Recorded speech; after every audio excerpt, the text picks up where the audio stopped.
From Dallas, Texas, welcome to Poker House Dallas, Poker House Live, Friday Night Lights, New Year's Eve special. Tonight, what was supposed to be a 2-5 match to stack, early Wednesday morning with just a few hours, changed the game, 5-5-10. Stepping up the game, stepping up the stakes here at Poker House Dallas, Poker House Live. Tonight's lineup includes Carlos Cortez, Jose Montes, Mr. Hayden Fortini, OFC Cashman, Yao, Frankie from Next Gen, Mustafa, and Bridge Mike. I'm in the booth. Eddie, the Asian sensation, gonna have a special guest commentator. We'll be introducing to her in just a few minutes. She's out of the booth for the beginning of the stream for a minute or two. Gonna transition this over. Actually, I'll wait for her to jump in. Hope everybody's having a good Friday night. Just the eve before New Year's Eve. Hope you're looking to see an action-packed Friday night of cash poker here at Poker House Dallas. Gonna have a nice, fun, relaxed evening, action-packed, fun in the booth. I'm excited. Let's introduce our guest here. She gets situated. All right.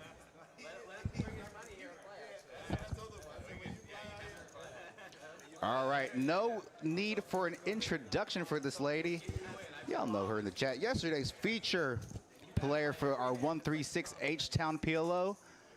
Got Miss Kim Stone in the booth with us this evening. How's it going, Kim? All right, let's get you unmuted. Get your mic up. Let's go. Had a de-earring. Yeah. I can handle these.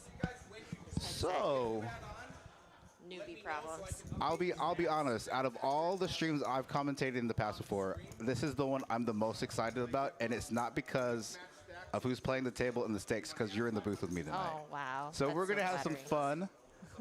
Everybody knows who you are. You need very little introduction. So this is the first. Well, you have also. You're right over here. Oh. It's okay. So this is.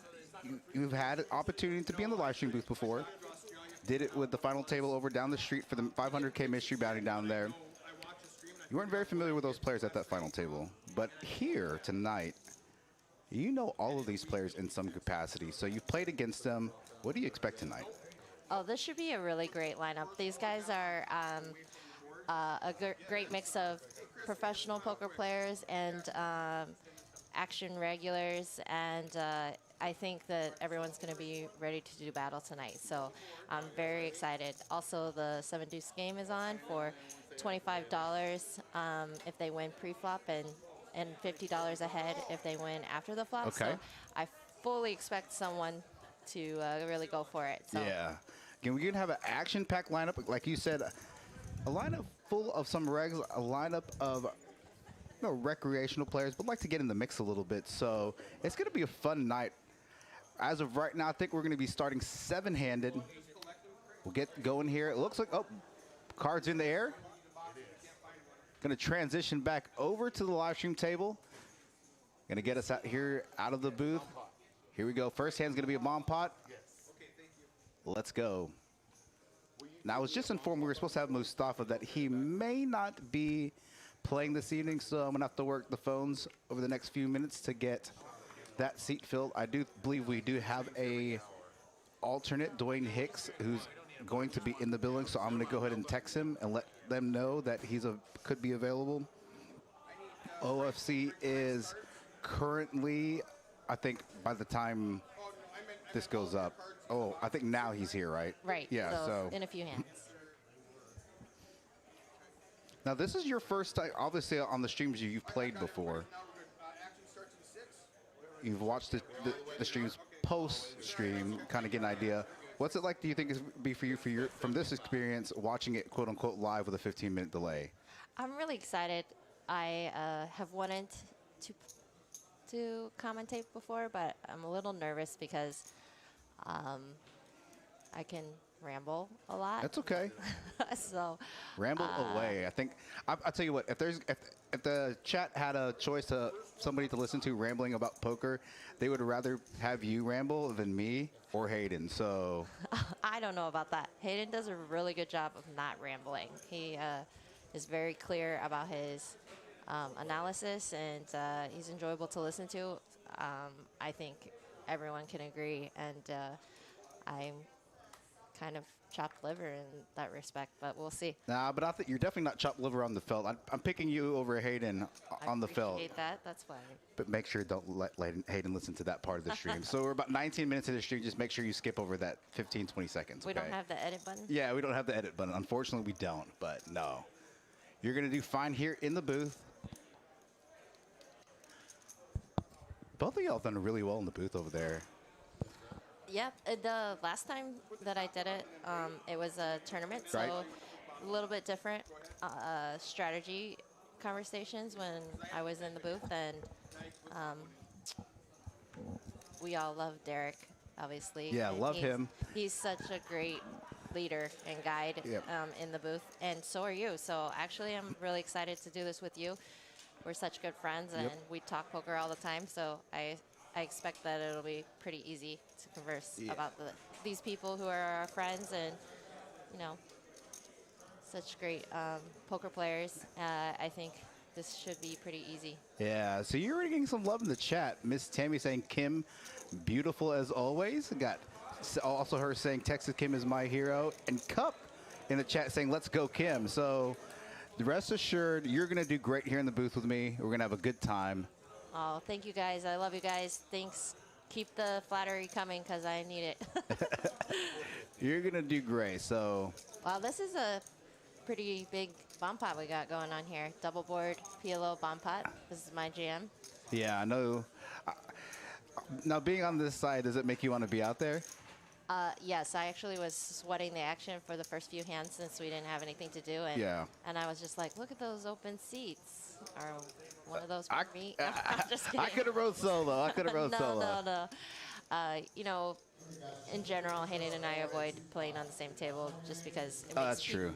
It makes people uncomfortable, and even though almost nobody would ever accuse us of colluding or Right. anything like that, we just want the people's experience when they play with us to be enjoyable, so we don't want them to be nervous about anything. So Right. we table change immediately if we're ever forced to play on the same table, and if we ever wind up on the same tournament table together, we usually bust one another. Yeah, So I bet.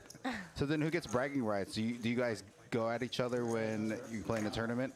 I mean, we don't necessarily try to gun for one another, but it is what it is. He busted me in one of the first live stream final tables that we ever got caught playing together, and I had ace king suited and he had pocket aces, and we must have put 5 or 6 bets in pre, and I was like, I mean, I'm not folding this hand to you. I mean, I'm on camera, like, I mean, and he I'm of course never letting rolls this hand go. Yeah, and he rolls over aces, and I'm just like, whatever. All right, so at any point during the stream, if you want to pull any of these stats up, either individual or these specific stats, I usually don't pull it up to at least 10, 15, 20. Just say, hey, let's take a look at stacks, cumulative winnings, VPIP.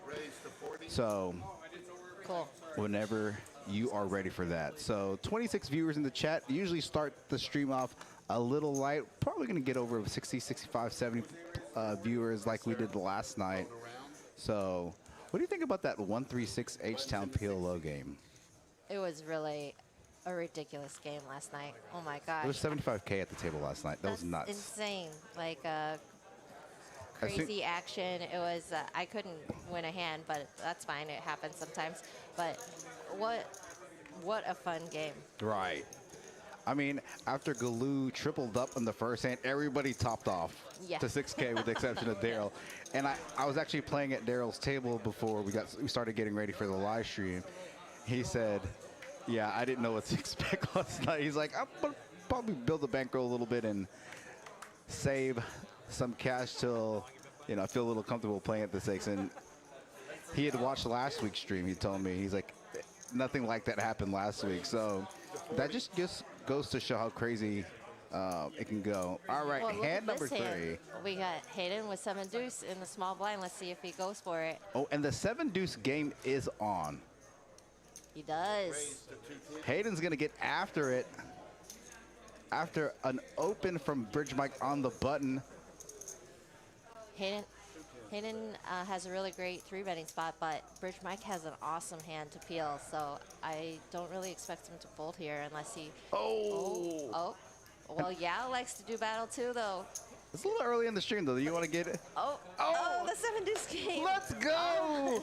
Third hand in. So, for those of you in the chat listening, the 7-deuce game is on. If you take down the pot pre-flop, $25. If you take it down post-flop, $50, correct? Correct. Are they yes. playing any other games that you know of? I didn't hear them talk about the small blind game yet, but we can see how the night wraps up. Yeah, Dory, you are my second favorite co-commentator. Yeah, so. Me and Dory in the booth would be Dory, fire. is she playing? Dory, are you playing tonight? Seat open in the booth. Tammy, you are high up on my list in other areas. So. So I think they decided not to make it 7-deuce offsuit, so it's just any 7-deuce is what I recall. All right. Raise to 40. Carlos gonna open from the hijack 8-7 suited. We love it. Bridge Mike. Bridge Mike getting into the mix early on, 3-betting ace-king offsuit from the cutoff.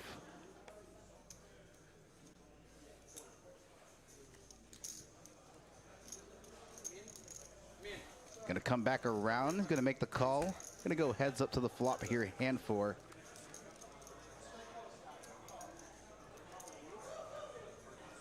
Great flop for Carlos here. Yes. Flopping 2 diamonds. Bridge Mike with the ace of diamonds blocking the nut flush draw. Has some backdoor equity. Some Broadway cards can help on the turn. Another diamond can cause him to peel. He's gonna c-bet here. Bet 235. I like the c-bet because we really want to put pressure on Diamond holding. diamond holdings and even like jack 10s and some small to middling pairs. And if the turn peels out a diamond, he can make a choice to continue betting or just check it back and try to get to showdown and potentially hit one of his overcards as a pair, just like this. 10 of diamonds. Carlos with the flush, also open-ended straight flush draw. Bridge Mike. Nowhere. Yeah, Bridge Mike with the nut flush, it's not the straight flush, the ace high flush draw with the 10 of diamonds peel on the river. Also turning Broadway draw. I love this lead by Carlos. Pretty sizable bet. I would probably try to keep the bet a little smaller because it would be tough for Mike to continue with any hand that doesn't contain a diamond or isn't like ace queen. But he does call, so this is good for Carlos. Now, by virtue of him calling there, it's probably putting Mike with the king of diamonds, ace of diamonds, because you shouldn't be peeling that turn after a call lead on the turn without a diamond in your hand. Right. He should definitely keep his sizing a little small here because it's tough for Mike to call with any hand that has a diamond in it that misses. He can really only get value from like maybe king queen, ace queen, or an overpair. Gotcha. But yeah, nice hand, Carlos. Carlos taking that nice little pot here.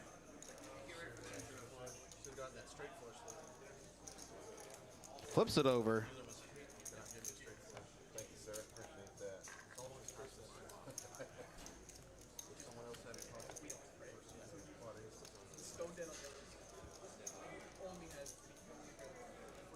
All right, I know you super chatters want to get into the mix. Going to give you some points. Eric hates it when I'm in the booth by myself without him because I just give away points like Texas Oprah. Let's go, ladies and gentlemen. 250 points here for everybody. Probably going to give a little bit more tonight. It's almost New Year's, so let's end the year off and start the new year correct here in Streamlabs. Gamble, gamble. 250 points, gamble away. Got Mark Wee in the chat, one of our super chatters. Definitely been helping out with the super chats here. Got Chris Larkin, Dude Maestro. Darren Peasley, as well in the chat. Thanks for joining in this Friday evening. First edition 5-5-10 stream here at Poker House Dallas. A good start time for you? You thought we were on the Pacific? Miss Texas Kim Stone in the booth with me. Can they hear the chat? What level are they hearing the chat? Is it The what table we can mics, you hear? mean? Yeah. I'm sorry, the table mic. Yeah. Can you guys hear the table mic? 3 players. Because I can turn us down and let you listen to it. Oh, it was just funny because I just love Carlos's humor. Yeah. He's giving OFC a hard time for being late. Bet 100. He just says, are you on Central Time or? He's just the best. Three-way says flop. This is Yeah, a I'm gonna great bet here, $100 action bucks. flop already. Yeah. Top Bridge pair might be- versus open-ended. Bridge Mike has to get out of the way. He gets ace-7 of hearts and bricks this flop. Chris Cashman, the young up-and-comer. Oh, yeah, binks it right away. Yeah, but Chris Cashman with the king of clubs is a very important card in this Yeah, hand. he's probably not going anywhere. Getting it 200. Cashman checking it over to him. Yao betting 200 into a pot of 330. 2/3 pot. Cashman might have some devious intentions with possibly turning his hand into a bluff, but he should realize that, well, he probably doesn't realize that Yao, as we all know from yesterday, is a Yep. very sticky player. Cup action. Didn't see the pre-flop action. Also flop. He could be 3-betting there. Okay, there you go. He just calls. We try to realize his equity out of position. 6 of spades doesn't change anything. It does have a little bit of showdown value here, though. How late did you stay last night? 8. Wow. You guys play poker? Interested to see what sizing Yao uses here to maybe target an ace. Apparently mine was 17. Bet 700. Pretty polar sizing here. Gonna bet 700 into 730, targeting a hand like 2-pair or ace. It's going to be interesting because Cashman might be a little surprised by this because he does block the straight and he does block the flush. So, yeah, Good full it's still tough Yeah. to call there because he just really, like, I mean, what did he call the flop Right. with? If he had a hand like ace 10, king, Yes. ace queen, 2-pair, you know, I think he makes the call there because there's not too many combos of hands that beat you there. Yeah. Yao would specifically have to have a hand like King Jack in order, you know, to really. I mean, obviously he won that hand, but Mike, right here. 60. I think he was trying to target a hand ace high, maybe a hand 2-pair. Yeah, it's kind of cold in here.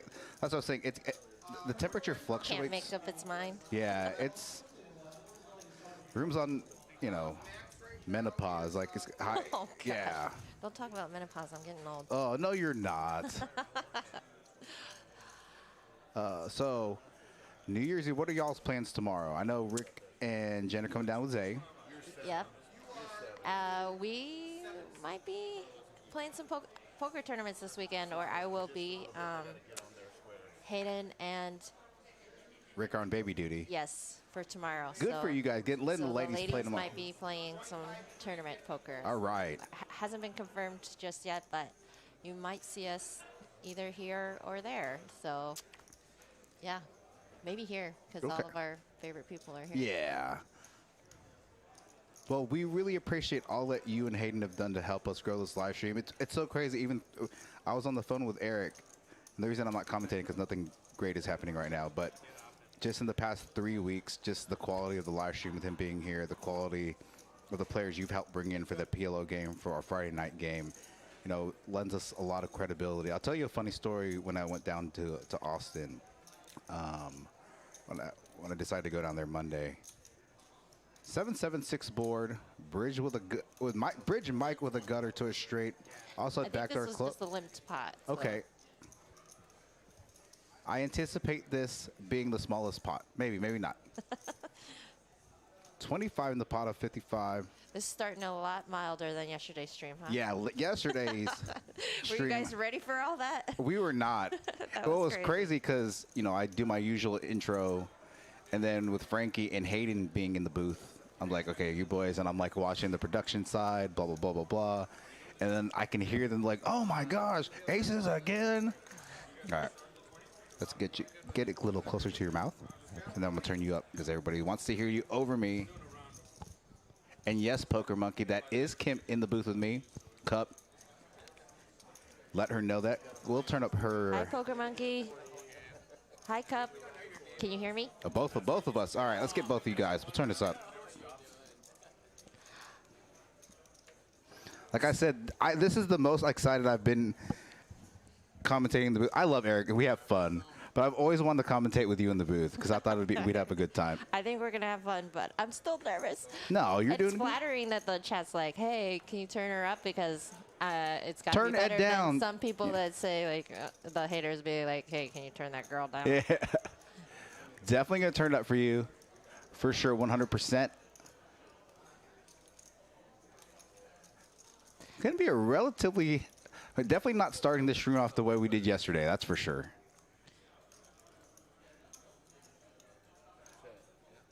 Now, a lot of these players are familiar with each other.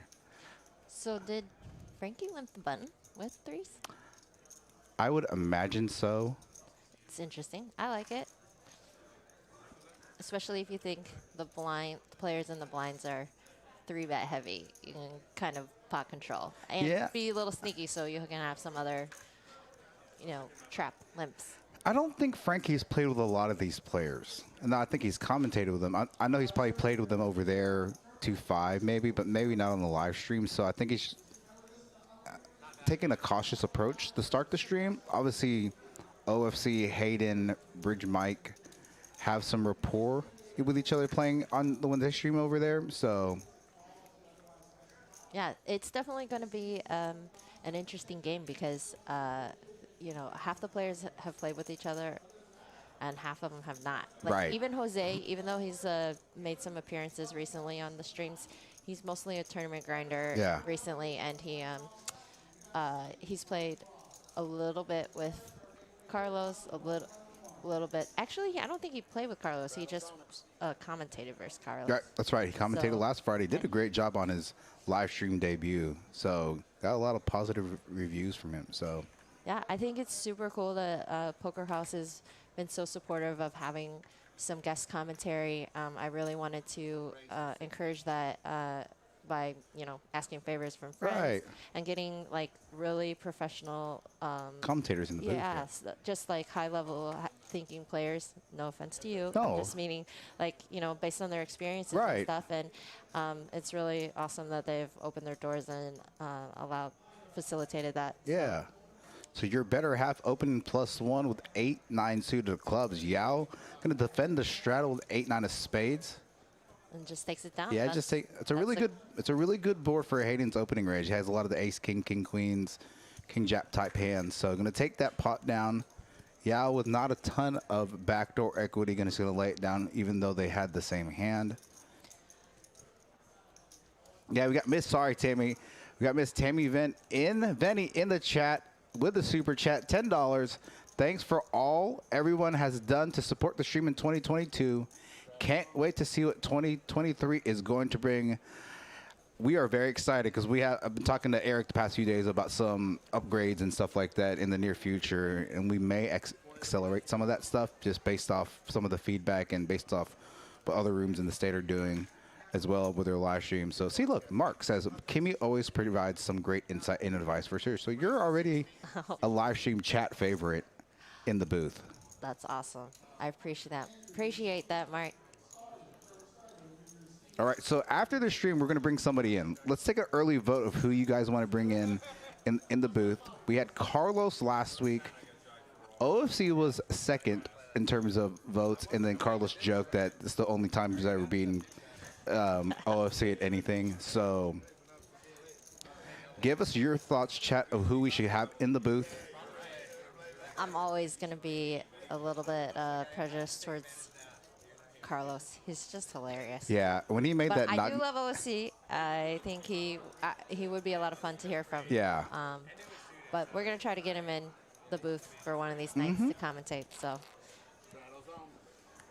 That knock-knock joke with OFC, I was not ready for that.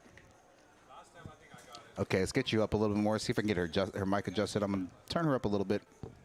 Turn myself down a little bit. Okay, let's check. That's perfect. Testing. 1, 2, 3. Yeah, let's see that. I can also turn up the mixer a little bit. First player in the big hand, Rick Brown says should be in the booth. Tammy's voting OFC. I would also think it would be fun to get Yao in here. He might be a little shy Yeah. because he's still kind of pretty new to the scene. Yeah, he was so much fun to watch last night. I bet. I had so much fun watching him play. It was just like, it was hilarious. He just kept going, I'm like, all in, pot, Yeah. pot, all in, pot. And with like really marginal holdings too. And He didn't care. like I said, I wasn't too focused on it, but I, look back and It was forth. hard to miss it though, because Yeah. he was driving the action a lot. See, Nick 6 in the chat saying you're doing great, Kim C. Thank you, Nick. I loved watching you last week. You're awesome to watch. I love the action. I love it. You are definitely Fearlessness. a favorite for the live stream because of the action. Nick, do you play any PLO? Come join us on Thursdays. Bow in the chat saying someone stacked Yao because he stacked me yesterday. Bow, nice to see you in the chat. That's awesome. Thanks for joining us in the chat, Bow. Thanks for playing yesterday. Hope to see you again next week. That game was crazy, Bow. I had the headphones on. I had the mic down, and I was looking over. PKH was the best player. She'll probably make another account and then make that comment, Bow. All right, we got some good hands brewing here. Yeah. Raise to 125. No surprise with a raise from OFC after some limps on a straddled pot here in hand 11. Oh, Frankie's got a nice straddle hand. He can go either way with this. He could call. He could. Oh, that's my least favorite Yeah. of the options. But, if he's not comfortable playing those hands in a multi-way situation, I don't mind it, watching a little bit and learning what people's styles are. Yeah. But that hand is just too pretty. Oh, That yeah. would pain me. I would never. You're never fold folding that. I know You that. have to pull those cards out of my. Bridge and Mike Nearly flopping dead a hand. flush, then turning a flush. Bet 275. OFC gonna bet top pair. Doesn't know how much trouble he's in. See if Bridge Mike is just gonna call or he's gonna come back with a check raise. Looks like he's carving out check raising chips. 725. But 3x.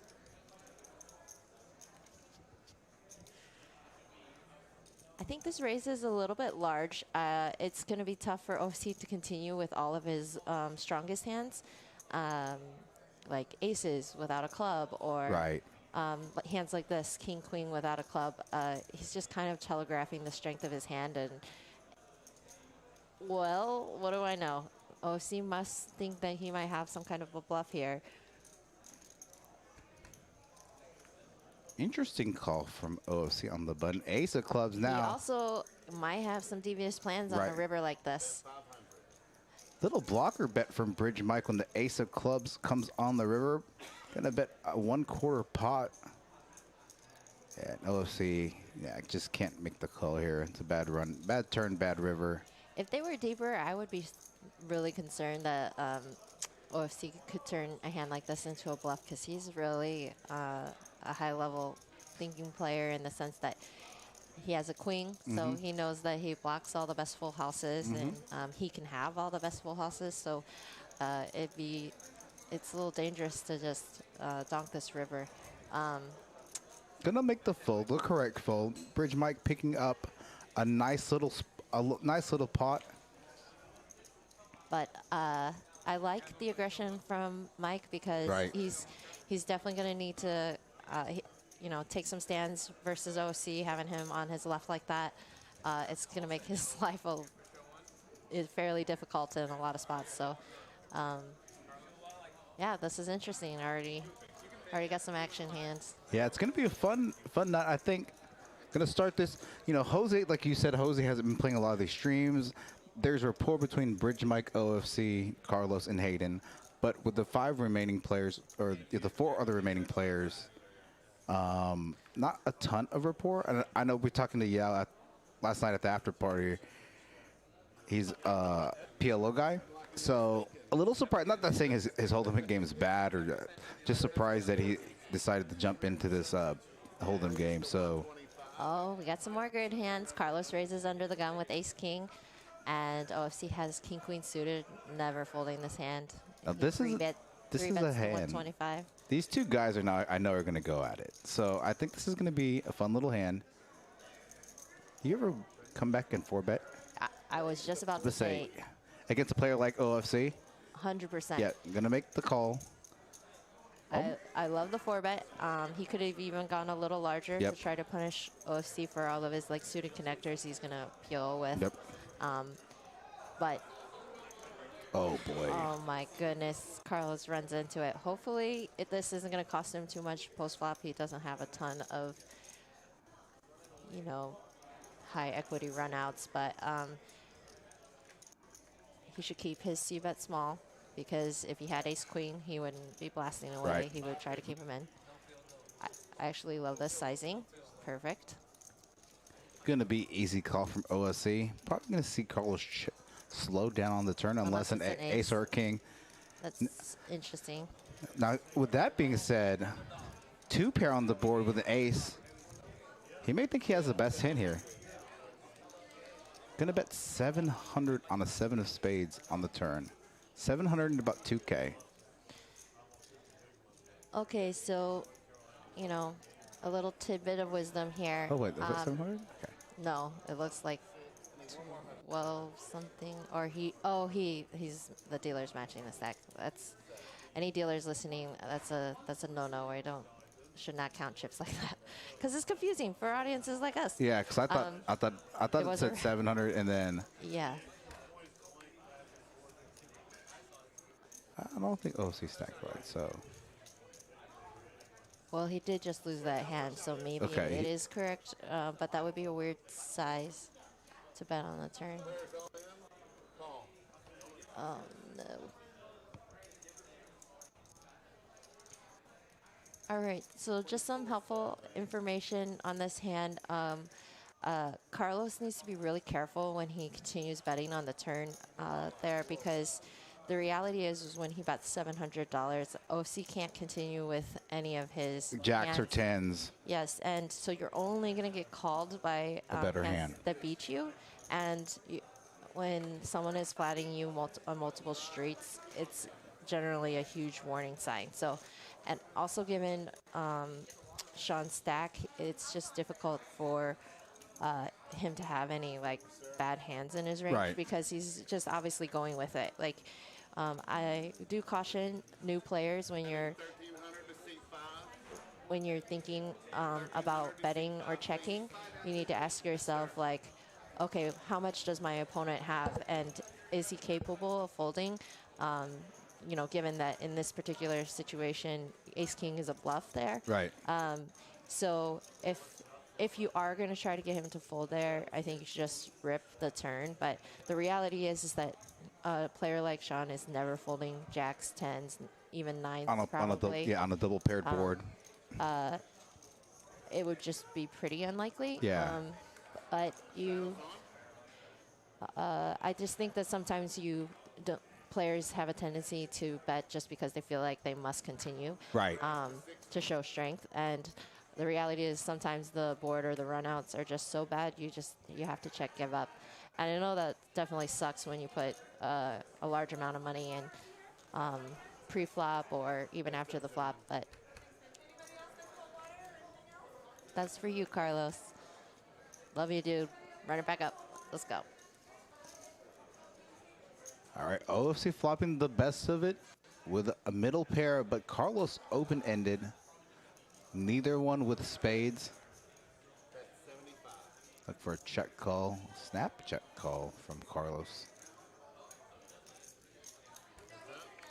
Here we go. Round 2. 6 of spades. Wonder if both players are going to slow down on this turn. Yep. Check, check. I like that.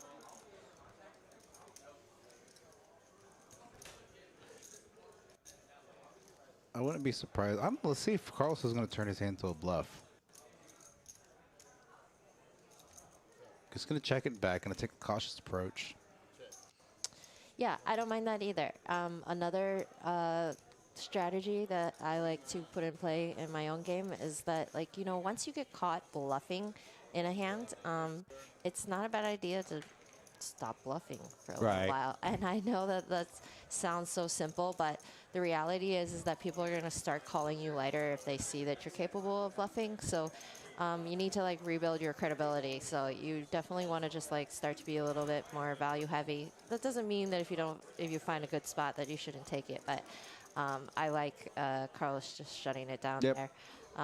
And some people would just maybe even throw like 150 out there as a stab to try to bluff. But I do really feel like when you just got caught bluffing, you're just lighting that 150 on fire. People are going to look you up and see, like, are you on tilt? Do you really have it? Right. That's a good point. You know, and it's just, I just think that we miss out on, like, thinking about, like, those small opportunities to not lose more money. Right. Around a straddle pot, you out in the hijack, ace 3 offsuit, going to make it 100. Hayden with ace 6 suited in the cutoff, going to make the call as well. Oh, Jose on the button, going to get in the mix. Nice. 10-9 offsuit. A little offsuit hustle on the button. The best time to do that. Carlos with ace 2. A lot of the aces are gone. Jose's hand looks pretty good here.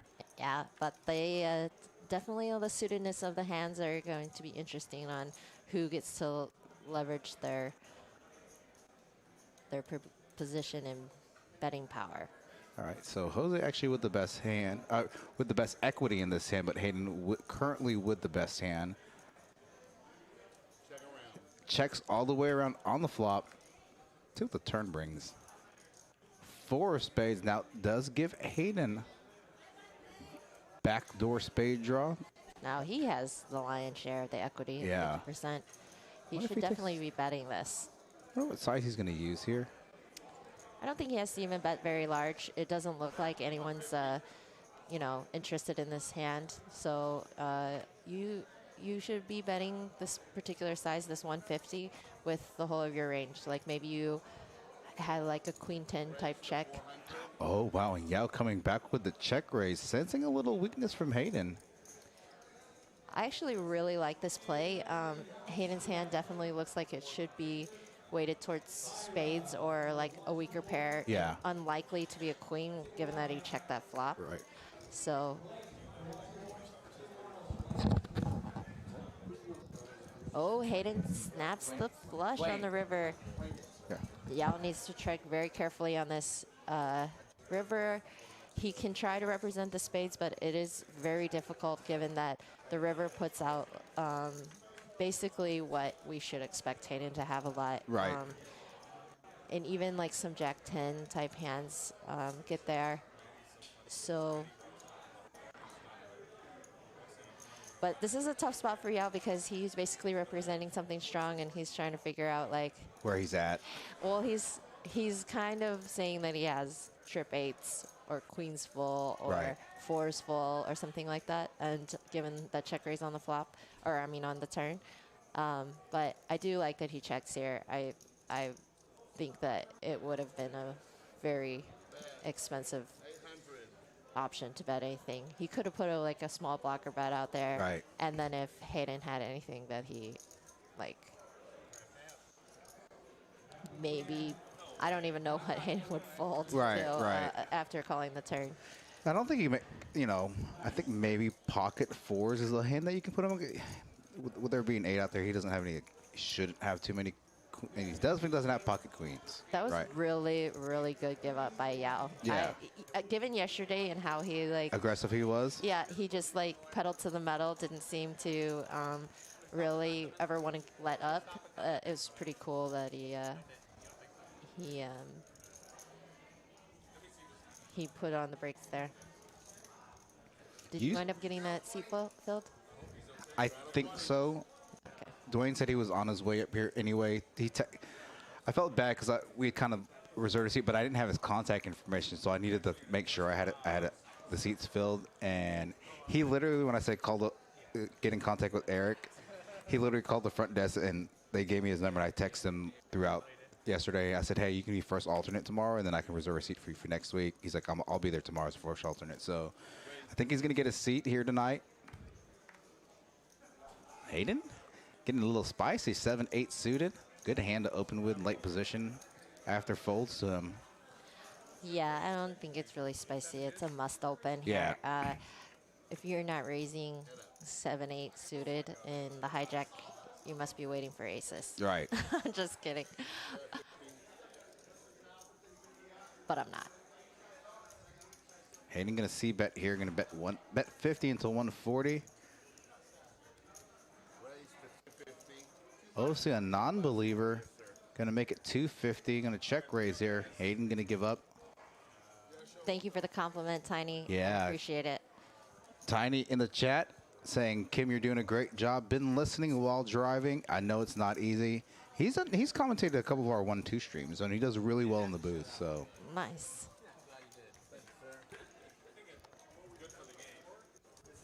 So I know we're not really supposed to have favorites, but who's your favorite player in this lineup to watch? okay, I have to. That's such an unfair question. You don't Okay, have to. You yeah. don't have to say him Okay. because you live with him. Okay, so if I'm not going to take Hayden, it's a Hayden. If I'm not going to take Hayden, I'm going to pick Jose. Yeah, Jose is pretty awesome, and Yeah.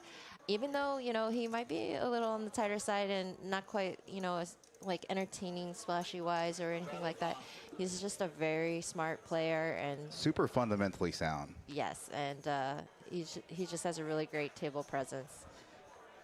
So Hayden first, but that's because I'm biased, and I'm not going to hide that.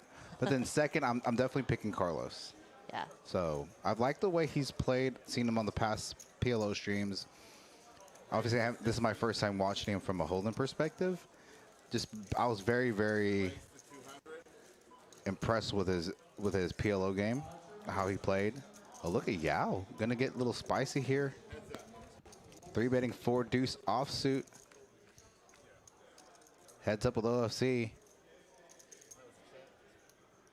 Now this flop is actually a good flop for Yao's actual hand.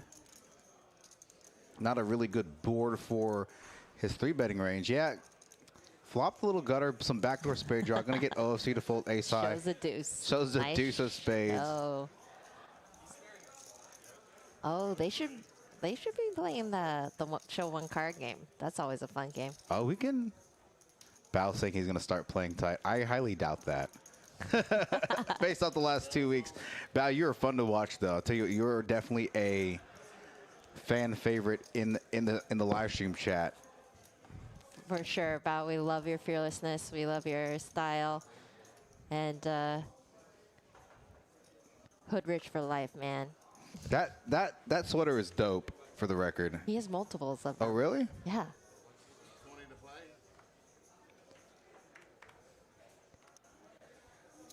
Raise to 60.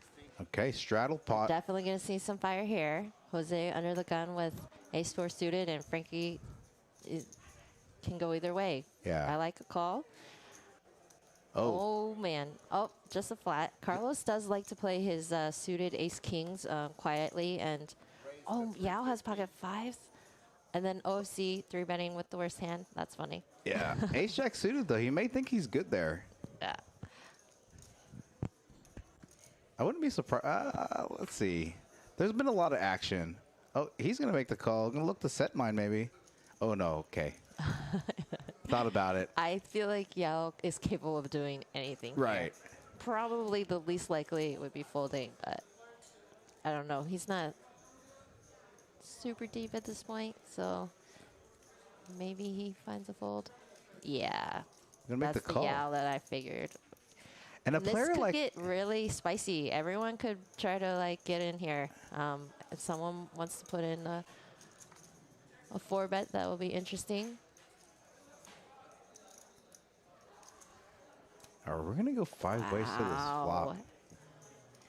Oh, yeah, 5 ways. Carlos, Texas heads up. let's go. High five. High five. 2K prop ruined 5 This ways. is the kind of hold'em poker I love. 5-way flops. Everybody got a little something, something. What we got? Okay, this is a pretty dry board. Carlos is flopping the best of it for Yep. sure here. I would expect him to win a lot given his position. I like it. Let's see what side he's going to go with. I think he really needs to keep this sizing very reasonable. 500? I think that's great. Yeah. 5 to 600 is perfect. You want worst kings to continue. You want pocket nines, maybe even a hand like pocket sevens might continue. I feel like given the way Frankie's played this hand, though, I'm going to assume that he's probably going to fold. But everyone else kind of bricks out, so. But this is a great spot for Carlos to just pick up a really nice spot. Yeah. 1,400, uncontested. That's awesome. Nice hand for go. Oh, maybe they are showing the 1 card because he did show the king. Is this James? Is that James Duke in the chat saying hi? I'm gonna assume it's No, James. it's not. Oh Is my this the Duke? gosh. I'm a home it is because it says hi Kim, hoping to get over there to see you and Hayden and the agency station. I like how he puts me in brackets as like secondary, as an add-on. You're never No, secondary. I hope that is James Duke. So that's the only James D that I know. So if it's another James, sorry. Not that we weren't. I mean, we were definitely hoping it was He James hates Duke. it when I do this, but hello, Mr. Duke. I will always call you Mr. Duke with so much admiration and love. So I love that you stopped by and said hello. Thank you so much. And if you're not Mr. James Duke and you're somebody else, Right. we love you too.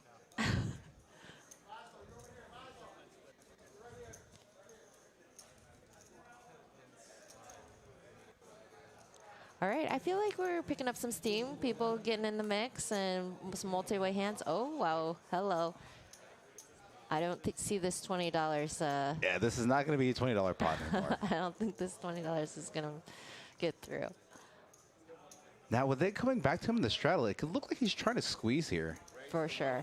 Gonna make it 150. He With does queen. need to thin the field, though. Like, you really don't want to take queens out of position against everyone, if at all possible. Right. So I do like his sizing here. Carlos was suited for Yeah, 5-4. Carlos, let's go. Everybody getting a little spicy tonight, pre-flop. And Playing some hands Frankie is unconventionally. probably going to call with deuces. I like this call on the button. No, so you're gonna call. Oh, Y'all gonna up, call. up. Hey, Hayden, the only one. Hayden, you're the biggest nit at the table. Just kidding. I like his full, given Jose's squeeze range there. There's some reverse implied odds if he flops a king. Right, that is true. So as much as we always just want to see a flop. 7, 9, 10 board. See, obviously Jose with the best hand with the overpair to the board. But this board is a little scary given how many players are in this hand. Right. There are a lot of possible 10-9s, pocket 10s, pocket 9s, pocket 7s. But his hand does need protection, though. A little bit of protection multi-way. The good news is that since no one raised pre-flop, we would expect 7s, 10s, and 9s not to be in the hand. Right. It's going to be more like the 10-9s and the hands like OFC has, the Jack Right. 10s, Queen Jack offsuit. So that 7 is an awesome card for Jose. Yep. Definitely can counterfeit some 10-9 hands if he was behind on the flop. Interesting check back from. This is an interesting Really good- run out.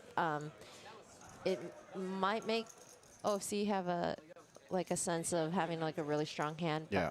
But Jose's got a snap call here Yeah. because the paired board definitely. Favors him. Well, it's just that the queens become queens and 7s is just It's a big, good 2-pair, yeah. yeah, it's a stronger 2-pair than the ace. The jacks ace and 10s, yeah. the 10s, Jack the 10s. 9s, the Jack 10s, like he had. So it's just a snap call for sure. We also got Mighty Hammer in the booth. Went to the gun range with him. Saw him down in Austin over the Christmas holiday break down at the lodge. That is James Duke. So, James, All right, I'm going to do this really quick. I usually don't do this in the middle of the stream. I'm going to turn on the camera, transition for just a second, and we're going to wave to you. Hey, James, good to see you. So for those of you in the chat, going to transition back to the live stream. Just wanted to turn it on just for James Duke. He's an OG Houston poker, good guy. Sorry, guys. It's hard for me to not look at myself in the television. So I'm looking at It's myself weird. in the television, and they're looking at me looking at myself. It's definitely something to get confusing. used to. So in about a couple hands, I'm going to bring up some stats for you in the chat. Going to show some stack size. Going to show some cumulative winnings, some Ooh, PFR. Queen suited, sexy hand, small blind. Raise to 60. Straddle pot, Frankie. With the $20 straddle. Hayden going to make it 60 out of the big blind. Frankie going to defend the straddle here. Good hand to defend the straddle with in position. Spades For kind sure. of. Yeah. There we go. This is the commentator versus commentator. Yeah, they talked about this. Now, this is a really good board for Frankie's under the gun defending range. So Well, technically, it's a straddle. straddles. It's under the, sorry, the straddle. Yeah, defending range. Bet 15 about 135. Yeah, Hayden just decides he's not wanting to do battle with that. I bet There's a that spade, Hayden, maybe. Yeah, if- There's one spade on the board. for sure. Maybe even one face card. You know. Yeah.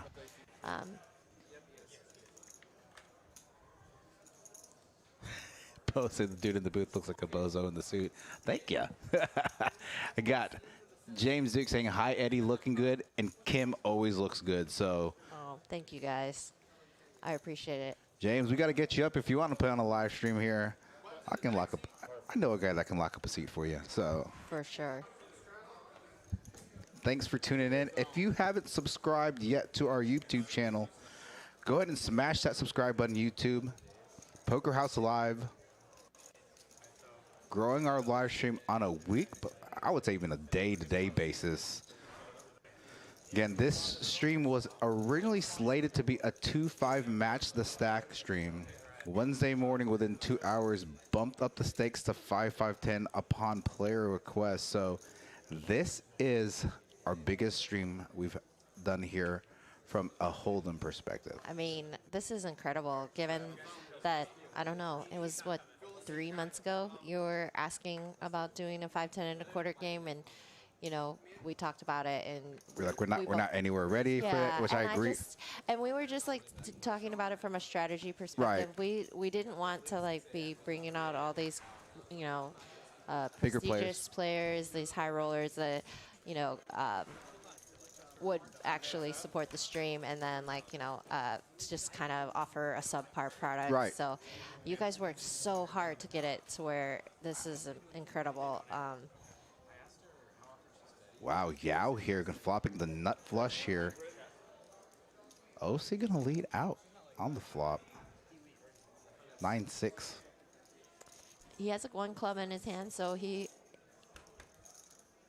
has some semi bluffs, you know. So he's thinking to himself that if Yao just has one pair, that he can leverage the fact that he has a club in his hand. Yao just calls the flop. I love it. That's very nice. This is gonna win him more money here. OC's gonna double barrel here. I personally think he should just call. He blocks all the best draws, right? Right. So he has the nuts already. If he bets anything large, OFC is obviously going to just give up. So you want to keep OFC's bluffs in here.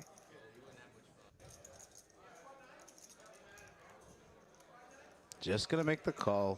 Hopefully gonna try to keep OFC's Now let's see bluff. if OFC like has a read on the situation and realizes that something might be a little off here with it getting called twice. Okay, unfortunately this river puts the club out, so we'll see if he tries to put a value bet out here in case he.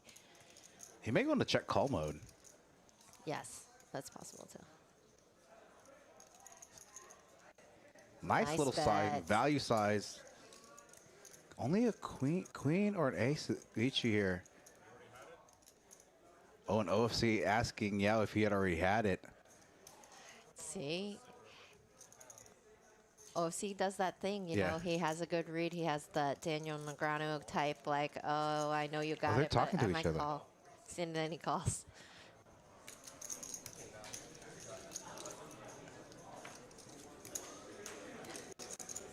Okay, I missed a table talk. Yao takes out his pot, down this pot up to 800 for that particular hand.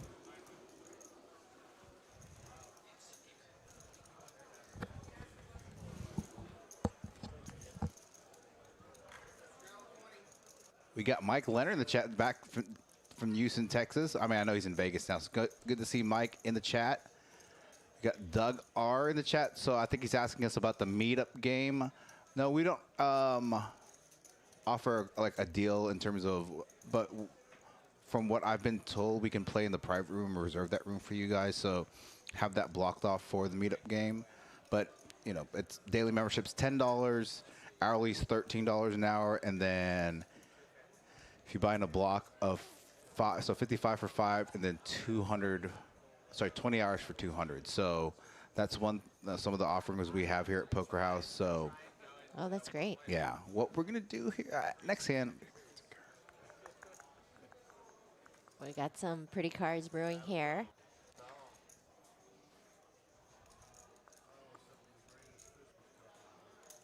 Raise to 100. Yeah, raising it up in the cutoff with I love it. 9-3 offsuit. I love it. Oh no, Chris Cashman in the third blind with aces. Raise to 4 1/4. 425. Pretty big sizing there. That's it. That is interesting. I think he is concerned about how many players like limped into this pot and Right. he's trying to thin the field. But unfortunately, he's not going to get any action because Yao has the bottom of his range there. So he should have just turned that over and LOL'd. Yeah.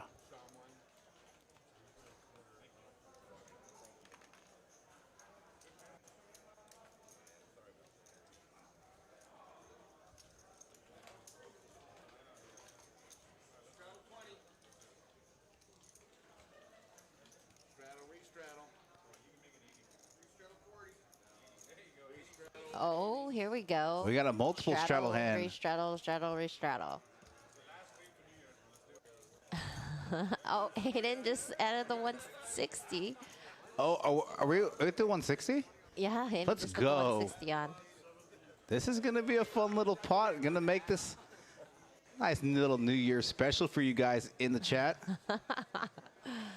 Oh man, and Jose has 9-7 offsuit on the button. Sad face.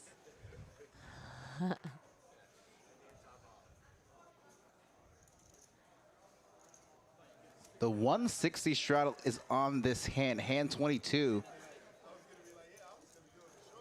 All right, we're definitely gonna see some action. Yao raises to 400 versus Hayden's 160 straddle.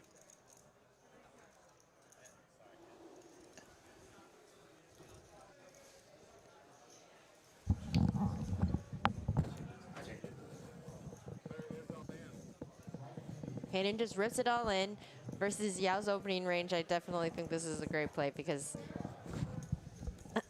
his ace high is definitely beating a ton of Yao's range, but Yao's a gambler, so he might decide not to fold and just say, I'm not sure if I'm allowed to repeat what he would say. But my parents would not approve. Are they Sorry, listening? Mom and Dad. Yes. Okay, so They're excited to hear my commentary. They're trying to. They told me that I should take notes from Hayden, and I said I did.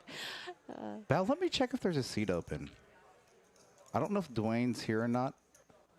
Val, hurry up. Let's go. Only 2 cards though, man. Yeah, you do know it's only 2 cards. Let me double check at the end of oh, and Yao gonna make the call. He Let's go. calls. Oh my gosh, here we go. Little gamble. One time, they said. Rip Oh it. my gosh. Let's see the flop here. Oh, king high. Hayden's gonna need an ace to help out here. Or all clubs. We're all clubs.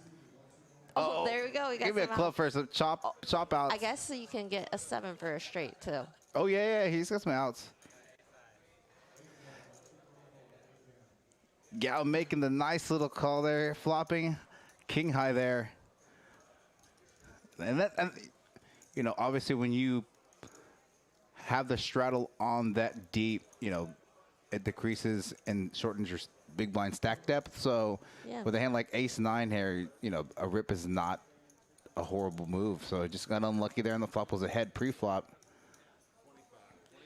Yeah, he played that hand well. You don't really want to play that hand after the flop, if at all necessary. So he ripped correctly and got Yao to put it in with a worse hand. But you know, I'm sure Yao kind of realized that he was gambling for like a 60-40 type spot, and so yeah, I think that it was fine to gamble there.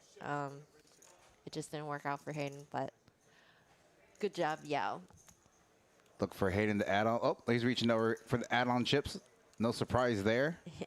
Let's take a look at these stack sizes now. Now, this is not going to include Hayden's top off here, so it's going to show him at 1.7, but it's because it's going to go in the effect next hand. Cashman with a 4.8. A lot of these players topping off, adding on as players win hands. So let's take a look at the cumulative winnings real quick, and then go back to the chat. Val, give me 1 second. I'm going to pull these up, and then I'll step out and see if there's a seat available for you. So we do have Mustafa in there. He was supposed to show up, is unable to make it this evening, which is why he's showing $0. $0. All right. Yao so far with the biggest winner with that hand there, spiking that hand. Cashman picking up a couple small spots. One with the ace's hand. Jose up. Hayden down about 1.3. Still a lot of gameplay left. Well, Fortini Stone family, 0 versus Yao for 2 Yeah. battles, all in battles so far. Oh, Lego, I'll take the Street Fighter bet. Sorry, I've been so busy. Yeah, Bao saying Yao's a donkey. I'm gonna put the mic on. I'm just gonna open the door, see if there's a seat available real quick. Bao. All right. Like Jose said when he was in the booth by himself, I'm feeling nervous. Anxiety level increasing. All right, Hayden has to get back at it with his ace-3 of spades in the hijack.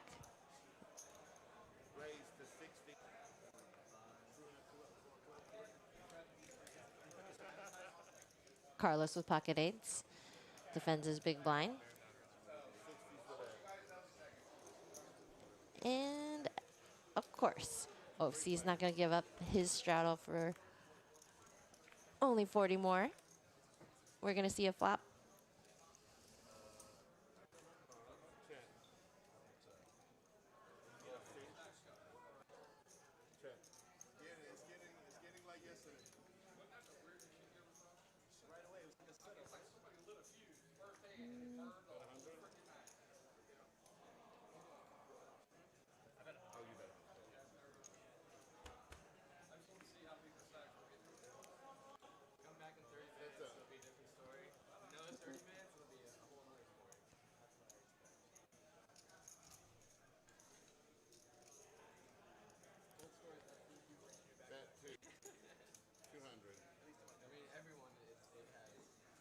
This is an interesting lead by Carlos. I definitely see him do this sometimes with his middling holdings. The problem with this is situations like this where the player in position and with the betting lead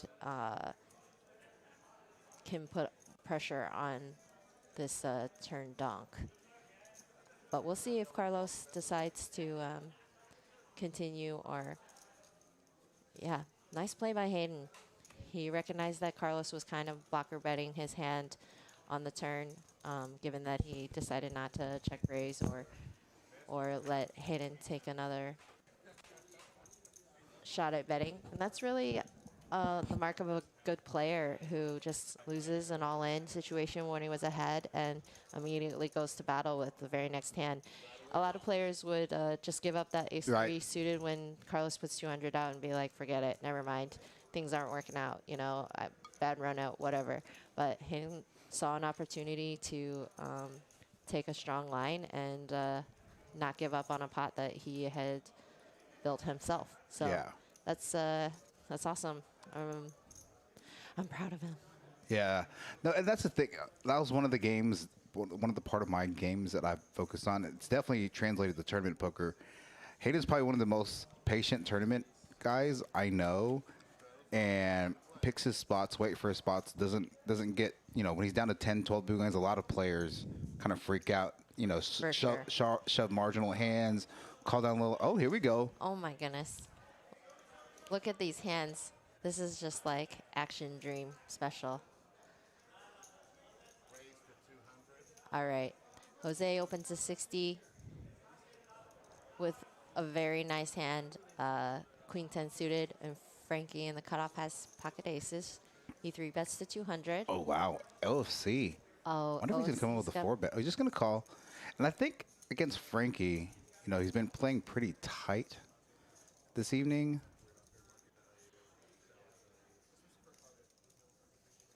A lot of times you would see OOC. It's a 3-bet, maybe potentially 4-bet there, but against a player like Frankie, just going to call, see a flop. Yeah, you could go either way, and I like that OFC has all the plays in his range, Right. Oh, wow. Interesting board. All spade board. Frankie with the ace of spades for backup. Look from the C-bet here. I was interested to see what sizing he's going to use on this specific flop. 1/3 pop. Yes, this is a great bet. You want to keep smaller pair holdings with a spade in there. You want to keep all the kings in there for this price. Jose obviously bricks this flop, so he's got an easy fold. Okay, Bao, if you're in the chat, I'm texting the seat that someone was supposed to be an alternate. If I don't hear from him in the next 10, 15 minutes, the seat's going to be yours, okay? But I don't want you to start hitting this way. 5 of hearts on the turn. It pairs the board, so it really doesn't change Much, yeah, it's not going to change anything relative to what OFC is thinking about his hand. He either still has the best hand or he still has the worst hand. Right. So he just folds. So good fold by OFC. I was asking why people keep flopping flushes. Did he show the ace of spades? Probably. Okay. That's a nice strategic card for Yeah. Frankie to show, like acting like he could have had ace queen offsuit with ace of spades. Right. So Obviously, OFC going back. So, just out of curiosity, I know the answer because I live with you guys, but when you guys play a stream, the next day you guys go back and watch it. Y'all talk about the hands respectively because obviously you guys don't play on the same stream together. You guys go back and analyze the hands, and sometimes just talk about it, what's going through your head, and yeah, sometimes we just do it on the way home. Okay, yeah. Yeah, actually, we usually call each other after the stream, Yep. and I've been in the car for some of those conversations Right. if I'm driving you. yeah, and we just replay some of what happened, the big hands and whatever, and just talk about how the night went. And a lot of times we watch part of the stream right when we get home. Generally, our routine is we'll kind of fast forward and watch only the big hands that we play, and then just to remember what our opponents had and to relive the action right away while things are fresh in your mind. And then we go to bed, and then the next day we'll probably watch the stream back. That's generally our routine. We try to learn from our mistakes and pay attention to what some of the other players are doing. But, we just love poker. We love these guys, and we just enjoy the game. I don't watch it nearly as much as Hayden does. But Well, yeah. Every time I wake up or whatever, we have it on. Look at Yao. Getting spicy. Bottom pair. Gonna get Oh. OC. I mean, OC didn't have anything. But still, it's just nice to see Yao turning up these premium hands. Right. And Yao's a tough player to play against because he's, at least based off what we're watching right now, and even comparatively speaking to PLO yesterday, his range is pretty uncapped. Yeah. right? Pre-flop, post-flop, trying I to wouldn't make some say moves. pretty uncapped, just uncapped. Yeah, uncapped. Yeah, just uncapped. So, gonna be tough to put him on a hand. Could serve him well later this evening if he binks a big hand. A lot of players may look him up lighter towards later in the stream. All right, so we got a text from Dwayne saying that he's on his way. He's about an hour away. But he said to go ahead and give the seat to Bao if he's closer. So Bao, if you're tuning in the chat, if you're close, let me know in the chat, or I'm gonna have Kim text Bao to see how quick he can get it here. But rest assured, Dwayne, you have your seat locked up for next week. 100%. I already had the list going for next week. So.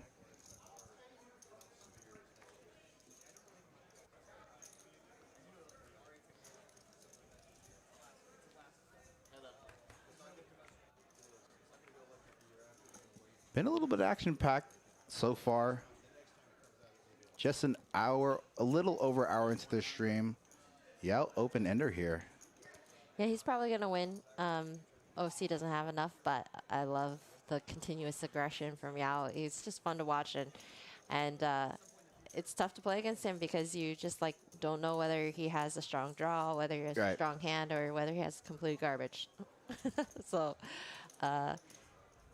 I expect OFC to have a little bit of difficulty playing with him on his left. Yeah.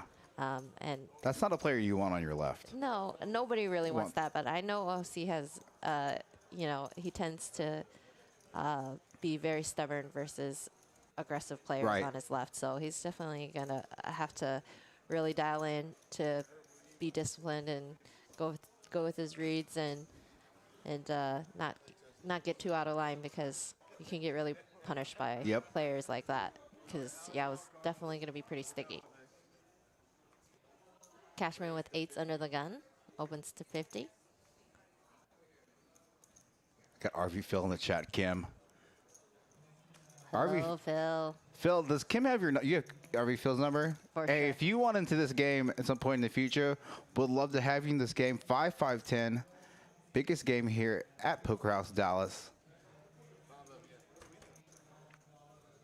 Hope you're feeling better, Phil. I know you said you had the Dallas flu, so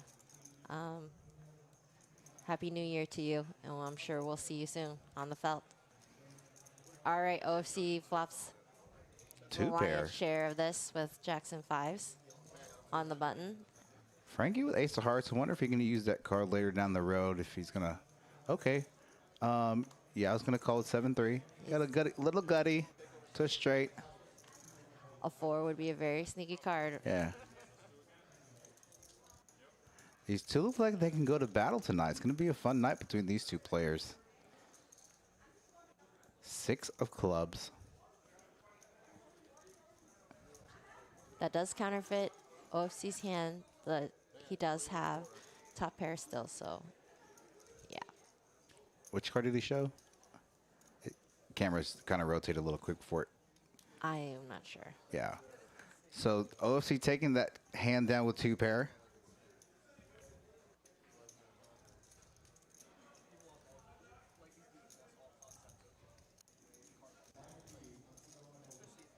The action just has to seem a little mild for everybody, given last night's Yeah. game. It's just I'm I think it's still a good game, but we're just like, oh wait, we're not playing for $10,000 or $15,000 pots yet. Right. What's going on? I'm literally in my head. I was thinking that I was like, man, this game is boring, but it's really not boring. It's literally like comparative to last night when I'm in the booth. I'm like, holy crap!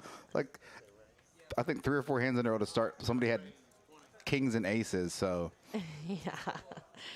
Well, we had that 3-way all in. Yep. Top set, middle set, and the nut straight. yeah, that was crazy first hand. I agree, Cup. I think RV Phil would be fun for this stream. So, all right, giving up punts. Give me just a second after this hand. I actually pull it up and I exit out. So, yeah, Frosty, I'm so bad. Ask Tammy when I get asked. Even ask Kim. Sometimes when they ask me to do stuff, I do the guy thing and I just don't remember. Yeah, he does the guy thing where he answers and he says, yes, absolutely. And then 10 minutes later, I say, what happened to blah, blah, blah? He says, What are you talking about? Sure. Yeah, okay, sure. And I'm like, no, do it now, please, because I know you're not going to remember. He's like, of course, of course. This is like, oh, man. That's the only way to get me to do it, Frosty, for the record. I'm happy to know that it's a genetic problem. Yeah. And it's not See, you Tammy, and Hayden just trying to drive me up a wall. Yeah. See, Tammy, even Kim's testifying that I just do that, not out of spite, because I'm a man. Yep, we call it man sickness, man listening, and man looking. Yep. The man search, the search that says, yeah, I looked really, really hard for it. And I walk over and pick it up off the counter, Yep. and they're just like, what? It wasn't there a second ago. I swear I looked there already. It's like, what? It wasn't even underneath anything or whatever. And it's exactly where we put it every single time. It's like, See, all the guys in the chat, I'm the same way in one ear. See, Tammy? There we go. All right. OFC thing, Rivering 2-pair. Yeah, with the bottom pair. I wonder if he's going to OFC checking. Did I see? Yes, Yeah, I sneaky like check. this check. yeah, don't fall for it, man. I think he may. He looks like he wants to do something. The gears are brewing. Okay, Oh, nice discipline check. Yeah, did you see OFC? He's like, oh, I was hoping to Yeah. get you to do something silly. All right, Reen, I'm going to give out. But that's a perfectly played hand. OFC made a perfect check, and Yao made a perfect check back. 300 points. Sorry, I'm running production and commentating tonight. So Kim doing a great job in the booth. For those of you in the chat, let Kim know how she's doing. She's doing a great job. You hear back from Bao? Yes, let's see. Let's see what he said. 10 minutes. 10 minutes away. Nice. RV Phil saying, thanks, Kim. Whiskey helps. Y'all have a safe and a happy New Year. See you guys in a couple of weeks. RV Phil, if you're okay with Kim sending me your contact information, I'll let you know when this game is going to run. I'm going to step out of the booth. Not really step out of the booth, just going to open the door and let them know the Bow's going to be here in 10 minutes. So.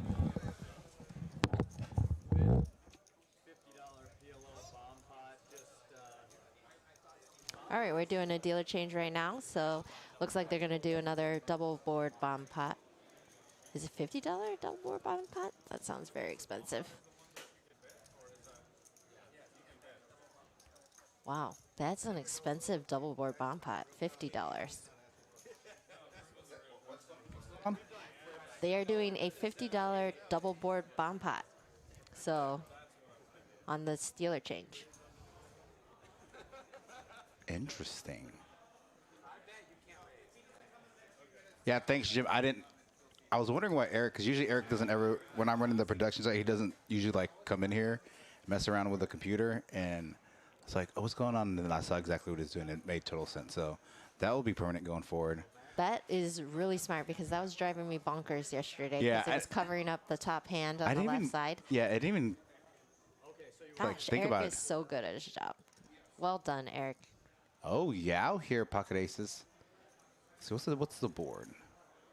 Deuce, 8, Jack, 2 diamonds. Let's see, I always have to look at the percentages. Well, Hayden has a wrap on Okay. the top board. That's interesting. Anyone have diamonds? I don't think anybody has diamonds. Oh, Carlos has diamonds. Small 7-6. diamonds. He's got a little gutty to straight Bridge too. Mike has middle set on one of the boards.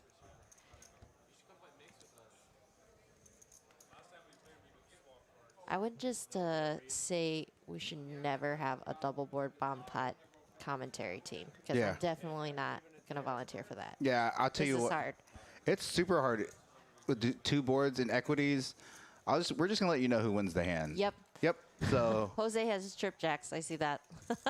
don't expect expert commentary from us in this But respect, but I know you Bridge- do like to play this game. So I do love this game. Oh, Hayden has trip 4s on one board. Oh my goodness, what's happening? Yao still has his overpair. So he has aces up on both boards, but he's actually losing on both boards.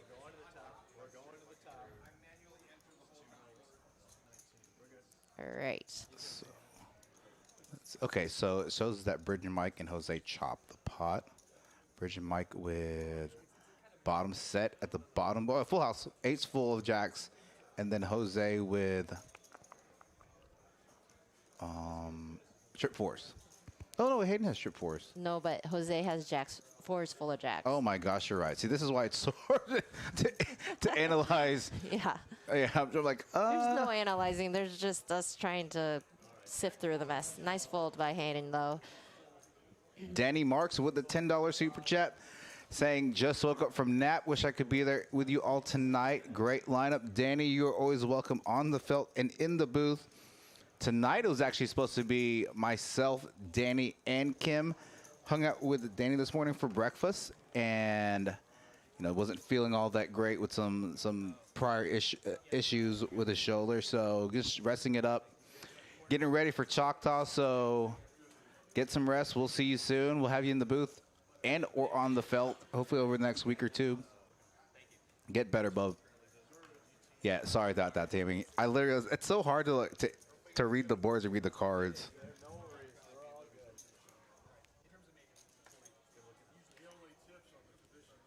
See, now it's warm in here. It was chilly earlier, so I got to take off this jacket pretty soon. Yeah.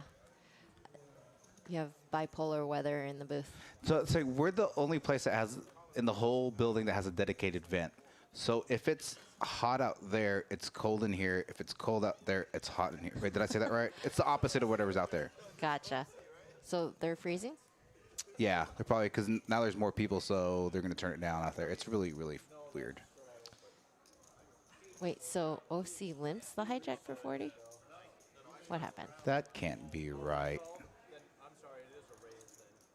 Okay, so Who knows? But anyways, we're heads up. Bridge Mike versus OFC. Some suited, almost connected. Jack 7 of hearts. We call that the suited 3-gapper. Yep. I love suited 3-gappers, but Suited they're 3-gapper. apparently not very good. Yep. OC going to take this pot down with 10s, or 2 pair kings and 10s with pocket 10s in his hand. Some people look for excuses to fold hands, and some people like me look for excuses to call. Yeah. I'm like you. I look for excuses to call. Tell us how you are.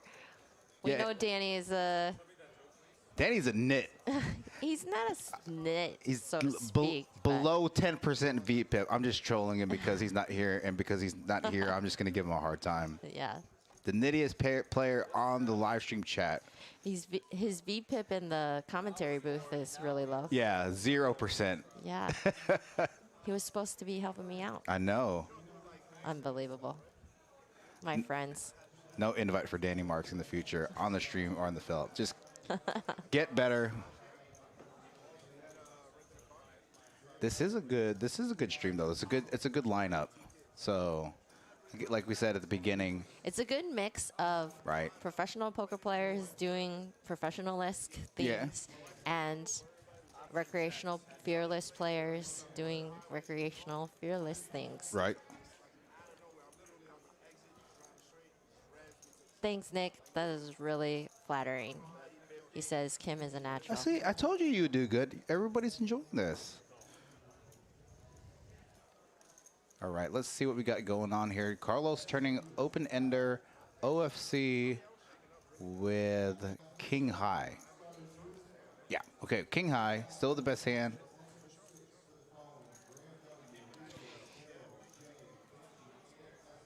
I missed the flop action. So the flop, actually, if you look at top left and when it heads up, okay. right? Nice. So, but that only pops up when it comes up heads up. So if it's multi-way, that option doesn't pop up at all. No, but that's brilliant. That's nice. Okay, cool. Okay, Carlos going to make the call here, open-ended. OC going to bet into him. Let's see what these players do on the river. Pretty much both players brick out. Carlos has that donk lead sometimes on rivers like this, and I actually would really love it. Yeah, here we go. Let's see what sizing he's going to use. I like this sizing, too. It's about 60% pot. I will say that OFC loves Spear Hero, so it wouldn't surprise me if he called, but I love that Carlos went for it. Hero call, looks like. Oh, my gosh, he did it. Oh, OFC is such a sicko. Carlos was like, what? Come on. Oh, man. King High. Yeah.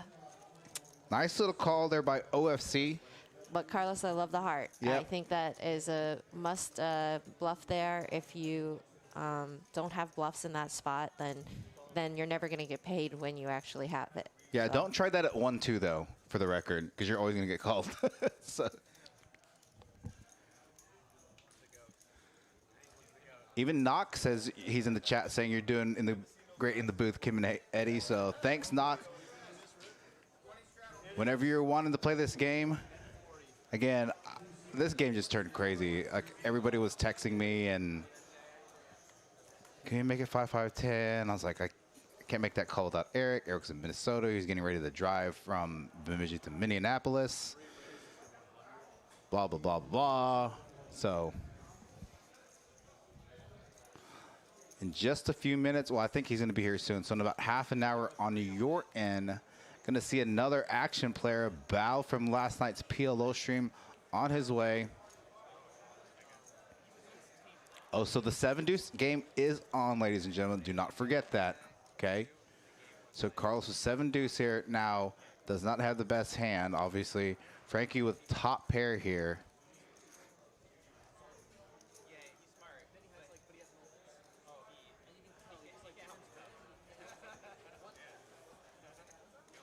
Interesting. There.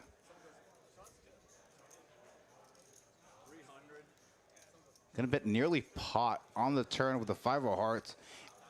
Again, interesting bet here. 5 of hearts not really changing the dynamic of the makeup of this board. OFC with now 3rd pair. Frankie with top pair here.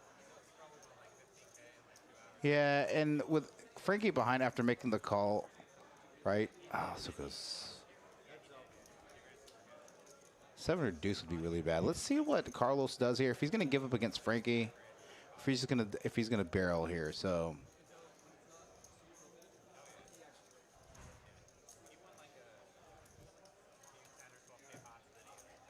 all right, Knock. Keep that in a note. Yep. Oh wow, big bet here. Gonna bet 600, about 955 again, 2/3 pot.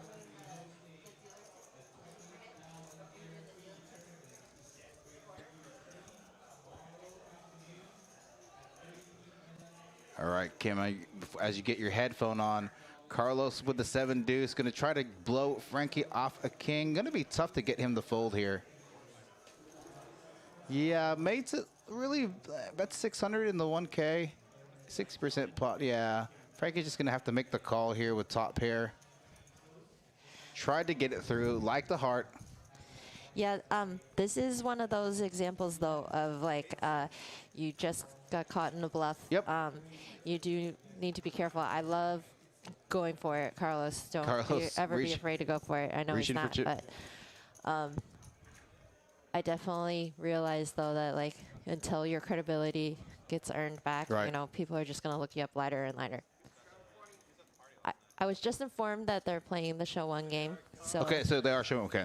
No matter what, if they when I say no matter what, like whoever wins the hand has to show 1 card. If you rake chips, Okay. pre-flop or post-flop, and you're stacking chips, you must show 1 of your cards. And if you forget, then you have to pay the dealer $25. Interesting. I like that. Plus a tip for the pot. So we always rag Danny and So you hope OFC. you hope they forget. So the dealers definitely hope they forget. yeah. But, Okay. I like that. Yeah, and if you're ever a poker dealer for us when we're doing this game, do not feel bad about mucking those cards as quickly as possible because it is our job to remember. And it's super fun to like sit there and hold your breath and hope that like OFC forgets to show so that you can make them pay. It's a really fun game. So Danny, what's actually funny? Oh wow, look, Yao here with the $20 straddle, gonna 3-bet with a queen 4 offsuit. No folding.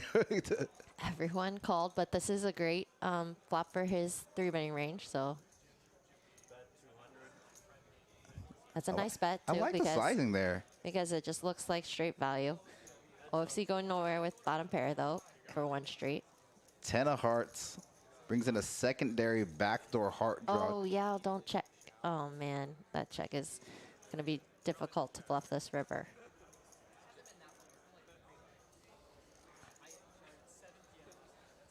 He's gonna just check back. Oh man, I think if Yao double barrels there. I think his chance to win was the barrel on the turn. For sure. Danny says he wants to see Kim 3-bet Hayden. We you know, try not to do self-destructive things in our relationships, Danny, but thanks for the thought. Oh, no one busted Danny. Mustafa was supposed to fill that 8 seat, and for some reason or another, OC informed me as the stream got started that he was unable to make it. So, Bao from yesterday's PLO stream is on his way here. Dwayne Hicks is still going to be a alternate. He will be in the stream next week. So, I cannot wait to watch Bao play 2-card poker. yeah.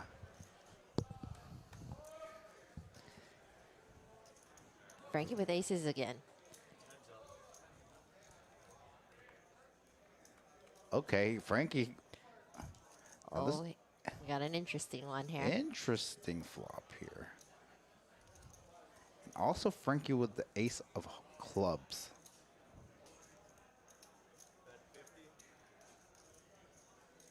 One-third pot. Hayden's going nowhere. Oh, he's going to check raise? Oh, Hayden with the check raise here. I actually like this check raise. He has an 8 here all the time, and even a king for value check raising, but he will need to like be cautious of, you know,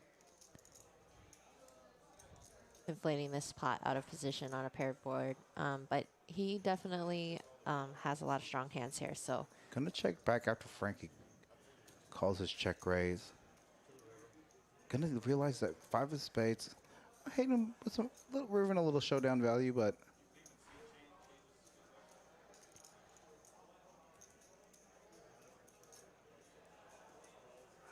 Hayden might put a small value bet, kind of blockerish value bet out here because 150, he can 200, get called yeah. by some ace highs or not. Sometimes you don't also. Yeah, I see a small blocker bet.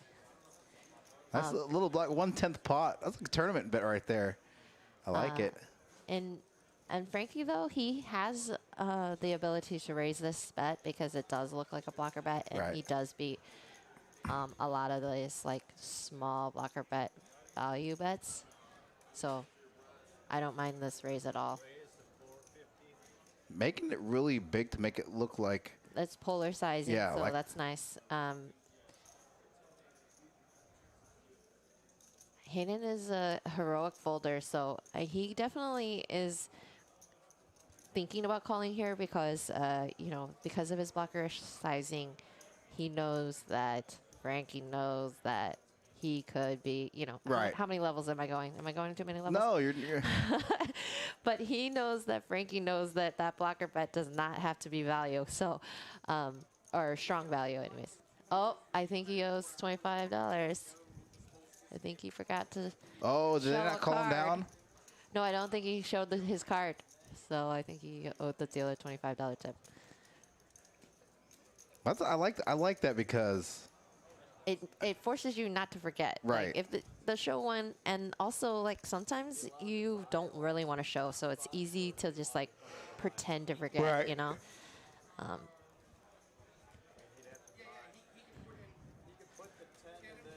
so That Bao was showing here.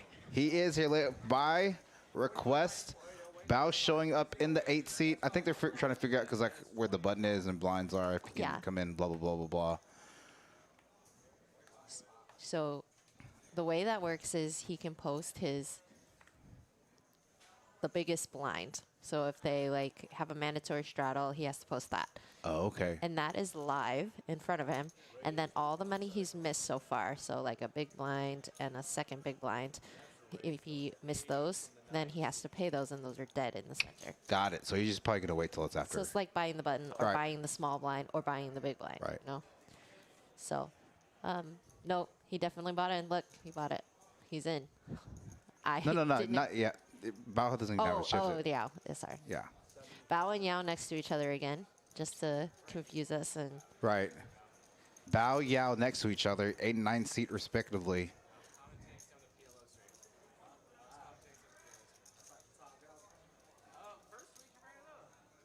Board pairs, 3 diamonds on the board. Interesting to see how players navigate this. 45% pot. Let's see what. I don't expect Bridge might to give up versus this particular player. Right. You know, I think against some players he might be more concerned about the flush or the queen, but given Yao's image, I don't mind a call here. Yao's going to really have to go big. I like that size, about 80% pot. Triple barrel here.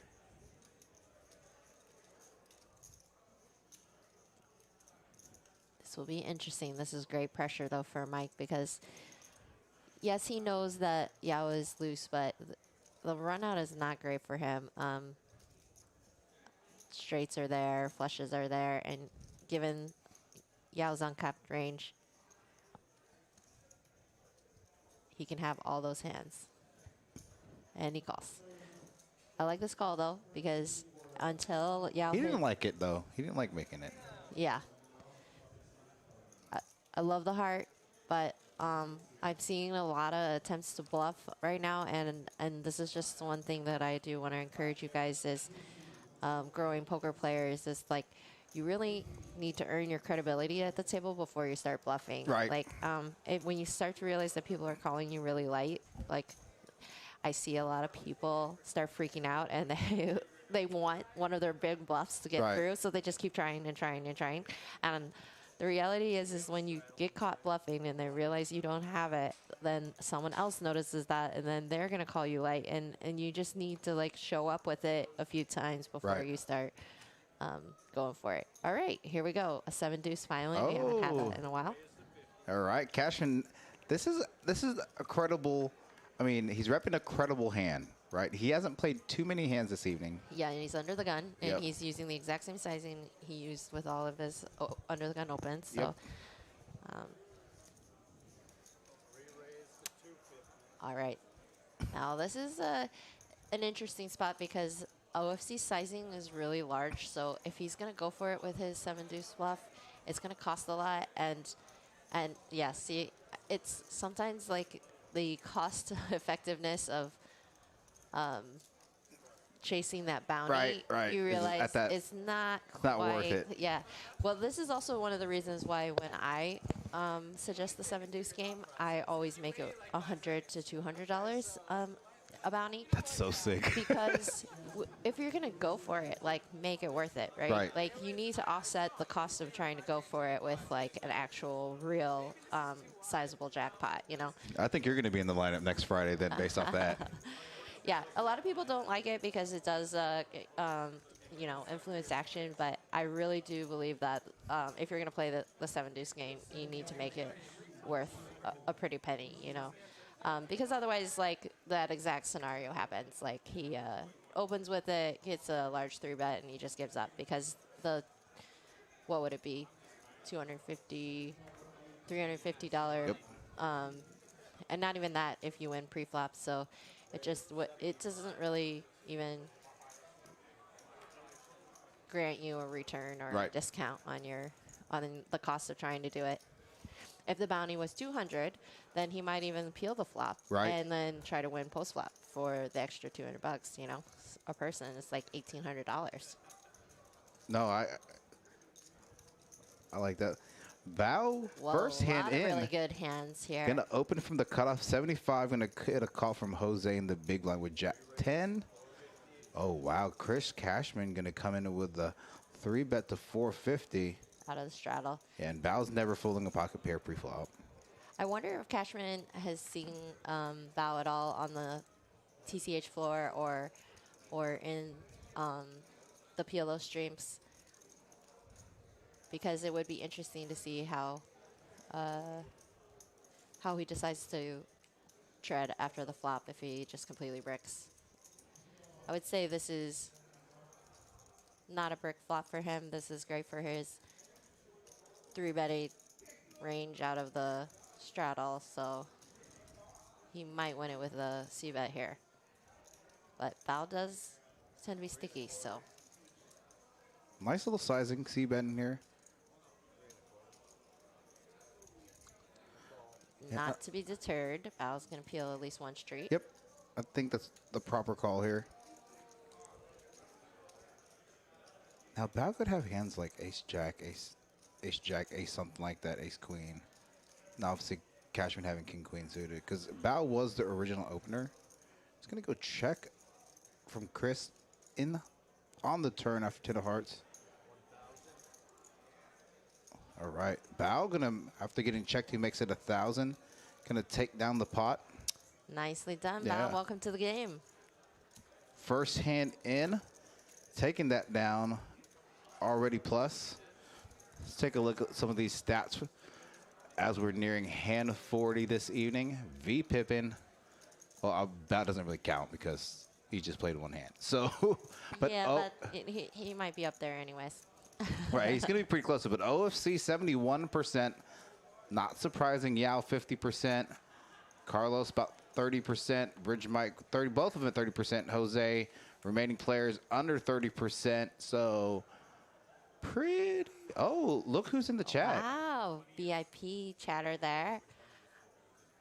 Hi, Chris, German moneymaker. All right, Says, greetings from Germany. Greetings from Germany. All right, gonna turn it on here in a second. Gonna say hi to you from in Germany.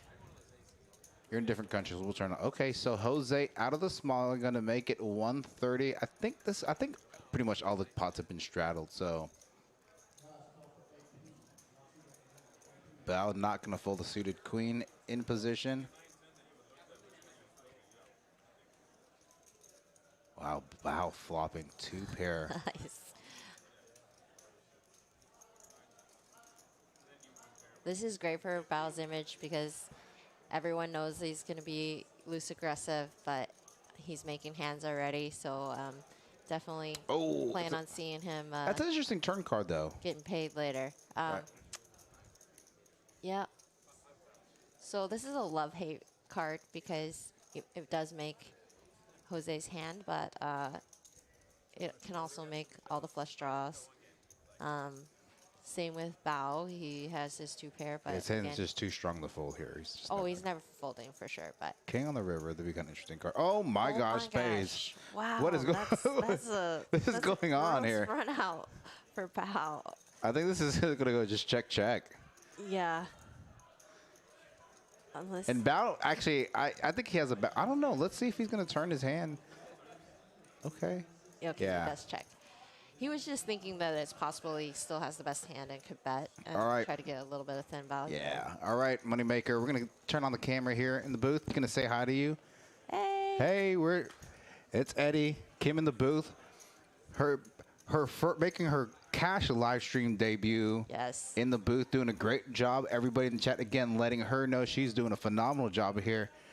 I'm Eddie, the Asian Sensation, running color commentary tonight and production side of things, while Eric is running Action Tracker. In the box, we have Mr. Minnesota Scott. So 76 viewers this evening. This is actually or outside of the final table for Daniel's birthday bash. This is our biggest stream so far in terms of viewership. So That's awesome. It's just very only gonna excited. get It's just going to get bigger. I'm going to go back to the live stream. So like I said, when I was in Austin, I actually got a chance to play at a table with Skull Mike for a little bit. We talked about stream stuff and whatnot. And I said, hey, what was the turning point for you guys in terms of time frame when you guys started picking? He's like, man, we struggled to get like 30, 40, 50 viewers for the first 3 months. I was like, okay, that's where we're at.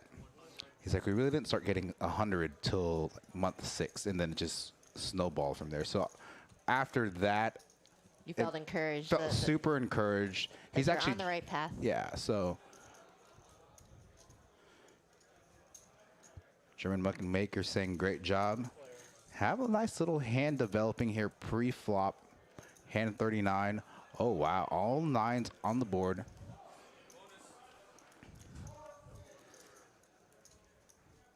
Carlos with the best of it, ace queen. Somebody's got to hit this. Somebody's got to hit a turn or a river here.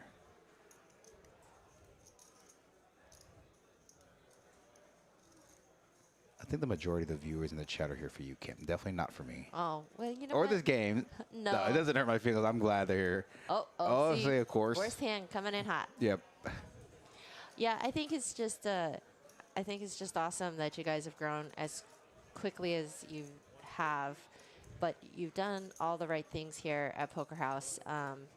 They, you know, hiring Eric was just a clutch Yeah. decision, and then even like basically accidentally tripping over you in all this because you just kind of volunteered to start commentating Yeah. and just fill that spot for a while, and we all realized that you're incredibly good at it, and That's what some people told me at first. It was really funny because I did it for after we got back from Vegas from WSOP.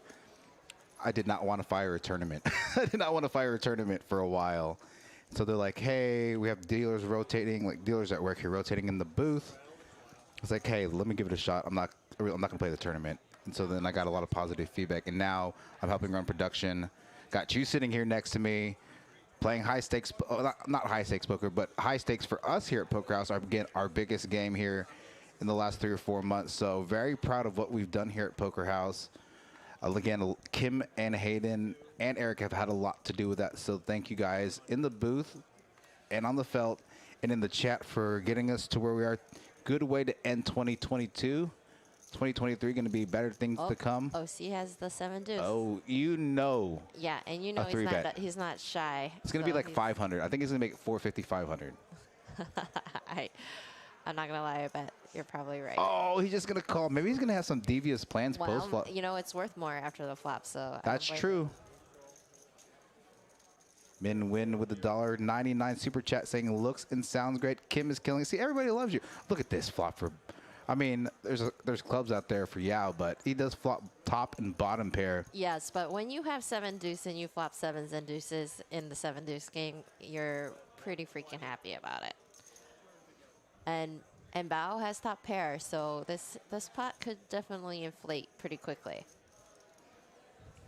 Oh, yeah, putting in a big raise. Oh, man. I wonder what OC is going to do. A call. All right. All right. I look like, and Bao's like, I don't know what to do now. Yeah. I have top pair, like no clubs. Yeah. Let's see. No, Bao had the 7. Oh, wow. Now he has top pair. What did you? Are you psychic? Yeah, this is going to be. I'm really interested to see how both players navigate this spot. OFC may just check rip it. Yeah, only has about 1.8K left. SPR is about 1.1 for Yao. I think he's going to rip it. Yeah. Gonna rip it. I think OFC. He's got to get there. But Gosh. Yao has plenty of equity right now. He has 33%, and he can hit a 9, would be 1. Oh, they ran it twice. Well, that's definitely a good card for him. And a queen, so they're going to chop it. So the 70s, who won the first He spot? has to win, so I doubt they're going to pay it. No, it goes to the first board. It goes to the like on a scenario like that's going to go to the top board. So who won the first board? I was managing the chat. Yao. So. Yao won the first. So OFC does not win the 7 deuce game there.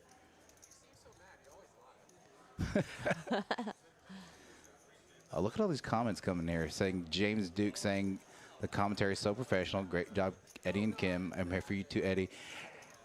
And that he'd definitely come see after the first. James, you come down here. You get free daily membership and free comp time. So I know a guy in the booth that can do that for you. Oh, Mike And then with Mike a went- nice compliment. Thank you. Kim and Ed saying, I'm a little surprised you are both new to this. Yeah, I've been doing this for a couple months now. So everybody says I have a good commentator voice, which it's definitely complimentary. But that I'm like, what does that mean I look like? So that I just don't look nice or something? I'm just kidding. But Oh my gosh, no, I don't know why anybody says that. Like, yeah. Just because you have a good voice doesn't mean like you're not handsome. Yeah, I'm just and kidding. You dress really well. Yeah. And then for those of you, not only is Kim a crusher in the booth, on the felt, she crushes it at personal shopping. She is my personal shopper. Don't tell people that. Yeah. I do not like it, but Yeah, I don't either. Do it. I do it Revamp the wardrobe. for people that I feel like desperately need help. So Yeah. that's how desperate you were. I don't disagree with that statement for the record. Yeah, but you were a good candidate. You had a blank, I'm a good test you had pilot. A blank checkbook. Yeah. And you had because you had just won that tournament, so you weren't begrudging me the expenses, and you've cleaned up very nicely. Thank you very much. Carlos here flopping top 2. See, James Duke says you do clean up nice. Thanks for that comment, Mr. Duke.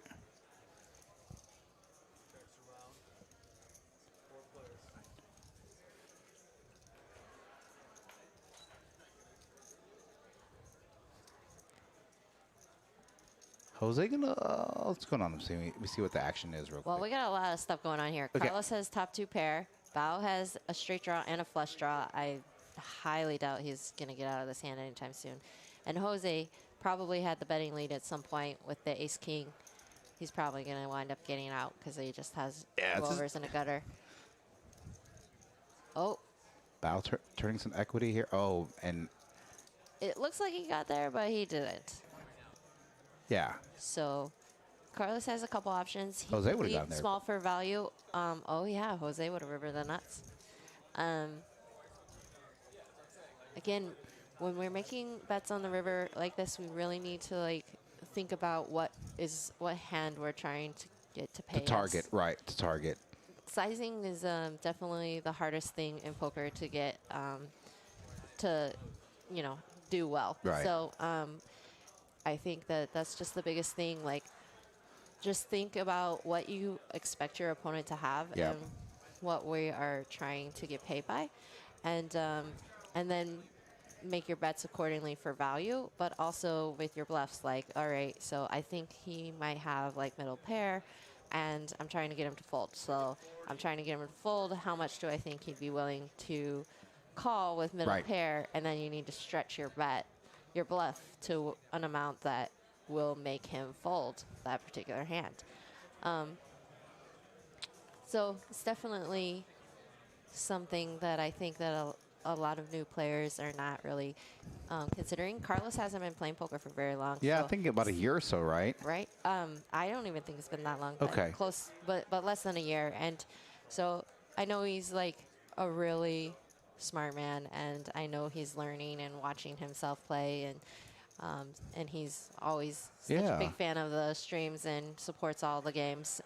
He loves the PLO stream, even though like he doesn't play PLO. So I think it's pretty cool that he's trying to learn and grow his game. So I definitely think that players like Carlos and other new players, when you're playing cash games, you really need to think about your bet sizings and what you're trying to accomplish, and make your sizes appropriately. You're not just betting to bet. Not much in this going on this hand. How did this pot get so big? Oh, Yeah. no, it's not. It's like $70. No, it looks a lot bigger than that. Oh wait, yeah, there must. Something's being wrong with the action Yeah, I chart. think that's why Eric's walking over there. So But it was definitely a pretty large pot given the Okay. hands, so maybe the hands were wrong there or something. could have been. Yeah, I was trying to keep up with the chat. Let's take a look at some cumulative winnings here.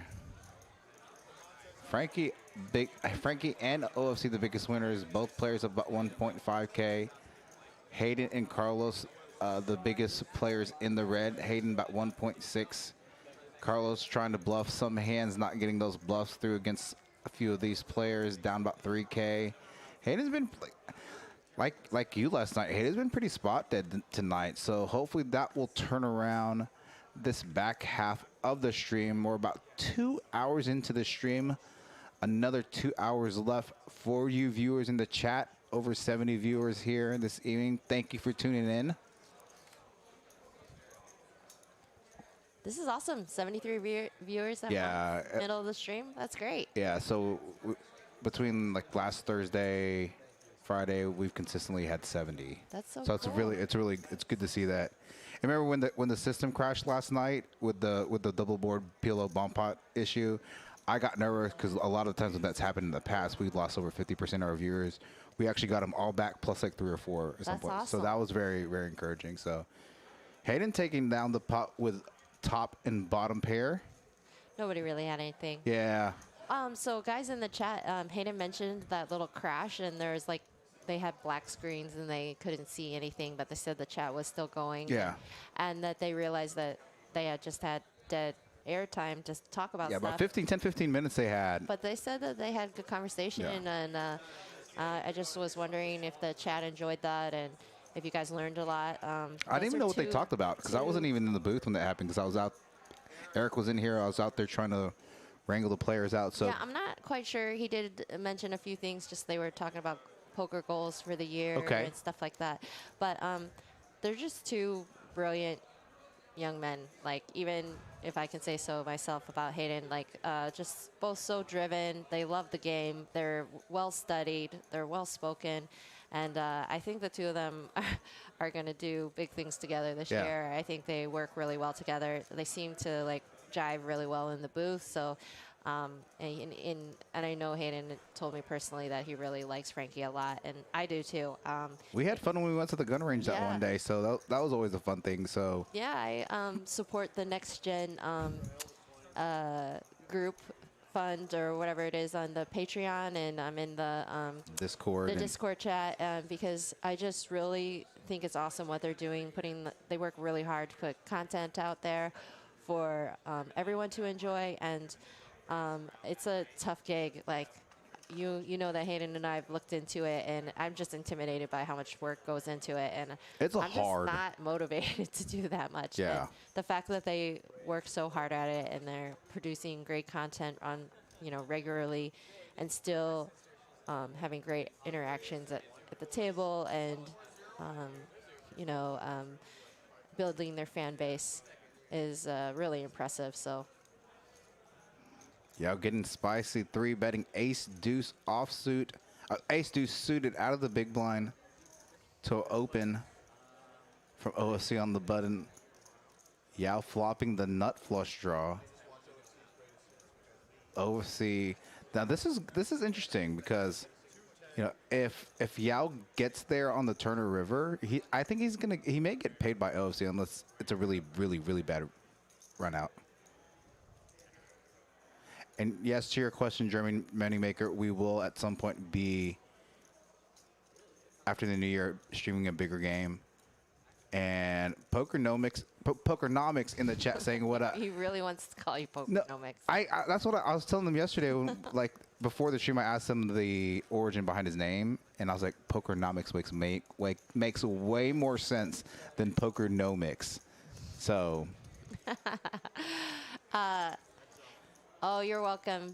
Next Gen Poker, Rosie, Jack. I really am proud of you guys. It's poker is a tough gig, and the live stream world, the content creation world. I really think that this is how poker is going to grow in the years to come. And you guys being so active in this, I just think it's great that 3 upstanding gentlemen. Yep. Great kids with great vibes, and I mean, young adults. I say kids. I'm just getting old. But we're getting old relative to these guys. Yeah. I gotta go to the chiropractor and get it. Hayden calls himself the poker dinosaur. All 33 years of himself. He's like he's the new OMC compared to some of these young bucks. Yeah, he's old now in the generation of poker, and I just love seeing good guys with fun attitudes that aren't just sitting with their hoodies and sunglasses on at the table and annoying the old men out there doing what you do. So.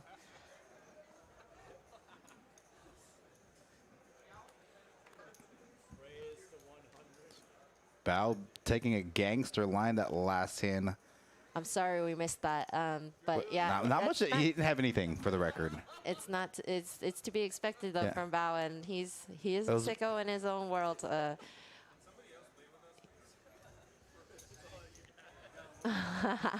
OFC begging for action. That side of the table was definitely. What do they say? Strong side. I don't know the football term. I can't even use. Oh, there's like a weak side and strong side. Weak side, strong side. Yeah, that's definitely the strong side. But it's not that. It's like action side and not the tighter side. Frankie gonna lay down a side. Oh, I didn't see the pre-flop action. So a lot of times on that board, especially again, it's OFC, I'd at least maybe peel the one there. Ace high could be good there a lot of times against a player like OFC. Yeah, but at the same time, you just have to decide when you're going to do battle with a hand. Right. Like, is it really necessary to take this particular spot? Good I feel point. I feel like Frankie is kind of just like taking it easy, realizing where he's at, and he's gonna choose to do battle in smart situations. And Ace Right. 10 offsuit is not necessarily the hand that you want to have right there for your semi bluffs. Carlos with queens, he has a tendency to do this in early position. He likes to limp. Oh, wow. Hayden has suited ace king. This is going to be an interesting spot. A lot of limping going on here. And as much as I don't want Hayden and Carlos to get it all in here pre-flop or anything like that, but I do think this is a perfect spot to limp raise. Like, you've underrepresented your hand. He's just going to make the call. And he does do this. The problem with this is that you allow everyone else to have a reasonable price to peel with Correct. all these other hands like deuces and 8-6 offsuit. So it just makes your hand a lot more difficult to play after flop when you have other players behind you. And obviously Carlos with the best hand of the overpair to the board. Very disguised Broadway pocket pair in his hand in the +1 position. I wonder if he needs to take over the betting lead here. Is going to make it 500 in the pot of 900. Going to get all the players to fold. Oh, Yep, and he takes down the pot here.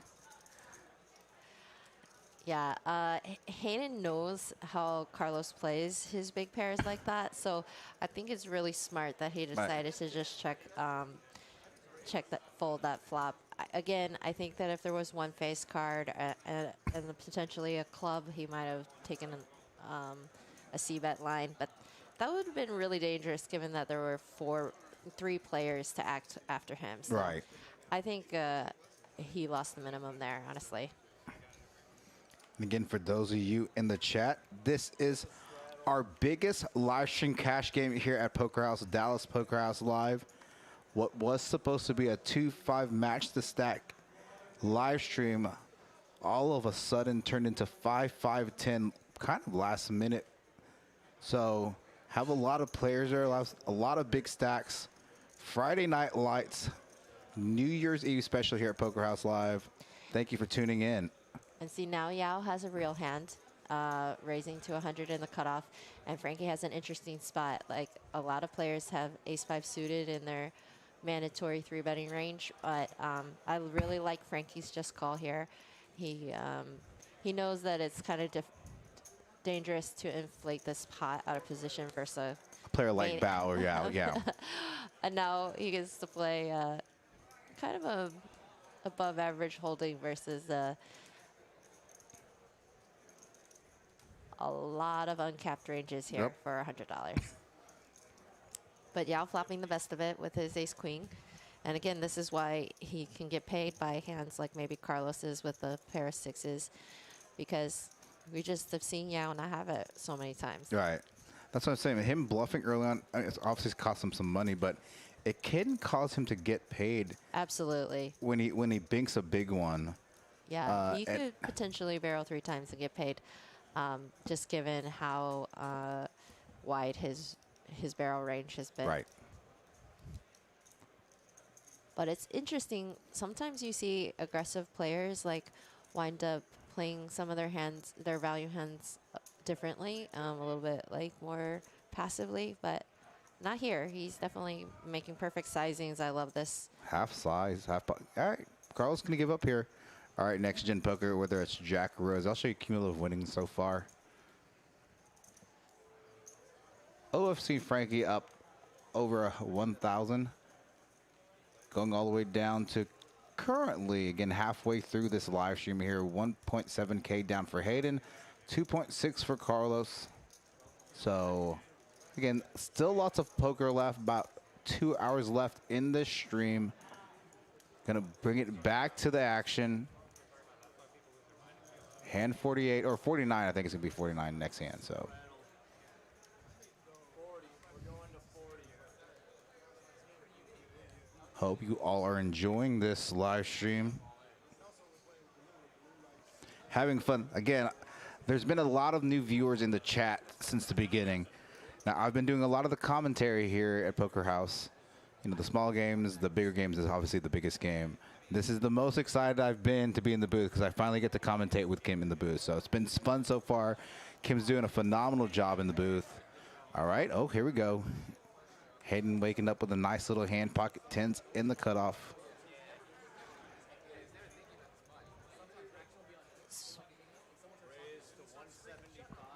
I like this larger sizing. He's definitely trying to exploit the fact that Bao slim calling range is going to be very wide, and OFC in the straddle, it looks like it's the double straddle, Right. is definitely going to defend pretty wide. But Bao does decide to fold.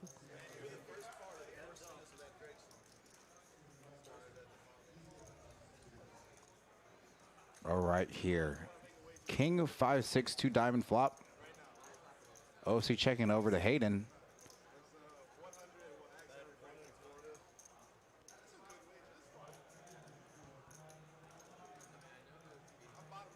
Jack of spades.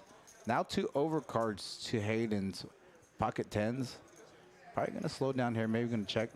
Maybe could double barrel. I don't know.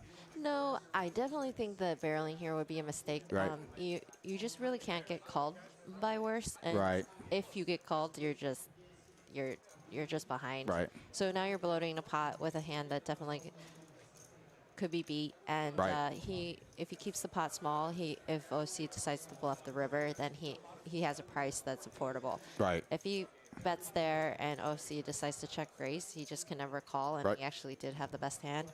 So it's you know, I think that a lot of times people are scared to check turns there because they feel like it shows weakness, Right. and they're always going to be up against a big bluff on the river.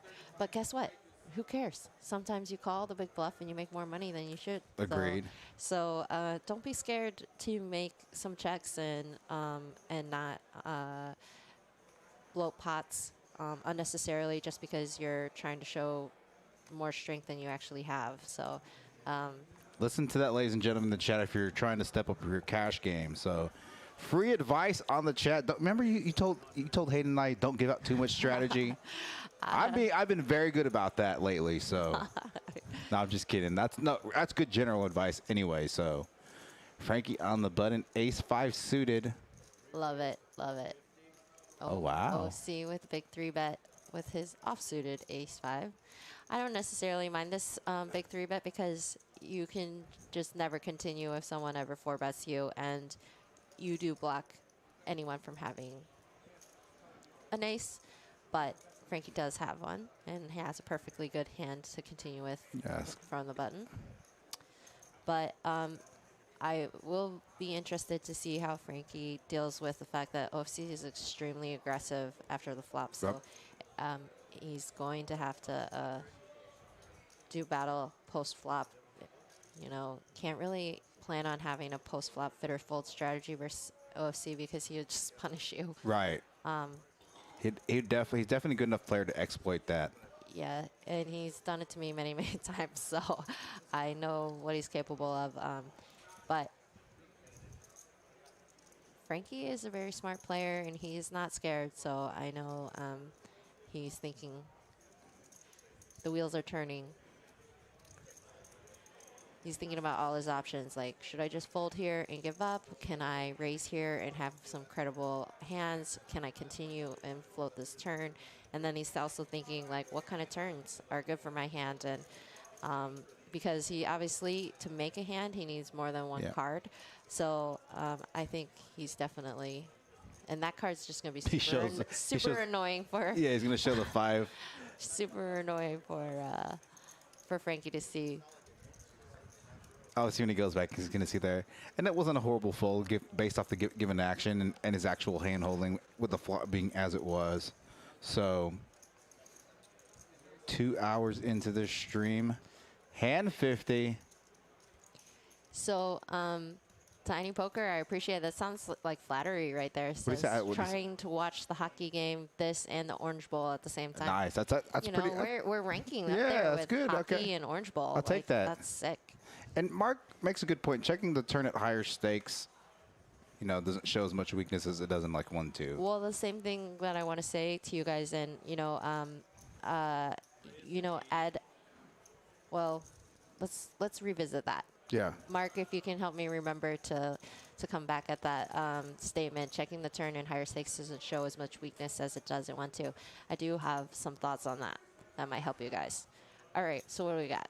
A lot of everything. A little bit of something for everyone. Yep. No one is super strong, but everyone's got some pretty good hands. Look at this.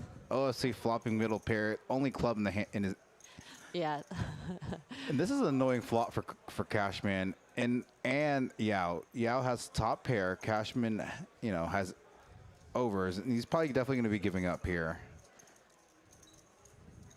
I don't think Yao's, No, Cashman. definitely not getting it up here. Seeing Chris Cashman not getting in a ton of hands tonight, so. OFC just snaps another 7. Nice turn card, OFC.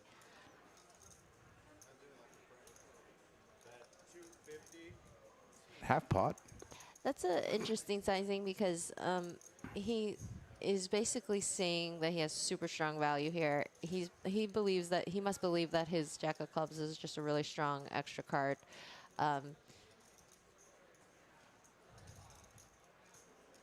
Yeah, I think I like that sizing. That's interesting. I would have considered betting a little bit more because Yao isn't a folder. You're right. So I would have just tried to maybe even go full pot, but maybe he just has too much of the board, you know, having 3 7s and a club in your hand. All right, so go back to Mark's point in between hands. Oh, okay. So, and you've kind of said similar things, right? You mentioned that you enjoy watching the streams and learning from really great professional poker players and watching the higher stakes streams, but you feel like it might not be super relevant to the applicable. to the smaller stakes games. But I would venture to disagree, and you guys need to like realize that like if you watch the Wednesday stream on the other channel and games like some of the Sunday streams here, the Next Gen streams, the last couple weeks of the Friday streams where the action is loose and crazy, you have to realize that like that's very similar to what you're dealing with in smaller stakes.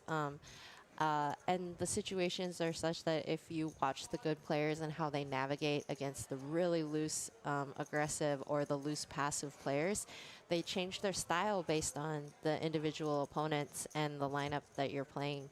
And that's what you have to do. You can't just check fold all the time. Yep. And you can't just check call all the time. Yep. And you can't always just bet, you know. So I would definitely try to watch some of these Texas streams that have some looser lineups and realize that it's actually super relevant to pay attention to how the good players extract value, how they navigate their premium hands after the flop. I know that Hayden does it really well, and I try to do it pretty well. There's definitely hands where we're like check folding pocket queens on certain boards, and we're check folding ace king on certain boards, and it's just like hands like that where you're just like, oh, we can't do that in our 1-2 games, and there's certain hands where we're triple barreling with like seemingly sub premium holdings and getting max value. You guys can do that too in your smaller stakes games. So I definitely think I would advise you guys to watch some content like that, or, you know, talk to your favorite professional poker player that plays loose lineups. Like, I get it that you guys might think that these higher stakes games have more competent players, and they do sometimes, but Sometimes they do, sometimes they don't. 2-5 at In just general. yeah, in Texas plays very loose, and it's difficult to learn the strategy on what you can bet and what you can check and what you can call with and what you can fold to, but it can be done. And there are relevant contents out there for you Gotcha. to watch. Now, this is a hand that was 3-bet and 4-bet pre-flop. Yeah, it's another large pot. It looks like, I don't think 3-bet. I think yeah, Jose Elsa- 4-bet 4 to 450 and OC called. Yeah, I don't think that. That's not right. Yeah. Something happened. Weird happened. See, look at you. Everybody's saying good point, Kim. Fantastic points. Bring Kim back in the booth. We want Oh, Kim. No, my actually, she wants to be on the felt. I can tell you that. So Yeah, this is a treat to get to talk a little bit of my poker strategy. I don't think that I'm going to be your standard GTO analyst by any means, but you know, I really want to share that like poker can be so fun. You can still make smart, thoughtful, strategic decisions without being boring and playing like a robot. But you know, I think that all strategies are relevant, and you should find a strategy that fits your style and the way you want to play and how what your goals are at the table. Like Hayden and I clearly don't play the same game. Yep. My brother you know, watches us irregularly, and he just goes, you know, your two styles are completely different. I know when I watch Kim play, it's going to be a lot more action-packed and a roller coaster than if I watch Hayden play. But you know, we're both profitable players, and I think a lot of people like both of our styles, and so.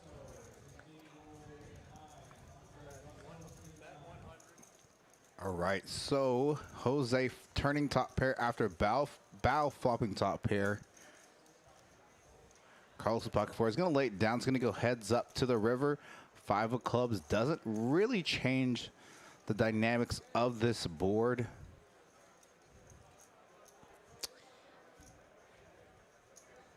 Let's see what Jose is going to do. I think he's getting paid here a lot. It just doesn't seem like a king is super likely in Jose's hand. But the flop did check through, I guess. But Going to get paid here. Jose picking up a nice little small pot here. a little rebate from his last hand. Hasn't been involved in too many hands this evening, so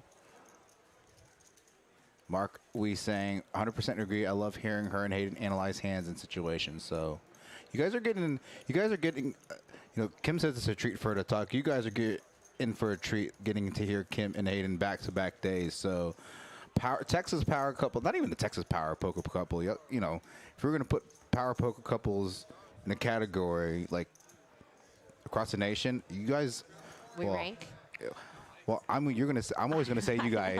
I'm always gonna but say you're my number one power couple. You're at threat of losing your house. So Yeah. I'm just kidding. So, I don't want to be locked out. So That's Captain nice. Oven Pairs. Captain Under Pairs. Oven pairs? Oven Pairs. Captain Under Pairs with a $20 super chat saying thanks for the free coaching. Awesome commentary. Thanks. Thank you for that super chat. Cup.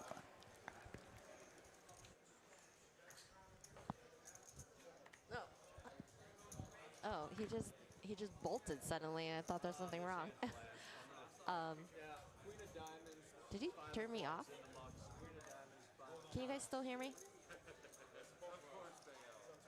Testing. 1, 2, 3. Hello.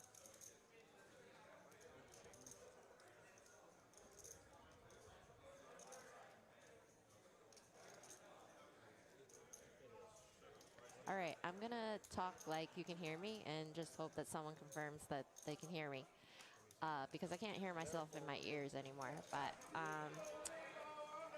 this is an interesting hand. 4 ways to a flop with a lot of varied holdings. Hayden outflops everybody with his ace-3 of clubs when he has top pair. 200. Yes, but the volume is low. That's what I thought. Okay.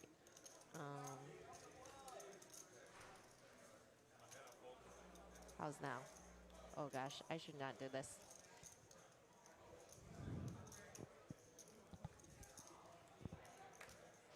Okay, well, hold on one second.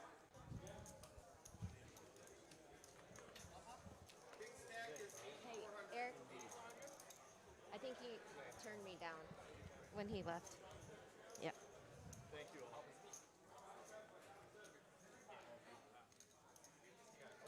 Okay. And this is down or up? Can you guys hear? No. Hello? How's that, guys? They said they couldn't hear me.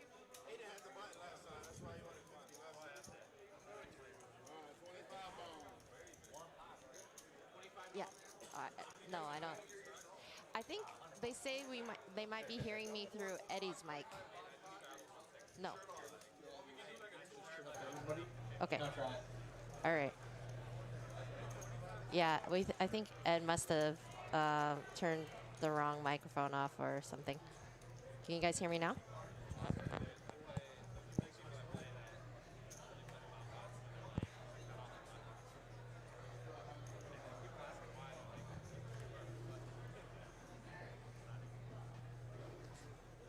This is what happens when your commentary partner bolts from the room suddenly.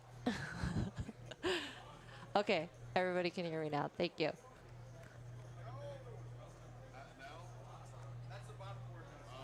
You guys are awesome. I really appreciate the chat and the feedback.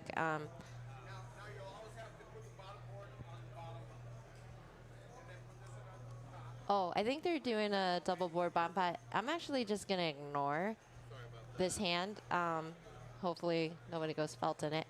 But I was just thinking that you guys might want to do like a Ask Me Anything. Now, my parents are watching this stream, so let's keep it clean. But feel free to ask me anything. I don't know, poker related, somewhat personal. Can't give out addresses or taxable information, but any questions, poker related, or I don't know, live stream related, or what you got for me? One poker question. There are a lot of situations where we flop the nuts, but sometimes the second best hand on the flop sucks out. Is there a bet sizing to make them fold the turn? So that's from Texas Ace King King. So not sure who that is, but that's a great question.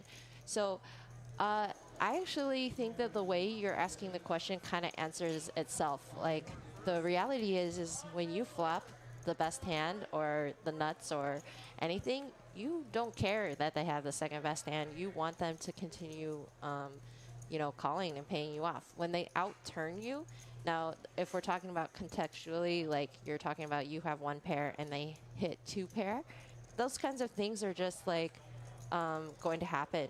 And they're going to happen a lot if you the more poker you play. And you trying to get them to fold turn with a hand that just outturned you is going to be very difficult. So I would just say I think you you need to realize that like you should be asking yourself a different question, is when my opponent outturns me or turns a card and turns the best hand, how can I lose the minimum?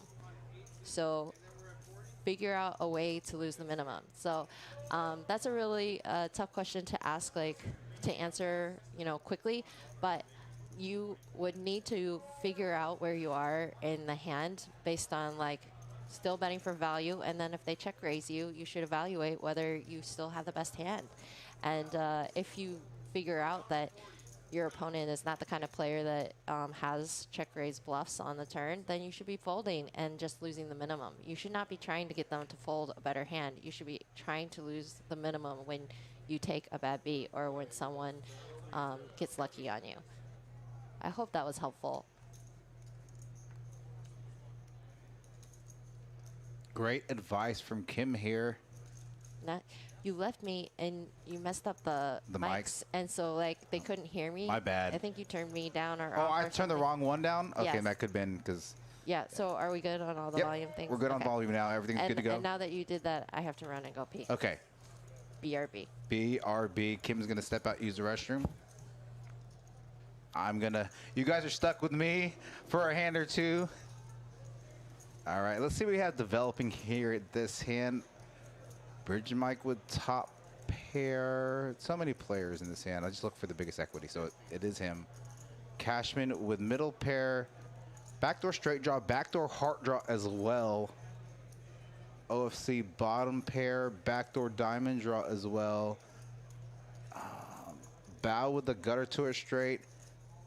For the record, it's very hard to commentate when it goes 7 ways to the flop. So.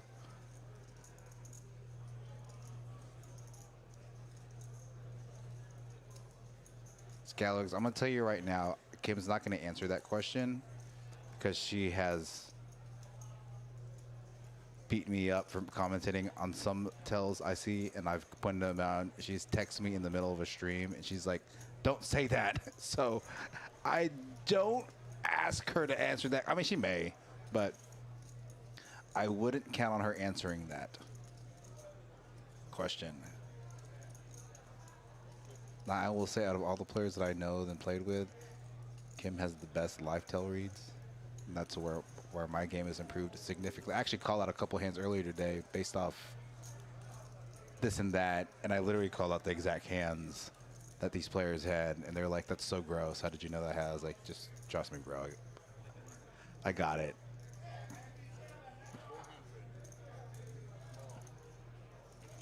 Not to be a Debbie Downer scallywags, so.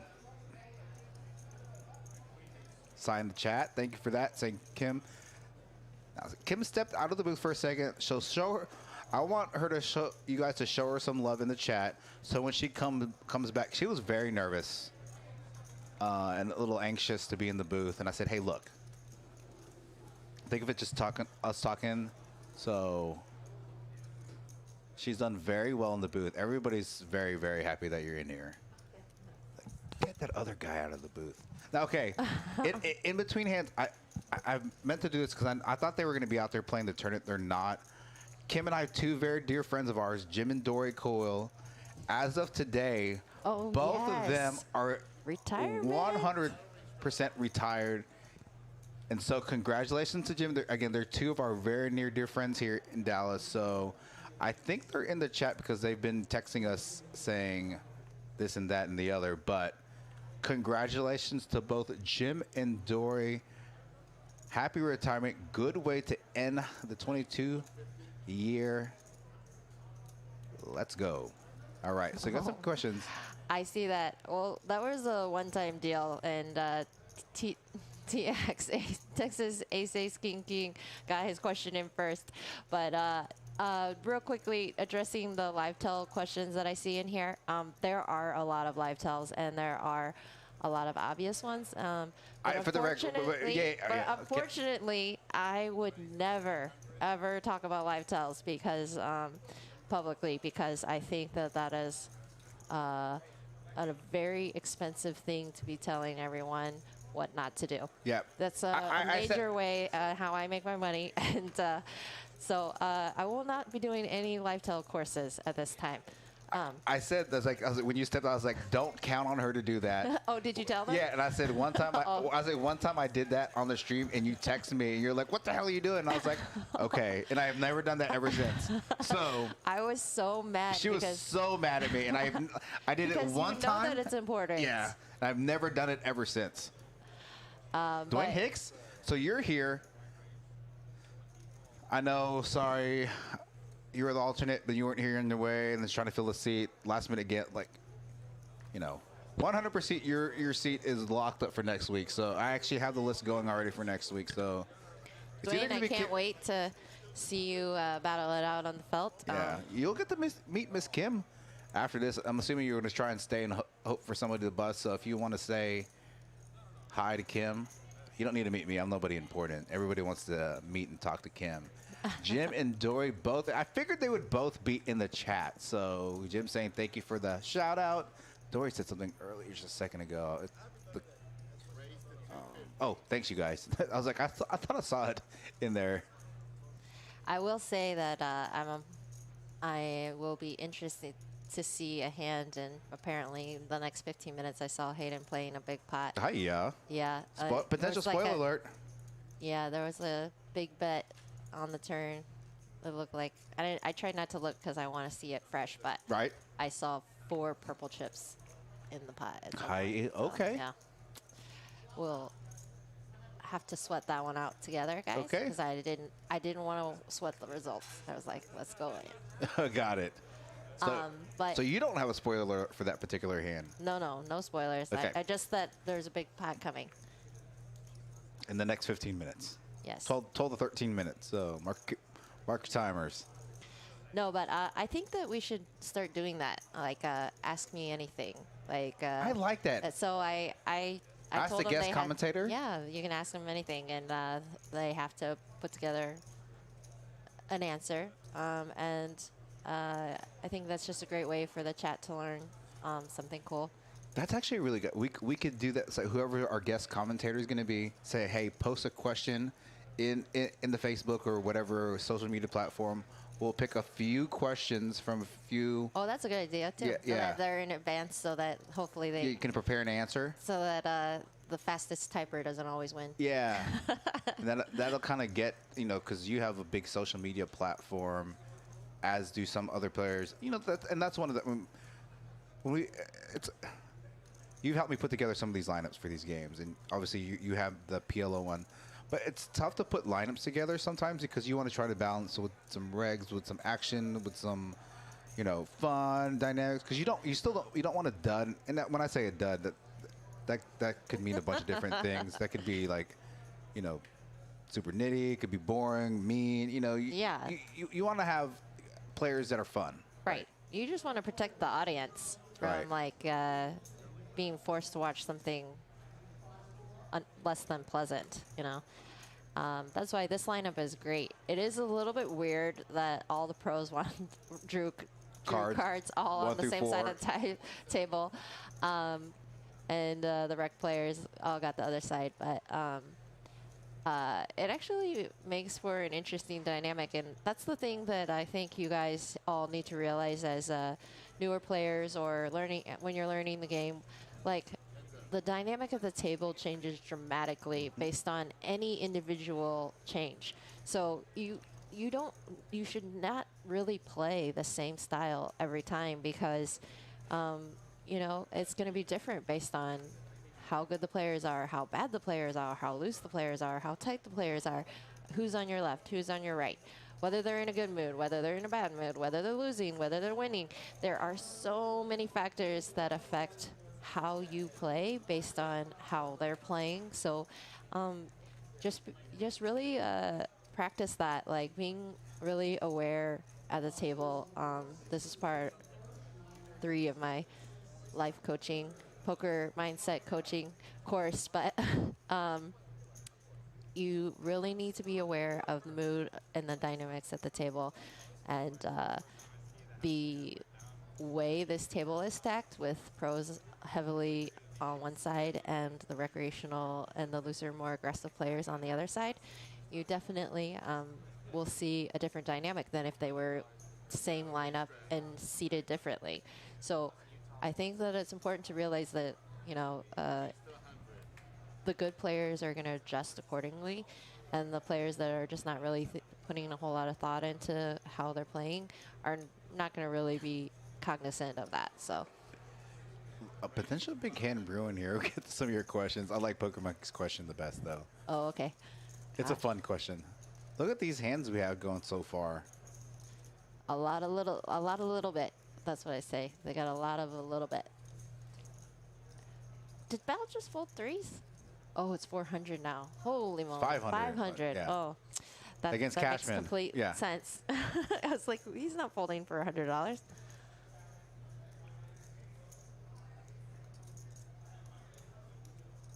All right, And Jose with a little cheeky hand. Is he gonna peel and play post flop? They're really Okay. deep. Nice, I love it. No one can accuse Jose of being a nit. Yeah. Let's go. I like instant call here.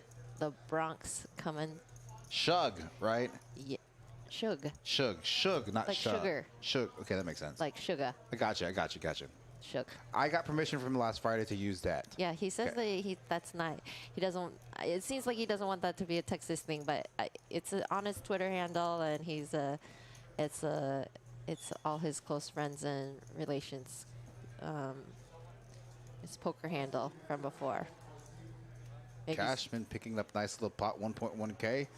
Slowly kind of eking up. Getting no sugar on Yeah. that flop. Poker Sorry, monkey. I was trying to make a joke. Yeah.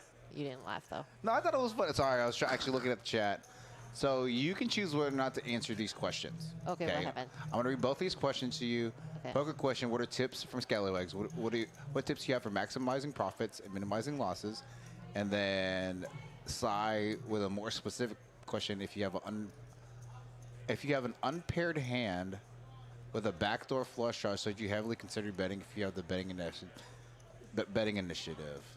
These are all great questions. Yep. And then I think what's no. Poker Monkeys? His were funny. He's Why do we park on a driveway and drive in a parkway? You know, that's a really interesting question. I'm going to go home and ask my 18-month-old. I think she would probably have a better answer than me. Yeah. So, If and a then fortification is a large fort, why isn't a ratification a large rat? Poker Monkey with the best questions. Oh my gosh, nice. Thank you for that, Poker Monkey. Okay, so Biggie, after this hand, I'll put up chip totals. This is again everybody with a Oh, little wow. something. Oh, and some of us with a larger something. Yeah. OFC may get in the mix here. Bridge Mike just playing his hand a little slowly, calling 90. OFC getting in there. Wait, for so 90. And I was just Or telling I mean the 100. chat. Sorry. Yeah. What about the chat? No, I was just saying, like, yeah, I was telling the chat, like, it's hard for me to, like, commentate when 7 players in the hand because I have to, like, Oh yeah. it's Well, very difficult. Oh, and Yao is in there with 8 deuce offsuit. Excellent. Getting a good price. Okay, 5-6, Jack of Diamonds. Is it really a good price for 8 deuce offsuit? No, it's I'm never. just asking. It's never a good I price. mean, I stretch my hands really, really far, but that one's That's a super stretch. Ha. Ah, let's go. Thanks. All right. Okay. Bridge Mike with the best. Oh, he's flop top. See, this is how many hands I have to go through. He flopped top set, okay? But there is some straight draws and flush draws out there. So, I know he was in early position, but I hate this check because with the He's draws out there, we really has to just bait. want to start building a pot. Like we flopped the biggest hand we could possibly flop. Overbets pot here. I think we need to start building it. Now he's overbetting pot on the turn because for all the same reasons, like he's trying to extract value now on a turn. But it's just going to wind up pricing everybody out. Yeah, it's just not going to get any action. Now, relative to the hand holdings, he wasn't likely to get a ton of action anyways. Right. But that's besides the point. Like, you can't be results oriented. Anyone with, 7, 8, any hand with 2 hearts in it, any hand with a worse jack, any middling pair, pocket 9s, 8s, almost all of them are going to continue if you bet that flop. So we definitely need to make sure that when we flop big, free advice. Interesting. Yeah, it was interesting. Interesting line. Interesting bet size.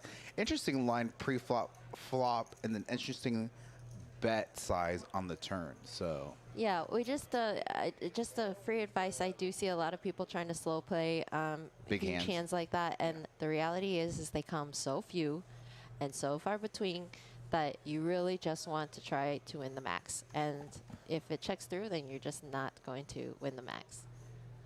now just checking the numbers, nearly 100 viewers in the chat, 91 viewers. That is our biggest viewership total. All tuning in. Don't even care about the 5-5-10 game. They're all here for Texas Kim Stone in the booth. Oh yes, I can tell. Yeah, The crowd goes wild. No, I think I would venture to say that out of a lot of the viewers in the chat could say this. I would venture to say and go off on a limb and be very confident in saying that they probably enjoyed you the most out of a lot of our guest commentators. And I wouldn't blame them for that. Well, you're just guessing. I am guessing, but I think it's a pretty educated And guess. you're biased. And that is accurate statement as well. Yeah, Big E is Cumulative winning. really wants all the stats. We'll get to you, Big E. Give you all the stats. Okay, so Caden here, top pair, but now Cashman and OFC both having each other's flush draw outs. I wonder if Cashman's going to get... Looks like he wants to do something. Yeah, Ah. he can rep a 10 here. You know, he did enter the spot. Is it going to show the action? Let's see. Okay. The flop check through, and now Hayden's betting the turn. So Hayden should know, though, if he's going to continue bet this turn after checking through the flop, he needs to plan on continuing, and he does.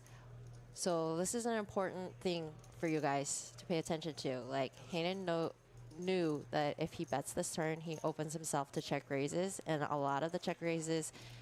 Oh, I'm not sorry. He's out of position. Yeah. He needs to know that when he bets this turn, that if he gets raised by competent players like Cashman, he is getting raised by lots of king queens, ace high diamonds, but also tens. So he kept his sizing small so that he could continue the hand, and we'll see if this is the hand this is with the the hand. 4 purple chips. So he's going to bet pot here, and this is the hand that you had talked about when you had stepped out for a second here.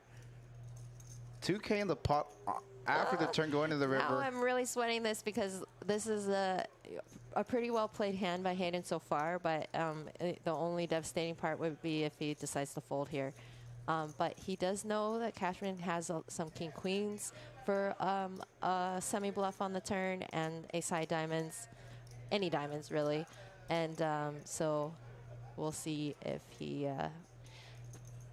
finds a call. And this size is polar. You know, he either has a missed draw, Where he's got like super or nutted. error, or he has a 10. Like a hand like King 10, maybe. Deuce is full. Queen 10, yeah. A 10. I'm sweating this, guys. What do you think? Oh no, he folded. Yeah. Boo. I think if that's a different Oh, and player, that 5 of diamonds. Oh, and he shows the bluff. Oh man. I think if it's like a different player, he may make the call there. But that's a tough. Yeah, it's just unfortunate that, like, you know, that 10 is obviously in Cashman's range Right. as well. I would be surprised, though. I will want to ask Hayden about this hand later, because something that I like to do, you guys, strategically, is I like to turn ace jack right there into a bluff catcher.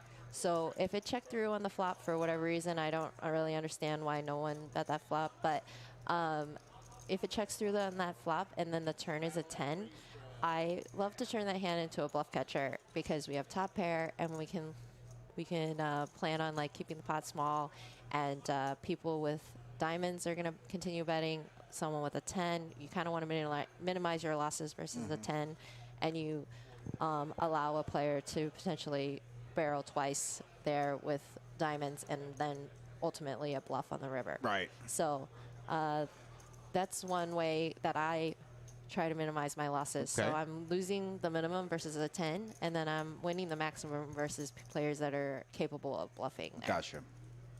So couple comments, couple questions going to get us. Cammy's saying, love Eddie in the booth, but it's very nice to have a woman in there showing how badass women poker players are. I agree with that 100%. Then she says, plus it keeps Eddie from saying, I'm not going to give out strategy. Just for the record, I haven't been doing that as much. So thank you for that comment. I like Mike's question here. Oh, wow, look at this. Let's take a look at this hand. Bridge Mike flopping middle set. Versus Jose's top pair and Top pair. backdoor flush draw. Yep.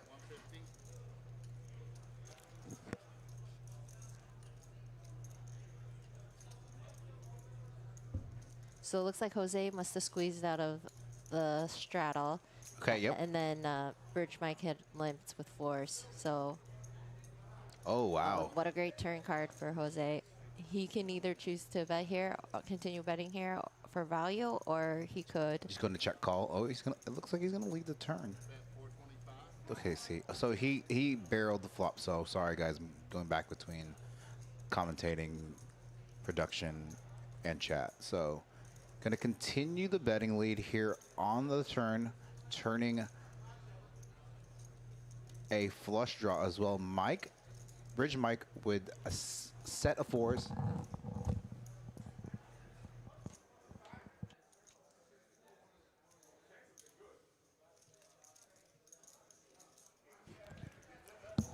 Just going to call here, especially with a draw-heavy board in terms of suits 6 of clubs on the turn now does bring in the front door club draw. Jose with enough showdown value on this run out with second pair. I like the sizing for Bridge Mike here. 900 the pot of 1.5K. They want to learn about live tells. Everyone should look at Hayden's composure right now. He's clearly bothered by that last hand. Yeah. There's a live tell for you. Yeah, there's a live tell. So here's a good question from Mike here. It says, at an action junkie game where you see 7 players to a flop, is there some value in upping the open size?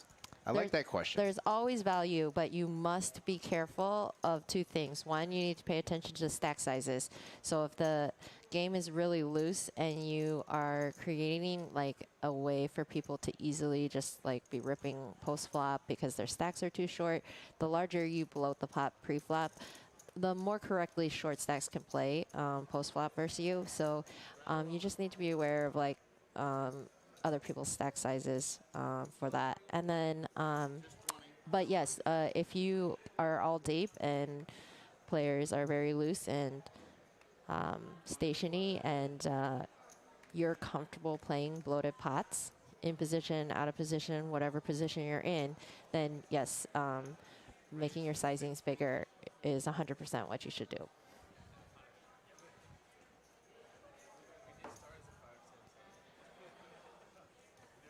All right, Frankie mixing it up. Gonna make it 60 with 8-9 suited, +1. Let's see what we got here. You know, I might not be able to commentate anymore because it's really fun to share, you know, some fun tips and secrets, but I feel like it's just like, you know. Negative EV. Yeah, but, you know, most of these people don't play versus me necessarily, Yeah. so it's probably not a huge deal. That could be our pizza. Yes. Let's go. I was like, please be the knock for the pizzas. I think everyone would venture to say that if they had you at a table, they wouldn't be very happy. They wouldn't be very happy, and they would be really, really, really hesitant to play hands against you. And now that they know that live tells are a strong part of your game, they're going to be super anal retentive at playing against you. So I don't think you have anything to worry about. All right. You take a break first. Okay. So Kim's going to give me a break. I'm going to have a couple pieces of pizza. I'm going to let her take over the commentary. Obviously now not having to worry about being nervous and anxious, doing a phenomenal job, getting a lot of love from the chat. Going to take a couple minute break here. Have a couple pieces of pizza. Well, why don't you do the wait and do the stats and stuff for the fans? I can do that. And then After this hand, definitely 100%. So I don't have to click any buttons and potentially just wipe everybody out. Yeah. I was trying to fix the mic and I was like, I shouldn't be touching these buttons. This hand is developing in an interesting way. I'm not quite sure. Bow with trip queens with queen. And he's getting bet into by Bridge Mike. Nice. And just a sneaky check call. The problem with this check call, though, is that Bridge Mike is probably going to shut down most rivers. So when you're out of position, I like a raise here just because it's difficult for you to extract value. But let's see what happens. All right. Double pair is the board, though, so. If Bao decides to leave this river, he just needs to think about his sizing and make sure that he gets paid. Yes. It's a big sizing. 800? Oh no. 600? Okay. 600 is a great sizing. Yeah, I thought it was like 9. I thought it looked like 900 for a second. The problem with this though is now Mike, loses to any random 6, and so unless he just like puts Bao on just like a crazy bluff with hearts, ace high maybe with hearts, or a blocker bet with ace high. Ace jack of hearts. Yeah, that's ace 10 of hearts. Well, he has Bridge Mike has 10 of hearts, so I'm trying to figure. Oh, Bao did bet the flop, but then checks the turn.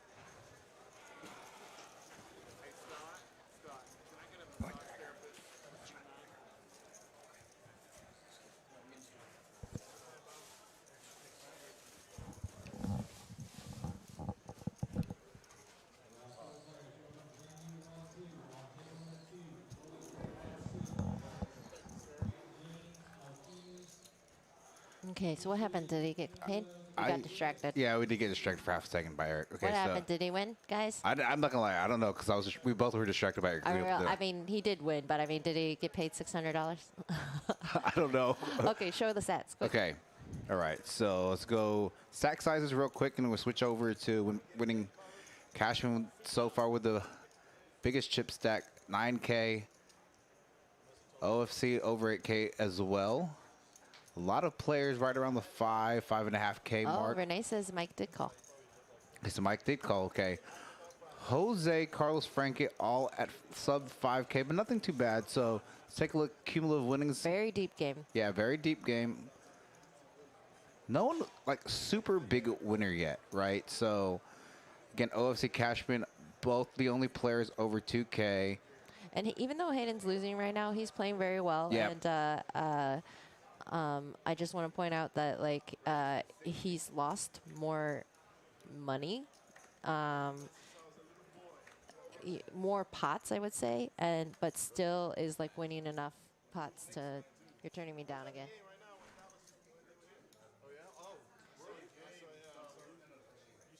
I can't hear my ears. I can hear me now. Okay, so maybe that was you. So I can hear you too. So, See. Okay, I can still hear myself. All right, we're just gonna keep it on. All right, we're good. I'm just gonna eat pizza. I can hear me chew. But what did you turn off? Because That's Mike. This is Mike one right here. Okay. That one I know. So I'm not sure which ones, and it doesn't matter. Okay. Okay, here we go. Hayden picking up jacks here. The 3-bet out of the big blind. And Chris playing king queen suited in position, perfectly fine. What happened to the like easygoing action when we didn't have we had plenty of breaks? Now this game is definitely picking up some steam. Very good board Hayden for pocket jacks. Has a nice hand, and he decides to mix in a check here. I know a lot of good players like this move for balance, like with their ace kings and ace queens that miss, but also with their overpairs. I just find it hard to navigate that way, so I don't do that very often. But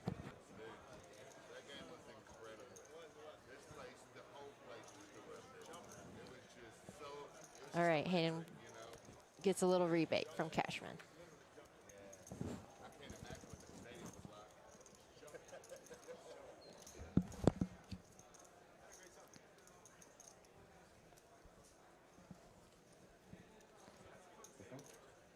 Oh.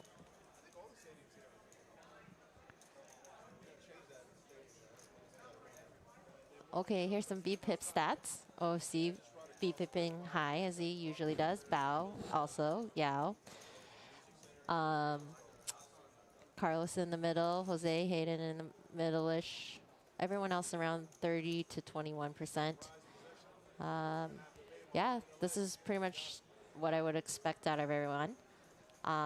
But Frankie and Cashman really haven't had a ton of playable hands, so I can't really fault them for not getting in the mix. I think they just really haven't had much to do battle with.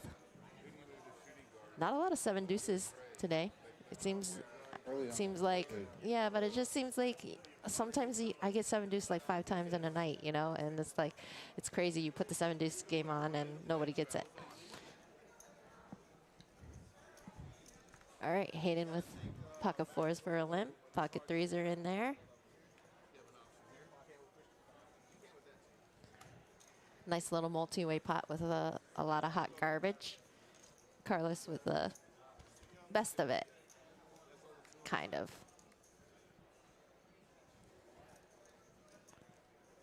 Oh, now we have some action. All right, so Frankie has bottom set. Hayden has middle set. OFC has top pair with the king high flush draw. I fully expect this pot to blow up a little bit unless we have an action killing turn. Let's see what Hayden decides to do. He just calls. Frankie has an interesting spot now as well because he's the 3rd player in the pot, just calls. A 5 would be a nasty card for OFC. That's another interesting card for everybody. Kind of what I mean by an action killing card. Like, no one's going to be happy about betting this. Okay, this pot, unfortunately, is going to wind up being pretty small. No one is super thrilled to be doing a ton of betting. I like the sizing. He can get paid by a lot of pairs. Frankie's got an interesting spot. It's tough for him to call here. But it's also tough to fold because, first of all, he has OFC behind him. So if OFC was slow playing anything,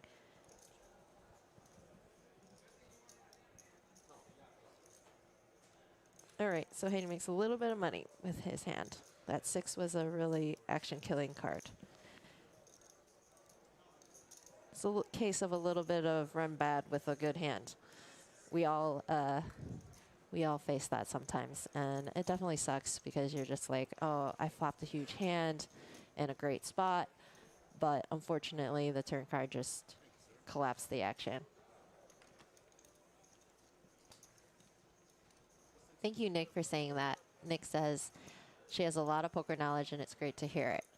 Renee said that Hayden and Frankie can infer that OFC doesn't have a flush or a straight when he checks the turn. Right. That's true.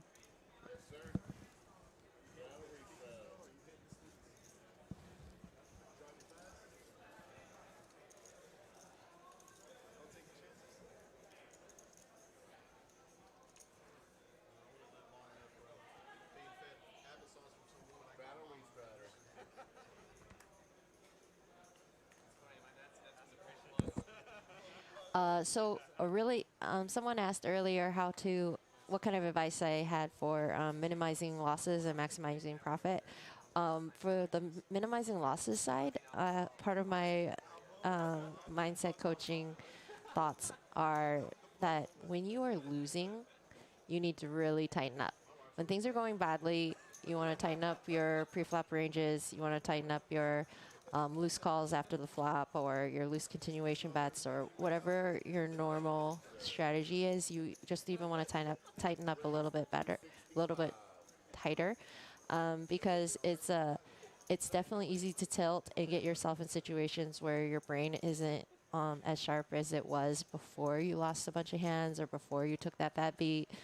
So I strongly advise on the minimizing losses side that you just tighten up and you give yourself time to recover from the emotional loss of losing your chip stack in a tournament, or losing the big pot in 2 or 3 hands ago. Your aces got cracked by a small set or whatever, and you just give yourself time to recover, and you don't do anything stupid, and you just really focus on being value heavy and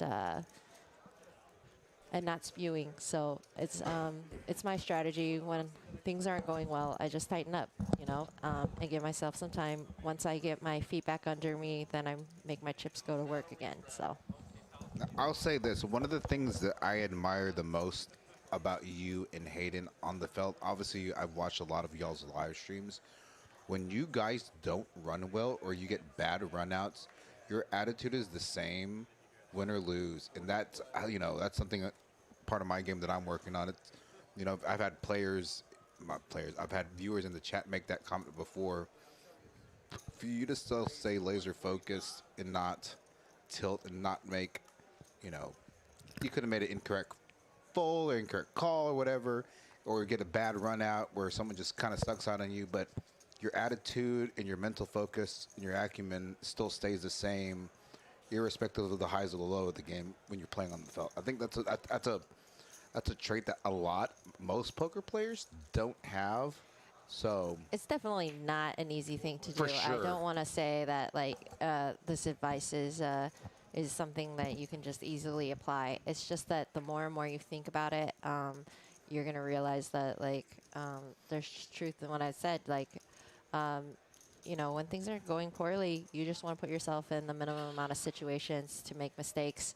And obviously, if you are not capable of making solid decisions in the moment, then you just need to pack it up and go, if at all possible. Or, you know, another thing is when I first started out and tournaments, you know, you can't really leave, right? So, but I would just go to the bathroom. I would just go to the bathroom, wash my hands, splash some water on my face, dry my hands, and then go back to the table. You just give yourself a 1 or 2 hand break to stop stewing and stop, you know, mentally freaking out over the thing that just happened. Like you said, it could be a bad call that you made. It could be a bad fold that you made. It could be, you know, a bad beat that you took. But nothing is worse for you as a poker player than to continue to force yourself to play hands while your mind is not completely focused. So I just really recommend that you guys like do your best to not spew when you're having those poker freakouts, because we all have them. All right, Kim, go ahead and take a little break, get some pizza in ya. I'll take over the BRB. commentary. Yep, gonna take over the booth a little bit. Gonna give everybody some points. 250 points going your way. Hand 68. Hayden in the hijack. Queen 9 of spades gonna make it 125. Heads up. The bow defending his straddle. Neither player with much on this board. Hayden still with the best of it with just queen high. Has a lot of the aces. Going to probably bet here and represent that ace. Yeah, and Bow just can't continue. Doesn't have anything.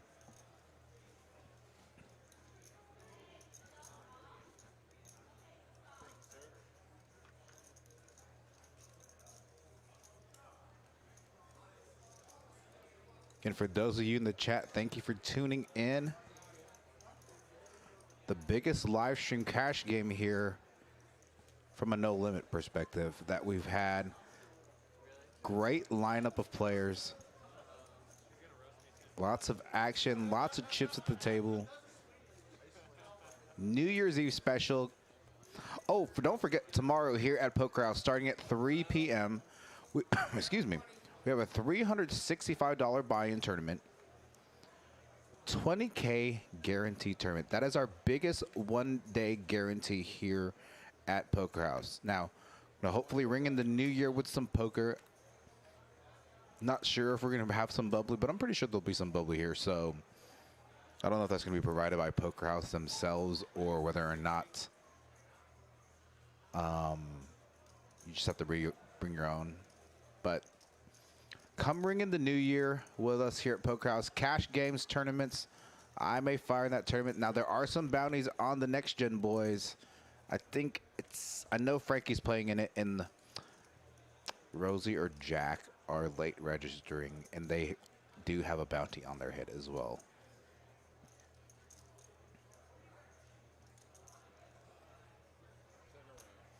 Ace high board. Carlos with the best hand so far with the just king high.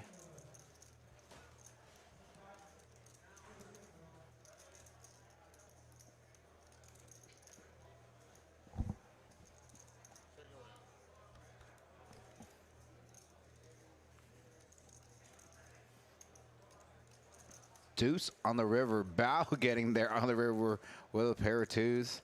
Two pair. Sevens and deuces with ace kicker. Gonna get there. No, that's a good point. They don't have a liquor license, so they probably can't provide the alcohol. Good point, Scott.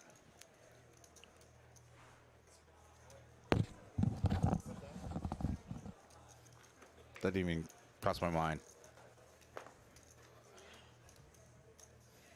So it is probably going to be a BYOB.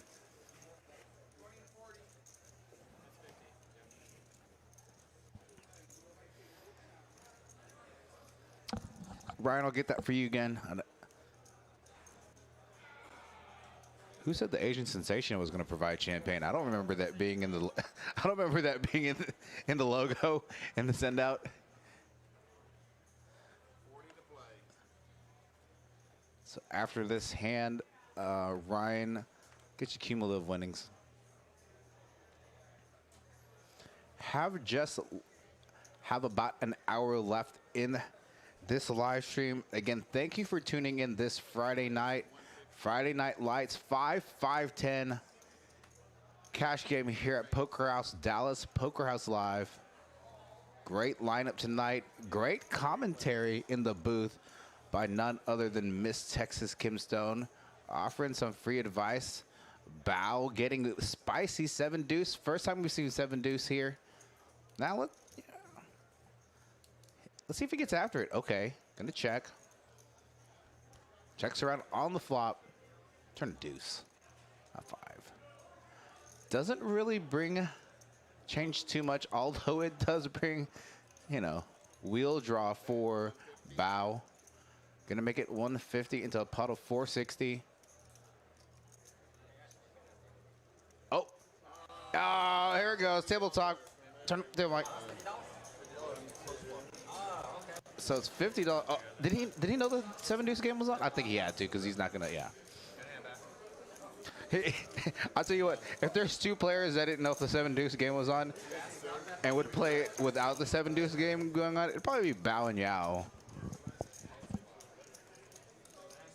I wouldn't have been surprised if he said, "Oh, y'all are playing." No, he knew because he was listening, so he knew the 7-deuce.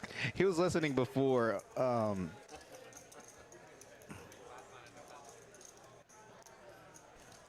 right, Scalawags hopping off the chat. Good luck to everyone on the felt. Thank you very much.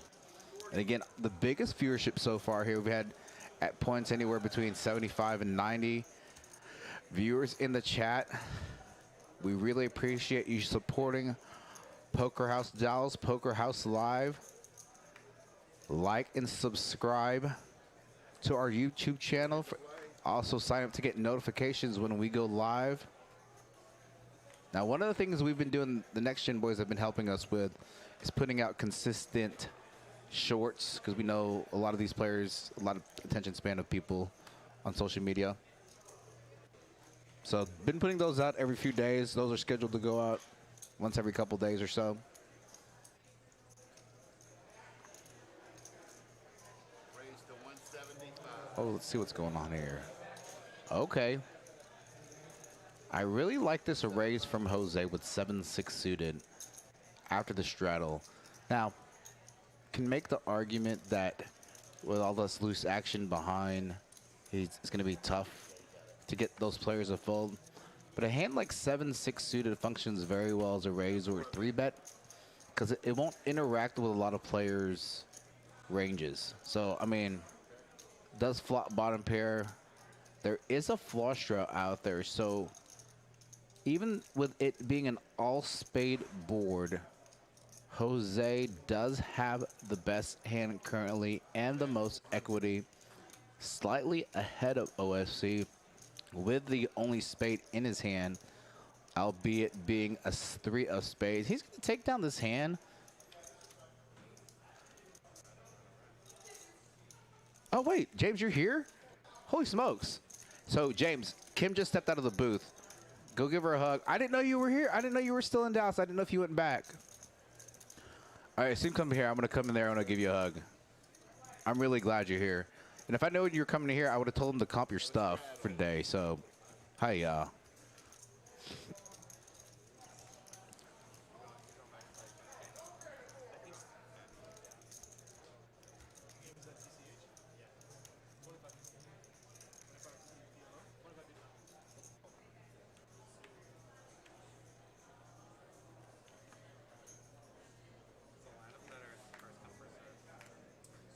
To play. Straddles on. Raised to 60. Raised to 160. James Duke is here. I was like, what's going on? Kim just coming here. I'm going to have to leave. I'm going to have to come out and say hi. Okay. Let me pay attention to the action real quick because I was more excited that James Duke was here. So, I'm not going to lie, guys. I'm not paying attention. So, it was an open and a 3-bet. 600. Oh, 4. Okay. A 3-bet from OFC. There's a call from Bao, and then a 4-bet from Cashman. That's a an OFC. Gonna price Bao into. Feels like he's getting a good price to call. OFC with a speculative call on the button with Jack 9 offsuit. 1.8K in the pot. And wow, look at this flop. Chris Cashman flopping kings up with the ace kicker. Bao with kings up with the 10 kicker though, so this is gonna be a really tough board for Bao to navigate. Is he gonna take over the betting lead? It looks like he's grabbing some chips here.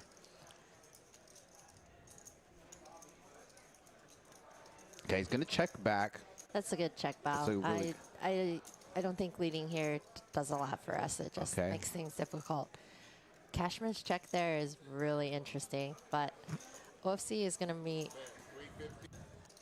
This is a really next level check by Cashman. A lot Oh, of look at this.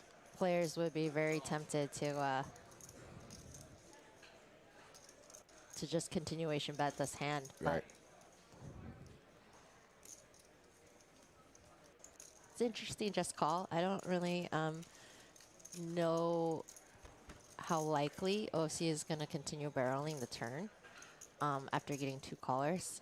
Again, the 7 of hearts doesn't change much other than it bringing in a backdoor heart draw. Oh, hi, Habib. Welcome to the chat. Thanks for tuning in. Hey, Habib, get in contact with me or Kim if you want to play this Friday night 5-5-10 stream. For sure. It's super, super fun game. This is a fun lineup. It's a lot of people you know, but a lot of new faces too. And I can definitely verify that you would enjoy playing with these guys. That's all right, no biggie.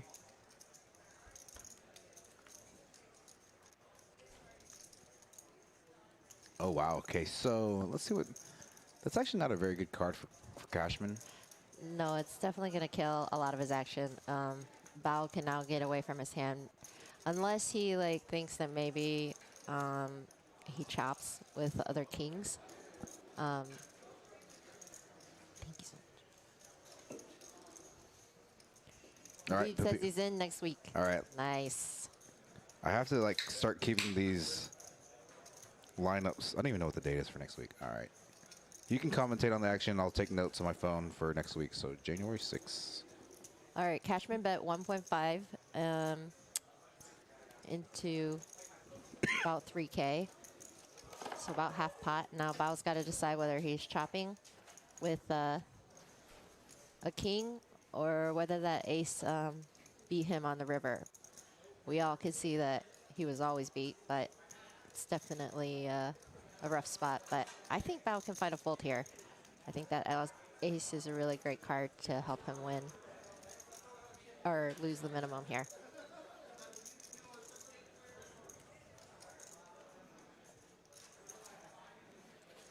What's up, Dan?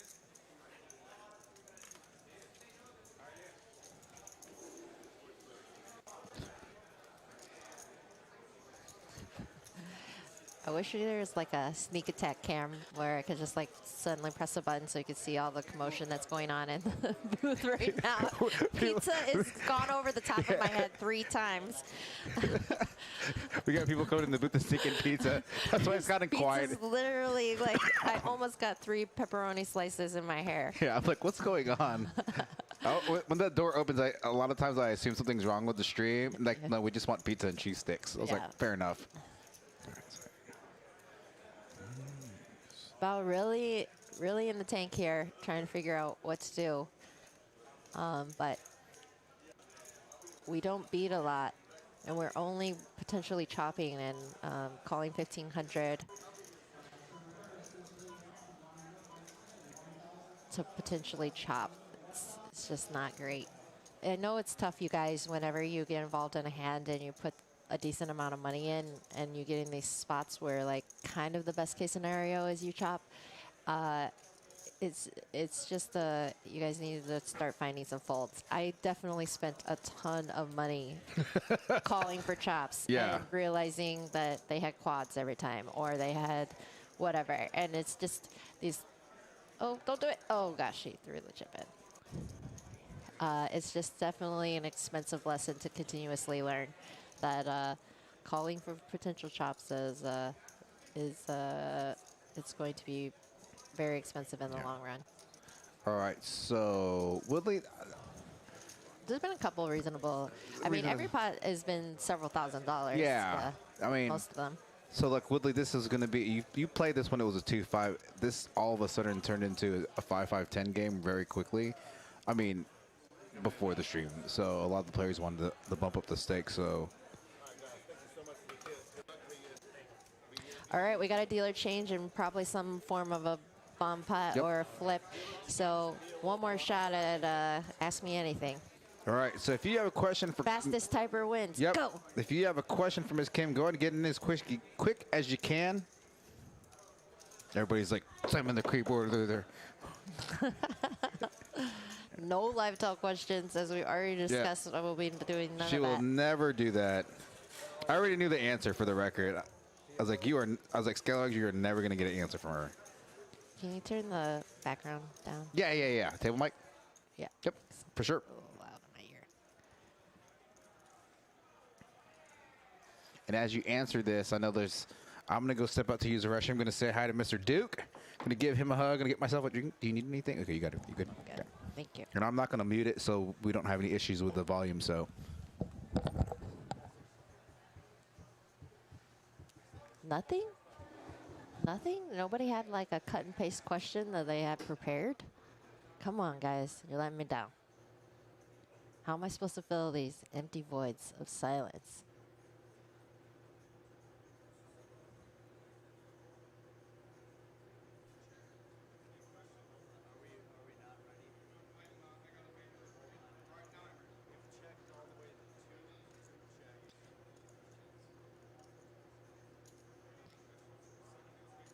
All right, I'll just talk about this flop. We have, oh, here we go, finally. All right, Texas Ace King King in there. The strategy to check raise withdraws after calling a 3-bet on a long run. I'm sorry.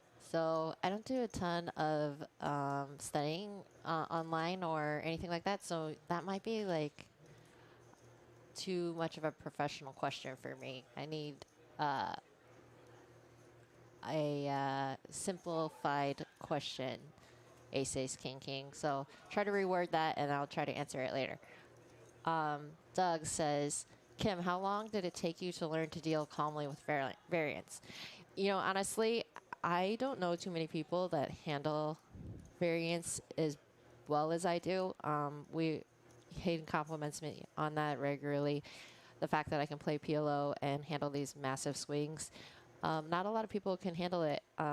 It's probably has a little bit of something to do with the fact that I am not risk adverse. Like, I don't mind taking some risks, and I'm obviously, you know, in there to gamble sometimes and to take some higher variance lines.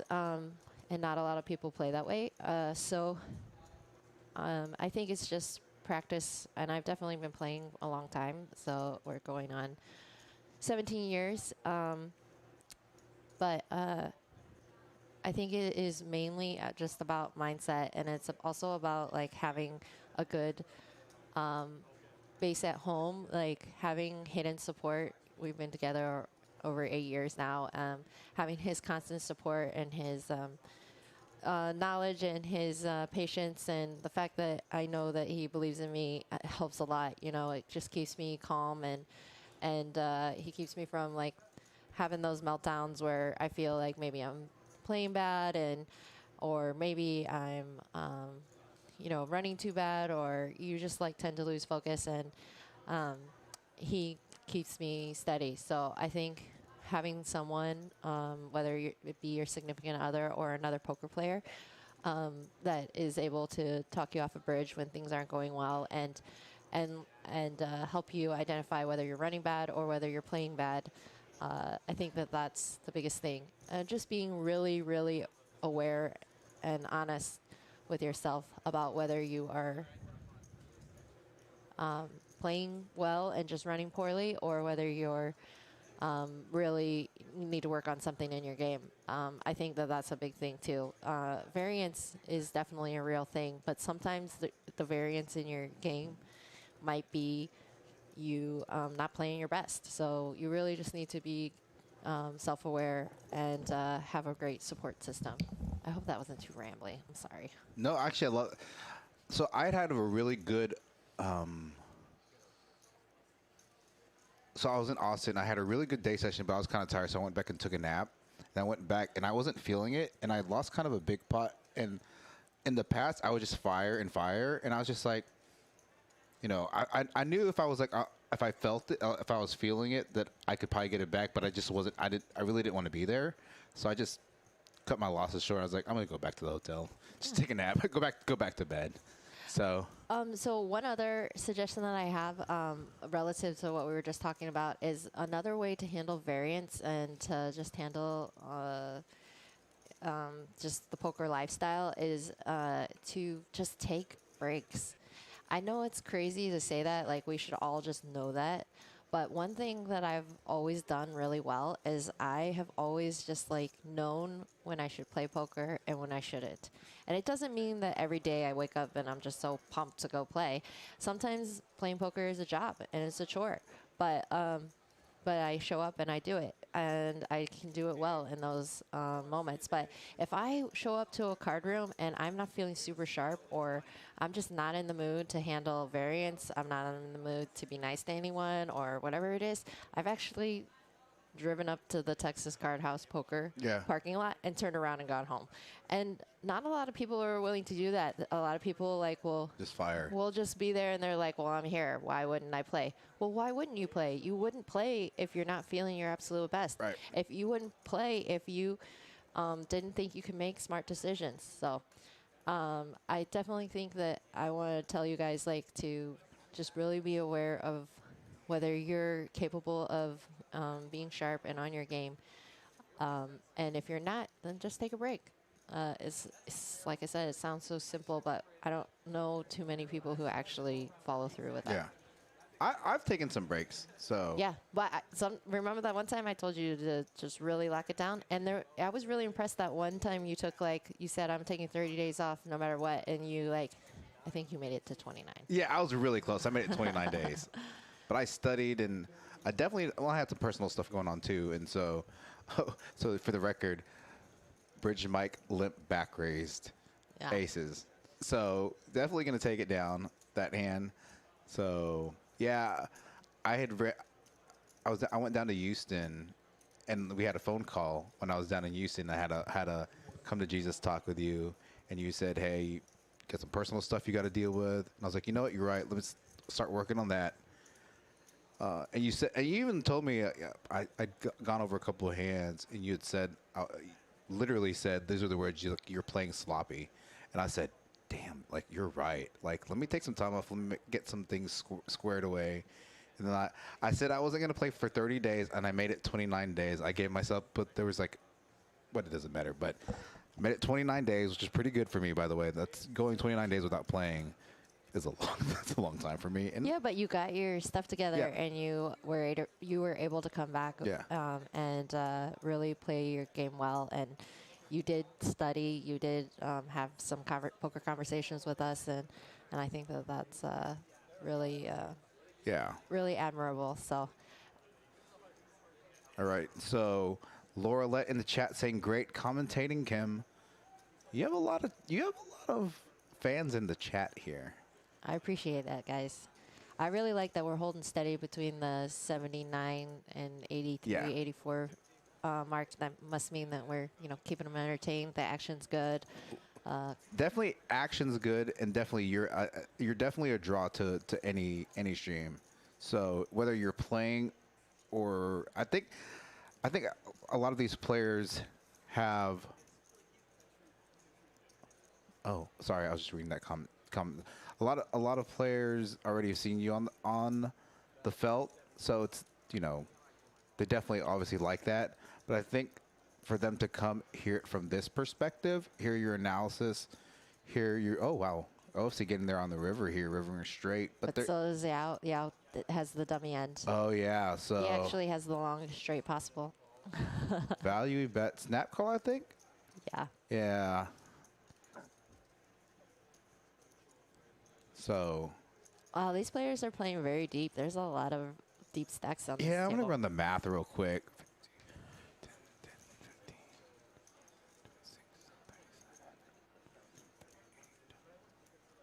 Oh, it's actually nearly 60K on the table.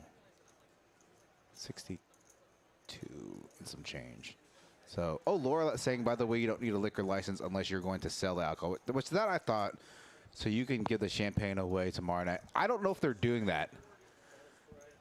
So for the record, I don't know if they're going to give away the champagne. I don't want to say we're giving away champagne in either A. Wow, that is a huge Yeah. compliment, Doug. I know you're in the chats and all the streams, so that's really nice. That's Yeah, a nice we were- compliment. And we're really trying He hard says here. this stream is growing to be the best in DFW. Stream, action, and commentary. So we really appreciate that, Doug.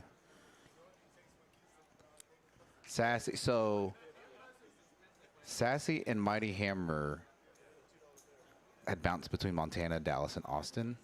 So Mighty Ham, was it Mighty Hammer? Yeah. No. I think he made a comment earlier about playing with Hayden. He wasn't very happy with it. Having Hayden at the 2-5 table. Oh, I think that was Mark Wee. No, but Oh. I think Mighty Hammer said something like that too. Anyway. Well, it's probably true for both of them. Yeah, yeah. So, I mean, I don't really oh wow, look at this. Yeah.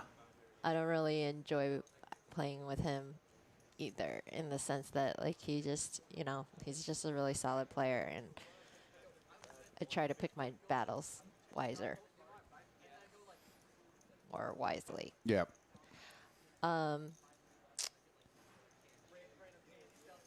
So this is interesting.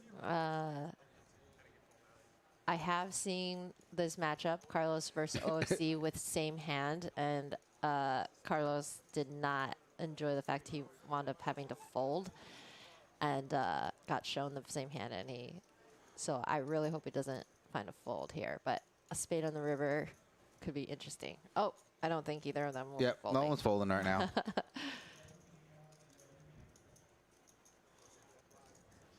Mark Wee does. Oh, it claim- was Mark. My claim bad. about Okay. his complaint. All right, Sassy. I definitely No, look so- forward to meeting you. No, she was. That one day we went to the gun range with the next gen guys. Where Yeah. sorry if Jack's listening, where he busted his head with the scar. That was, y'all were supposed to come, but I don't think you were feeling well. So they came. Sassy. Oh, okay. Her name is Melissa, and then her husband Mighty Hammer. His name is Brian. They went with us that day to the gun range. So they were sad that they didn't get to meet you and Hayden. So Well, we'll be around, so next time for sure. it's report that we're know, they're Mark- like 8 miles, like 8 minutes away. So go ahead. You can let me address Mark's question or Mark's comment, and then you should do the talk some noise. Yep.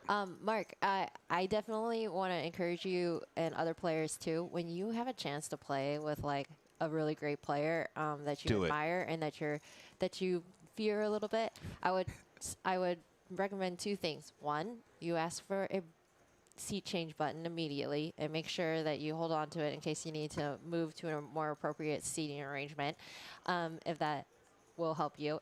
But two, I wouldn't fear having a great player at your table. I think you lock it up and you try to play a tight, solid game, and you try to learn as much as you can from them.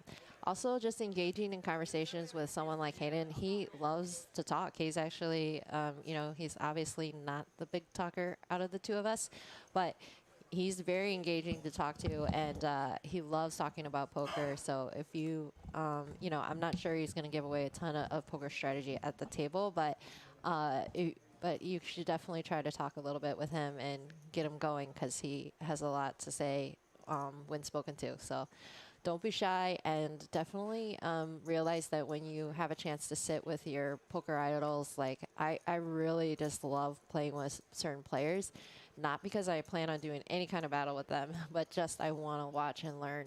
So Look at this flop here. yeah, look at this flop.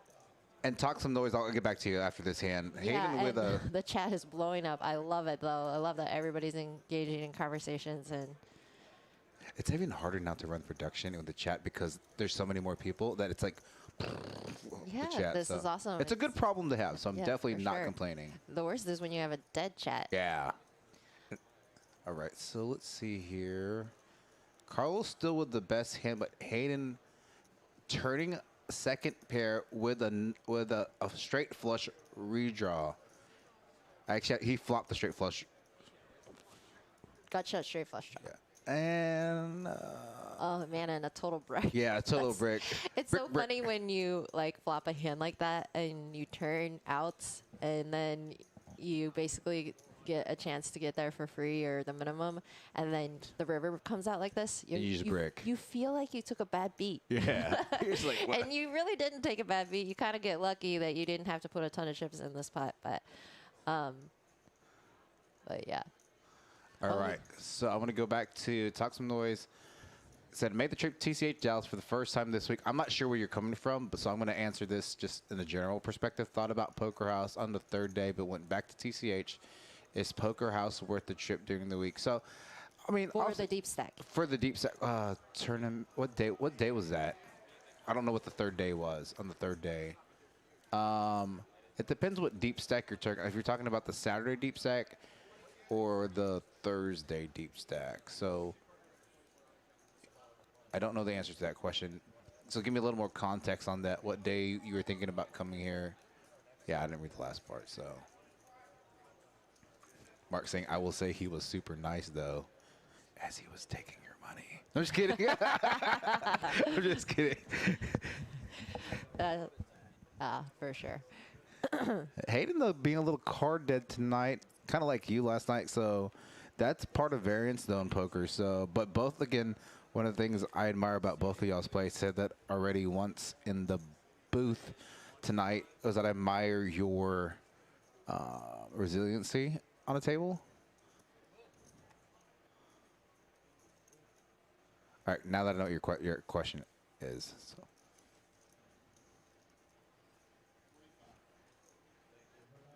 I like Laura Let's comment. I'm kind of like the Cowboys. I play her up or down to my opponents.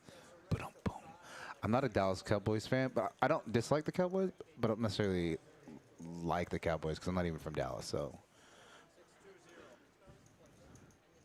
big 3-bet here from OSC. So Hayden opens with King-9 suited in latest position, and then Frankie just flatted the button with pocket sevens, and OSC squeezed the straddle with pocket jacks to a pretty large sizing. I think that if Frankie were another 2,000 deep or so, he could make that call and try to play post-flop, but pre-flop, I think that's a good fold. I hate doing it. I love set money on the button. That's just the most fun. Right. And also, you know, OC can have some 2-overs instead of having your sevens beat there. So I don't mind playing my button versus a 3-bet very often. But I think that he needs to be a little deeper to be able to make that call. Yeah, right. Okay, so back to your question, deep stack cash games. So we really don't run yet deep stack cash games. Our bread and butter is 1-2 cash for the 500 cap. We have been picking up our 2-5 table. I mean, we're getting like 1 to 2 tables now. Now, as opposed to TCH where they match the stack on 2-5, our cap is 2K. And then we have $5 bomb pot. So those between those tables, that goes really well. So, so if you're looking for more deep stack, bigger stack, I mean, you know, I'm not going to be afraid. I'm not going to sit here and lie and tell you, like, go play at TCH if you're looking at bigger games. I'm not afraid to say that. Yeah, Rena, but I think German Maker was talking about live streaming a higher stakes game, if I remember correctly. I could be incorrect, but I thought that's what it was, the question. Oh, another pair of pocket jacks getting 3-bet to $230 now versus Yao's 3-4 open. And I don't. early position. He doesn't like the fold. I think. Yeah, I get if Against Frankie, yeah, he against probably Frankie. realizes that's going to be Bow OFC, maybe even Hayden, maybe make Yeah. that call pre-flop. But right, we got about 15. No, sorry, that's not correct. We got about 30 minutes left in the chat. I'm sorry, about 15, 20 minutes left in the actual live stream. About another 30, half hour or so for us in the booth. Now it's cold in here, huh? I told you though, like when Hayden texted me, he's like, "Is it hot or cold in the booth?" And my answer was like, "That's a super loaded question because it's either really, really hot or it's really, really cold. So dress appropriately."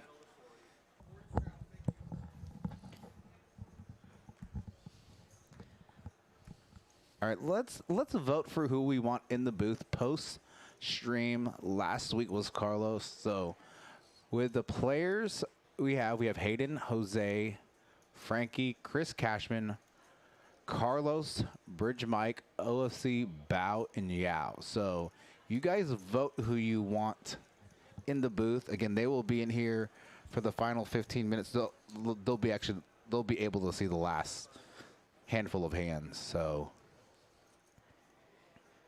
All right, Hayden's got a cheeky hand in his straddle. Okay. Looks like must have been the $40 straddle or $20 straddle. 40. I don't know. Is that what it was? A $40 straddle? That makes sense. And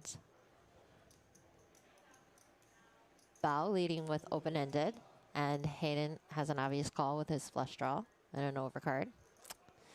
Carlos with top pair has a great call on the button. He could consider, since it was a limped pot, raising that flop to try to price out some of these other draws. Oh, wow, look. Bao has the nut straight now, and Hayden has a flush. So this is going to be an interesting hand.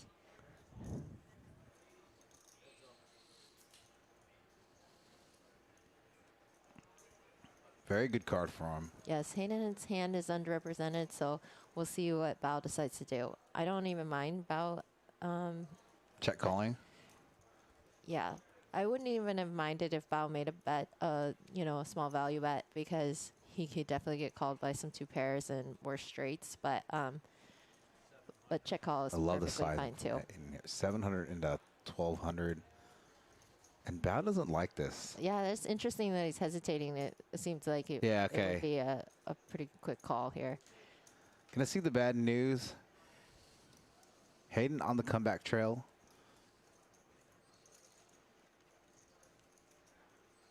Yeah, some people talking about uncapped games, Yeah, I would just say for you guys, like, I don't think there's any one thing that's great or not great about either. I would say the uncapped games tend to, favor the professional poker player style, but the Recs really love to play deep too. I mean, playing post-flop poker is a lot of fun, and if you have to play like 50 to 100 big blinds effective, then it's a little bit tougher to play post-flop, and so you can't really, play as loose or defend as wide, and so it just depends on what you're comfortable with, and if you have a tighter bankroll, then I strongly suggest that you consider playing capped buy-in games. But that being said, the action in Texas pretty much everywhere is great. So I think you'll find a game that suits your style well, regardless of where you're at.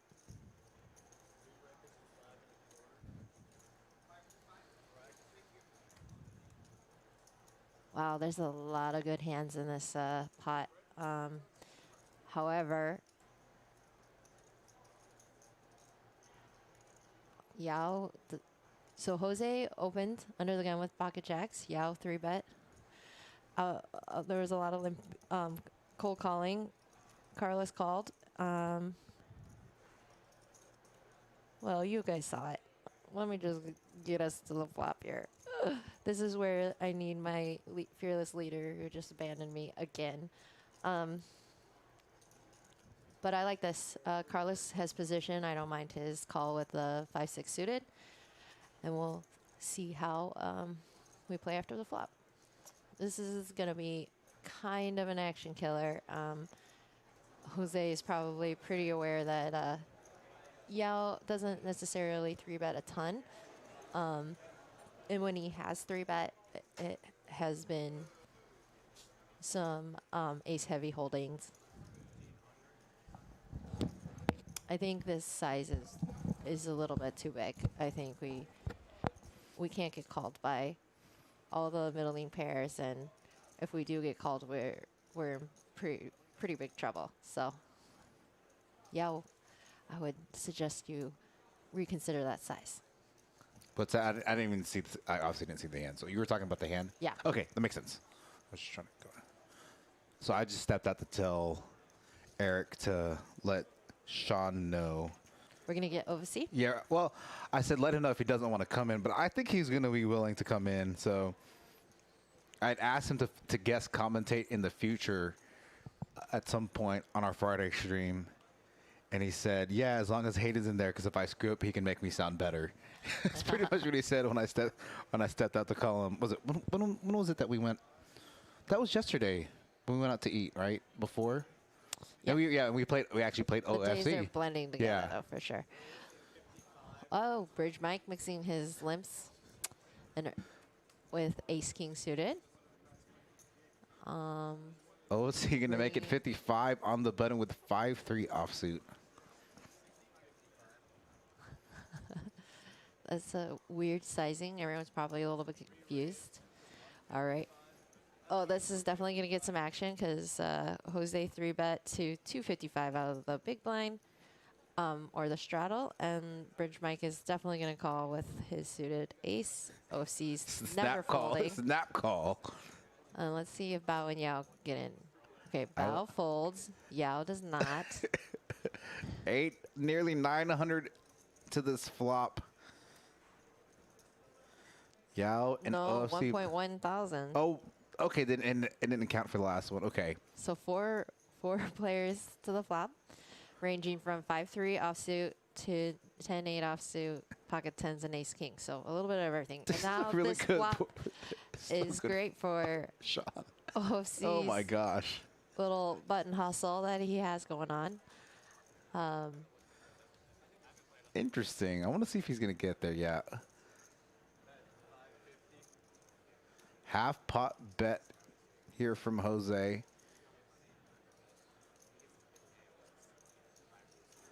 OFC for sure going to peel one.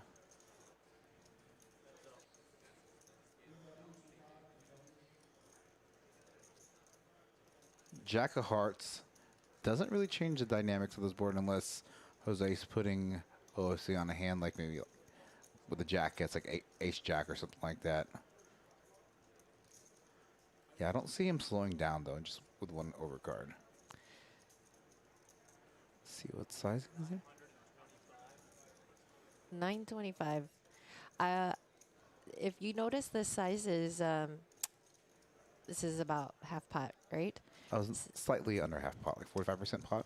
Yeah. So I like the sizing because he knows that OFC is calling on a draw a lot, and With this board. yes, and so yeah, I'm pretty sure he doesn't know that OFC has 5-3, but he has a lot of flush draws here, maybe some 2 overs.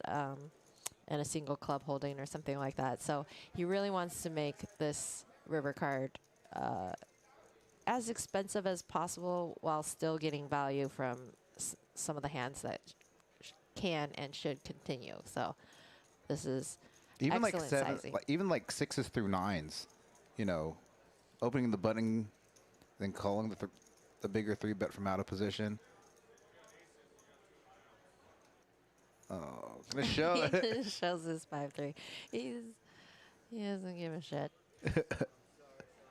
That's right, and remember, ladies and gentlemen, they have to show one card. Whoever takes the pot down. Yeah.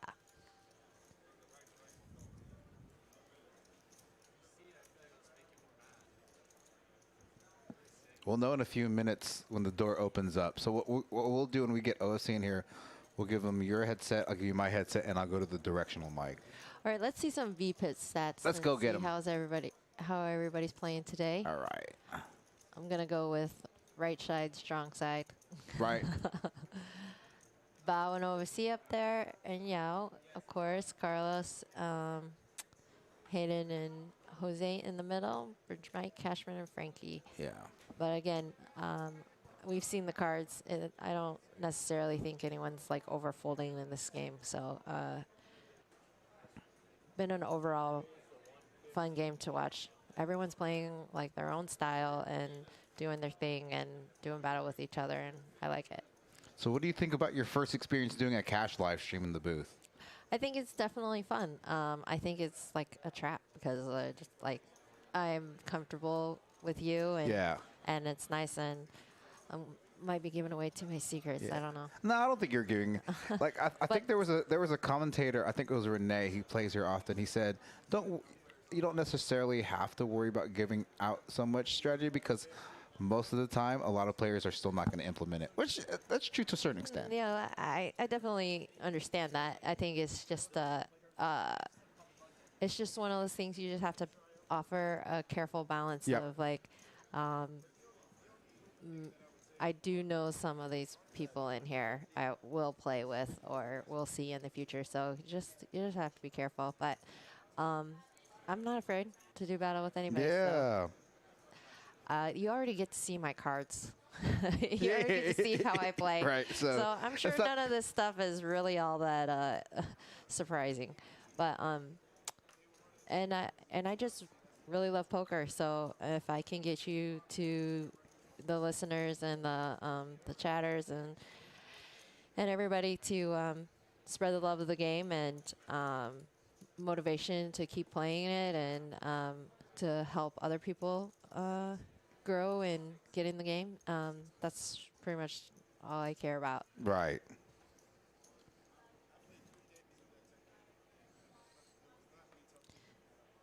So this is read this from Mustafa. It's funny. Mustafa, that's funny. All right, as we wind down the stream, a few more hands here to wrap this up. Sassy, I've been playing for quite a while. I started playing when I was 21. I learned a little bit from my brother and some friends in college. And Didn't you make a tournament early on? And it got you hooked, or you did it really well in the tournament early on? yeah, I mean, in 2015, I got second in a big tournament, and that was my largest I got you. historical score. But I played long before that. I definitely kind of got lucky that I ran good in the beginning to not lose when I was playing King 7 suited all the time for any amount of money, and quickly realized that that I was smart enough to realize that that was not a lucky hand and not a hand that I needed to be doing battle with all the time.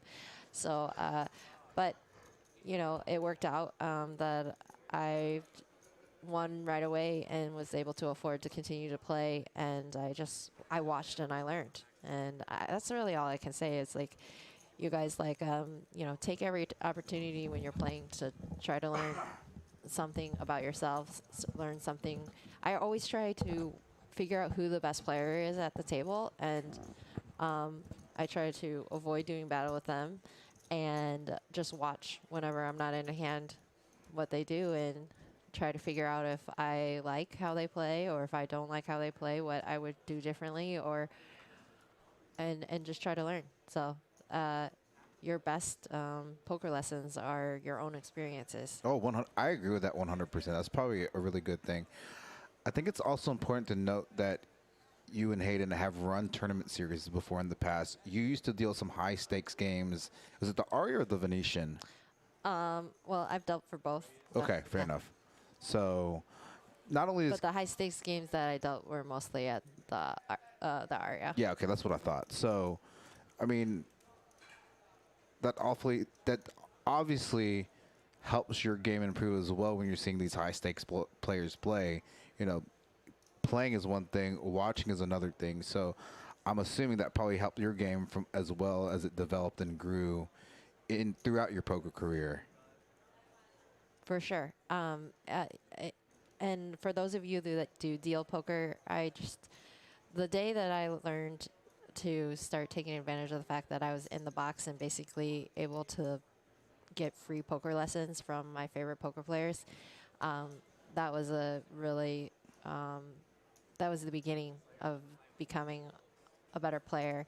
I've spent a lot of time dealing poker and just not really paying attention to the action and just trying to hustle and make as much money as possible. And I really didn't pay attention to what was going on. But I used to play a game all the time with myself. I would try to, when two players got to showdown, I would try to guess what both players were going to turn over. Okay. And Meant you in the head while you were in the box. yeah. Okay, that's and that's be neat. like, and just see how far off I was or how correct I was, and just pay attention to the action. And it actually makes you a really great dealer if you're paying attention to the action, like who's betting, who's raising, what size they're making it, blah blah blah. All that helps you as a dealer because you're following every single thing. But it also just made me a better player because I really was kind of able to work on figuring out hand ranges and who was playing what hands and who was betting what draws and what sizes they were making and with what things. And you can do that yourself as you play poker if you're paying attention.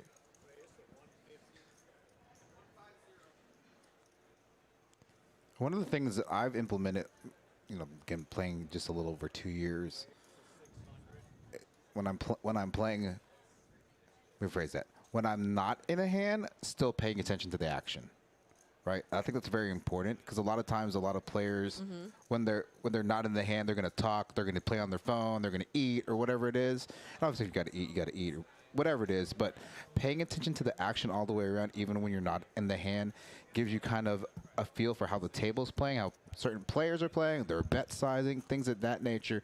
And that's also kind of helped my game because there are sometimes you can generalize players by certain types, whatever that is.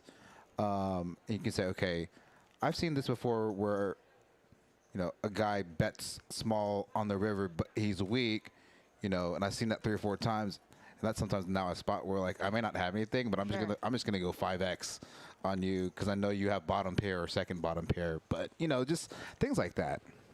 So Lego, it says +1/S. That means that he's the double straddle. Right. So he's under the gun, but he put another straddle out there. So that's what that means. Sometimes it'll say +1, +2 straddle, and that will let you know that there was at least 2 straddles in that hand. That's true, Robert Garcia. When you're not paying attention, you're still paying attention. That's actually very true. Because I know someone in the booth that's going to listen to what I say. What do you do when you look for watching? I look for everything. I look for live tells. I look for, I look for bet sizing. I look for literally everything. And what's really funny is I could be talking to you, and out of my peripheral vision, I can see what a player is doing in a different seat, and they don't know I'm watching, but I'm 100% watching. And Robert Gardner, Bobby Boy, says, I can literally see anything out of my peripheral vision when I'm watching. So I'm always watching all the players at the table, whether it's a 1-2, a tournament, 2-5. So that's helped my game grow a ton. I'm sure, it's one of the things that Kim and Hayden have worked with me in the past. For sure. You just paying attention to the game is super important. I mean, we're not playing online poker, we're playing live poker. And so there are people at your table, human beings that are making decisions every single hand, every single street. And you're just missing information that's readily available to you if you're on your phone or you're, the game is meant to be social, so I do encourage you guys to have conversations and enjoy the game. But, when you're watching big hands develop, you want to be really dialed in and paying attention to what's happening. So Bao and Yao obviously have history. They're friends. They've obviously played poker in other settings together before. So this is definitely an interesting spot. Now, Bao was the one that invited Yao to yesterday's PLO game, correct? Correct. Okay, that's what I thought.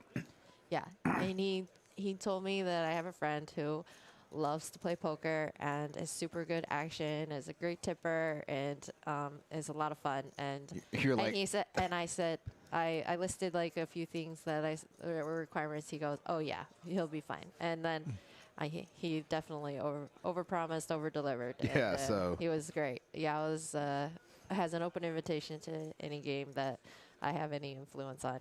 He's just Super a nice pleasure, guy. pleasure to watch, and just like doesn't give a rat's. you can booty. say ass. It's okay.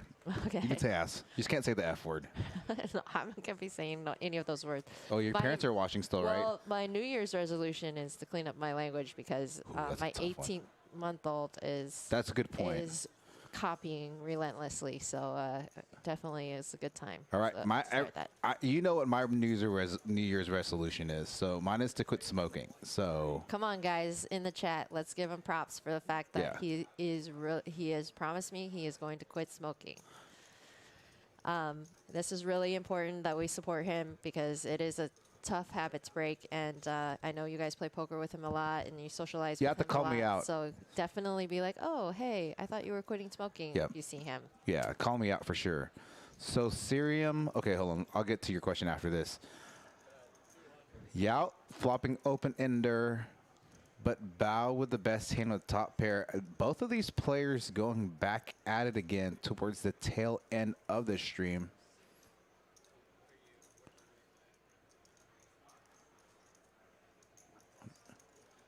Gonna make the call. Carl's with, he does have bottom pair. Yeah.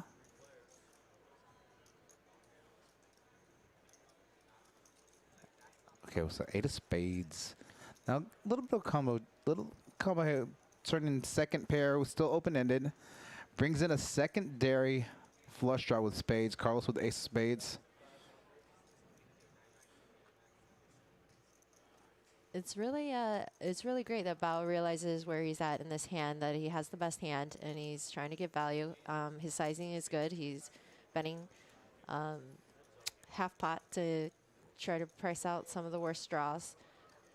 2 of diamonds does not change anything on this board, so But Yao does have second pair, and so he could consider calling a bet. 600 is really value heavy, so it's tough to not put him on at least a 9 here. But you know, like I said, these guys have history, so I'm sure they have a reason for what they're doing.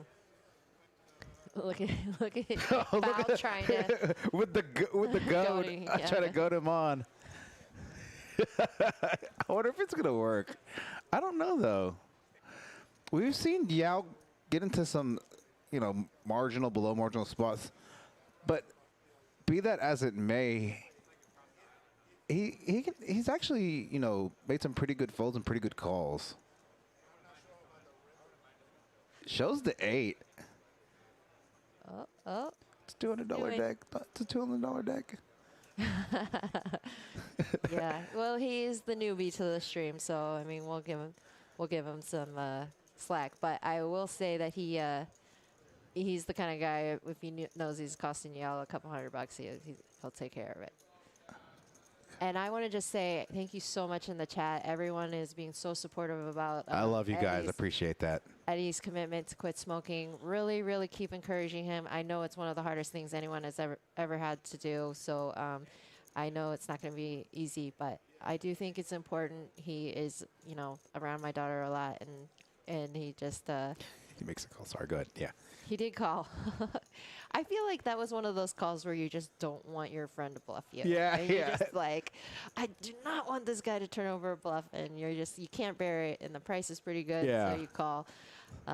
Don't fall for that trap when your friends value own you. Oh, I got you. Gonna get some points. Tail end of the stream. You know what? Let's go New Year's special. We can go 500. Give it to you. No, but appreciate all the words of encouragement. We'll keep you guys updated on my journey. We'll be transparent.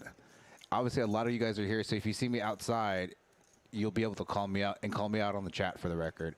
Now, there was something besides all the, again, there was somebody that made something. I couldn't. Oh, yeah, Siri. I guess Kim and I have both had influence on this lineup. So It's a good mix of Eddie's regulars and who gets the credit for some of the- Hayden?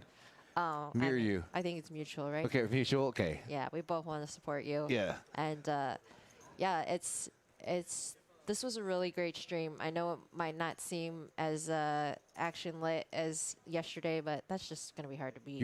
I don't think you're gonna beat that PLO stream. But regardless, this was a nice kind of clinic on some good poker, some bad poker, some fun poker, some heroes doing battles, battle versus each other, and some fun recreational players that are just here to make their mark and make poker interesting. It's nice that we're not all just robots playing the same style, the same cards, and we all but we all have one goal, and it's that to take each other's chips. Like, you know, when you're out there, you know, be kind, be polite, be generous, but stack each other. Like, the goal is to take every single penny from your opponent and just go hard when you're in hand. But Happy New Year to everybody, and just I encourage you all. It's so cliche to give yourself goals and to have plans. But just do it anyways. Make new plans, new goals, new dreams, and get after it. All right, so we got hero on hero battle here. Jose open to 80 under the gun, and Hayden 3-bet 2 480. But he's sizing is large, but he's trying to price out at least a couple of the At least bow in OFC. yeah. He probably anticipates that Jose is going to make the call here after being the original opener in the +1 position. So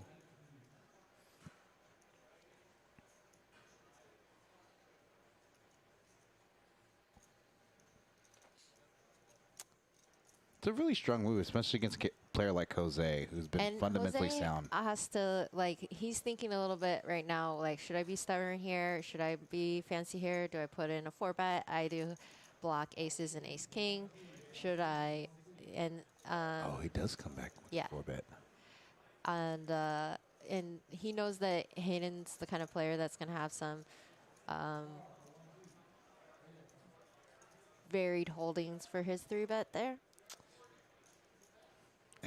And Jose may be thinking he's trying to 4-bet to kind of get it heads up between him and get Yao and OFC out of the pot.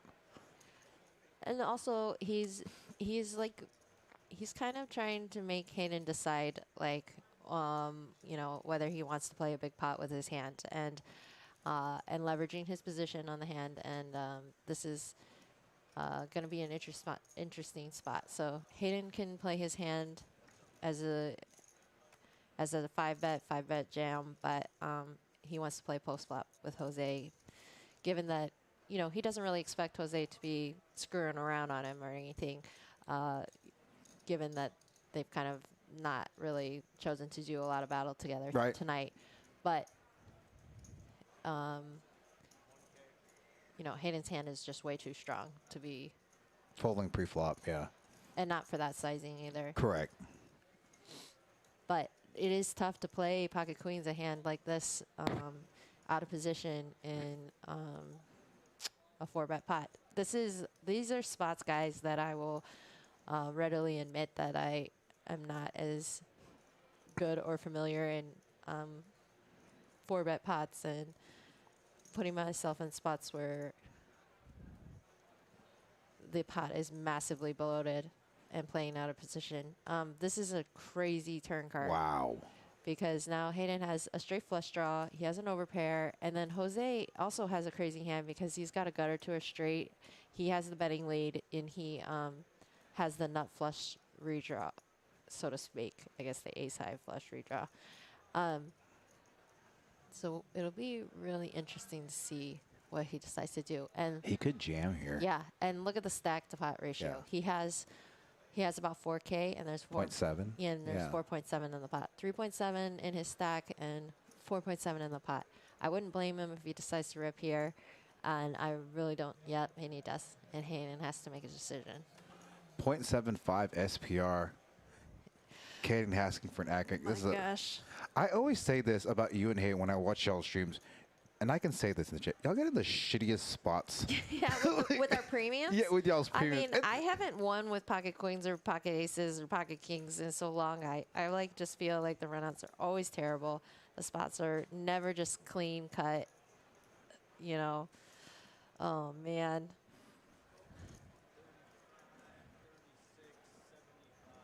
It's rough because obviously Carlos, for his stack size, can have just about everything. You know, he can be value ripping aces. He can have Such a kings. tough He can spot. have even potentially pocket jacks with the jacks of spades. It's just a really rough way to go. And I think both of these players have played this hand well. Hayden definitely is capable of making big laydowns, so I wouldn't necessarily be surprised if he decides to find a fold. But you know, he's got a, when he plays his hand this way, it's definitely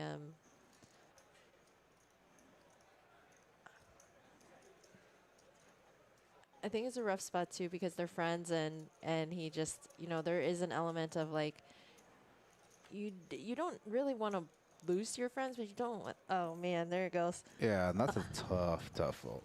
Hope he shows the ace of spades. Yeah.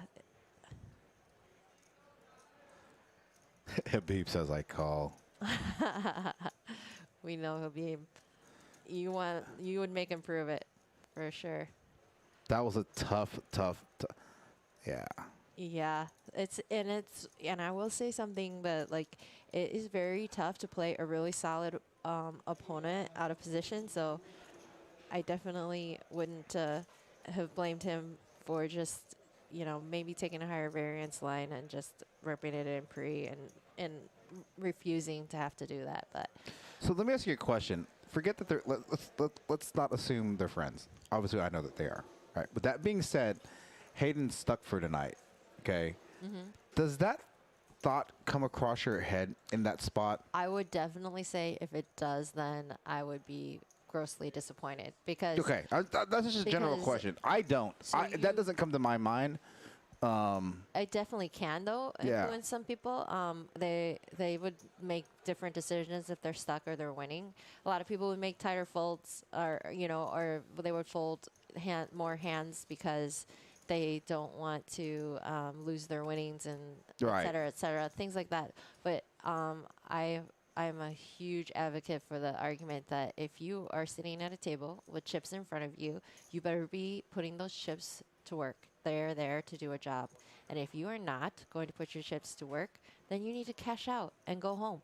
Like, you shouldn't even wait to play your button. You shouldn't wait to play your under the gun hand or whatever it is, your free hands. If you are not going to play every single hand exactly the way it's meant to be played and do your absolute best, then just cash out immediately, because that's just not, you're not doing yourself any favors. You're likely to make a mistake. You're either going to cost yourself money in one direction or the other. You're either going to make bad calls, bad payouts, or you're not going to win the max because you're trying to take lower variance lines. You just need to put your chips to work or go home. So Yep. Good. I like that. I agree. So whether or not I'm stuck or unstuck, I mean, Mighty Hammer was there at the lodge when I was playing. I had a really good session in the morning, afternoon. I went to go take a nap and I came back. And like me losing had nothing to do with it. I was just like, I wasn't feeling it. Like kind of what you told me. I was just like, I'm going to go back to the hotel and just chill, just sleep. there's sometimes, like, I mean, again, I told you guys I've left the TCH parking lot instead of going inside because I just like, I'm like trying to drag my ass out of the car and head on in and try to do my job. And I'm just like, I just feel like I'm going to go in and make mistakes or be miserable. And I just need to go home and do something else. And it's the same thing when you're at the table. If you're just not in the zone, you're not able to play one hand to the next with the same amount of enthusiasm and the same amount of battle, then you just need to cash out and give up. Hayden's having a really rough session, and he's getting a lot of hands here at the end. So it'll be interesting to see if he... It's going to continue his normal play. Yeah. Yeah. Oh, look at this. Oh, no. Bow. This is an example of ace-queen getting wrecked by queen-3.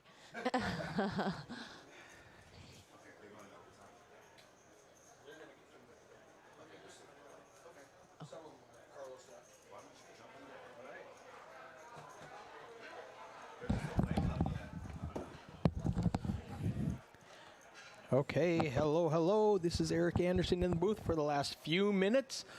They are going to continue to play after the stream shuts off. How's the action? Was it as crazy as it looked like from out there?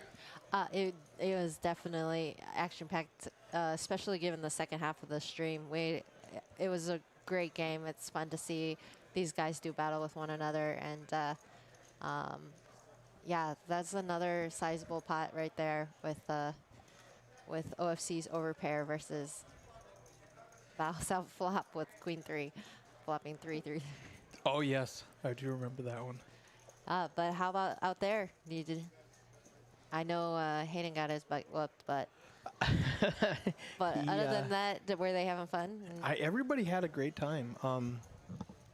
Yeah. Hi, my fans in the chat, Sassy and Mighty Hammer and Rena. How are you guys doing? Has Eddie given away any points? I would say is a better question of like, did he save any points? Oh, man. I don't know what his budget is, but he might have gone over budget. Man, that's what causes inflation. Marquis, that is very flattering. He says, "How much do you charge for coaching? I'd like to hire you." I don't think I'm for sale right now, but but I will definitely let you know if we do anything like that. But you know, one person you should talk to is Hayden, because he's an excellent coach. We've done some coaching on the side before, and even though it doesn't seem like we play a similar style, our basic theory is pretty similar, and he agrees with all of my mindset ideas, so he definitely shares in a lot of that as far as strategizing for just being the best poker version of yourself. So OFC leads out on the flop with an open ender, and all of these great hands that didn't raise pre-flop have to fold. Ace King, Ace Jack, pocket 10 stays with him. closing the action, I don't mind that. There's only one over to his hand, so oh my Running gosh. deuces. What's happening? How good is OFC? So are we not getting our guest commentator? Oh, they're just going. They're still doing battle. Oh, I see. Whoa, shots fired. Nobody could hear you, though. The Asian sensation said, "Why are we stuck with Eric when we asked for OFC?" Dory, to see your points, you do exclamation point, the word points. Exclamation point, points. Yep. Everybody should have lots of like points. Poker Monkey just did. And it'll tell you how many points you have, and you can gamble up to 10,000 at a time. And then when you gamble them, you type in exclamation point gamble, and then whatever amount you want to gamble. And I know this because I'm a very degenerate chat gambler. did you give Frank all those I'm points? completely broke. Frank's got 2 million points. Did you give him those, or did he just earn them? 500 at a time. Eric is concerned. I'm the about point this. budget. He's the point nit, the resident nit for point giveaways.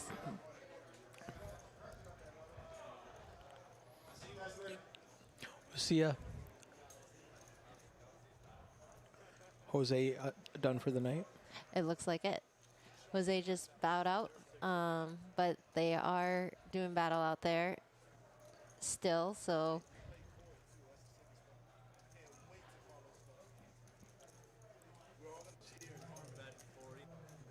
They didn't do a whole lot of talking. A little bit tonight.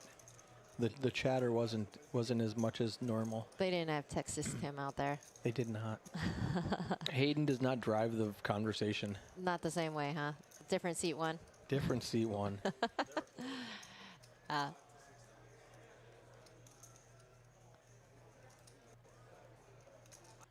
Well, we have 3 players with a pair of 5s with their queens, 9 is the best kicker.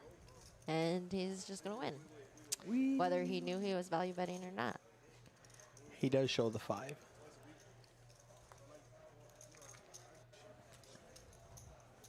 When everybody checks to him. Now, Dory, click exclamation point gamble. I said click, I meant type. Yeah, Type I exclamation almost said point that gamble. earlier too. He just leaves the point giveaway window open. Yeah, obviously, so that he's ready to give them away.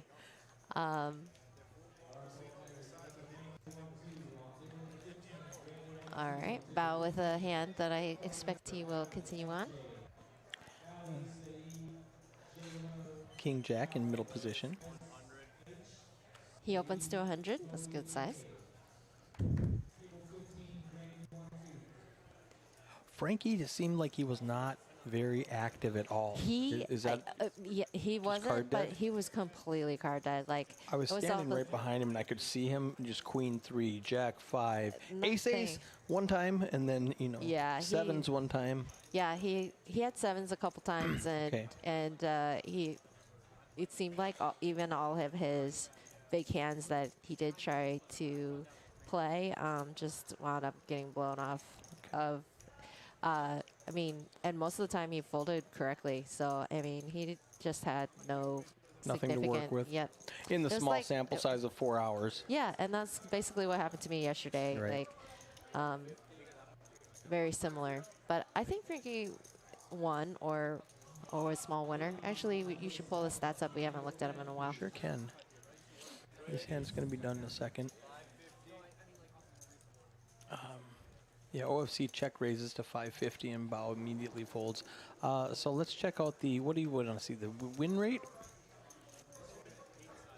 Now, I don't know how accurate these are, just because, and I emailed Australia and I said, what's the difference between when somebody adds on chips or when I have to do something within a correction? And he said, no, it's the same. So those might not be completely accurate. If I Gotcha. have to do a correction, it might probability think or you just something. bought More chips. 2,000. Yeah. Like one time I know somebody said add 2 more and I put 2,000 and then they put out 2 black chips. I was like, why do you even tell me you're adding 200? Where's the table volume? Table mic is right here. Okay, it's too loud. Ah, yeah. Too loud. Yeah, sorry. Is that for them and for me? That's everybody, yes. Okay. This controls what everybody hears. Well, I just controlled them. Everybody should know that I'm the boss, You are the boss. obviously. Well, I'm the boss at my house and I have Kristen's permission to say that. Oh, okay. You know what though? She's smart enough to just know that she doesn't have to say that she's the boss to know. We all know who's boss. Don't worry about it. That's accurate.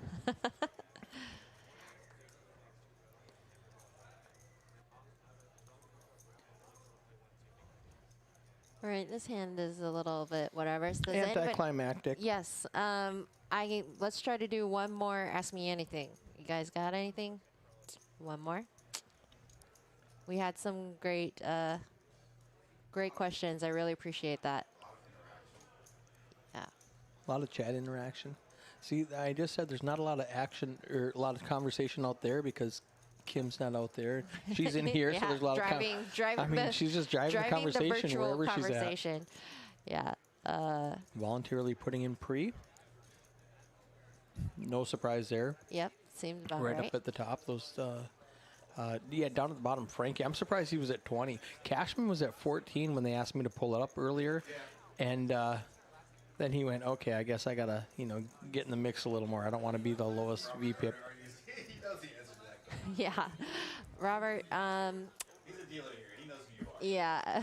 He's just trolling. That's funny. Robert, I am not currently single. Just an FYI. But so you're telling me there's a chance? I was like,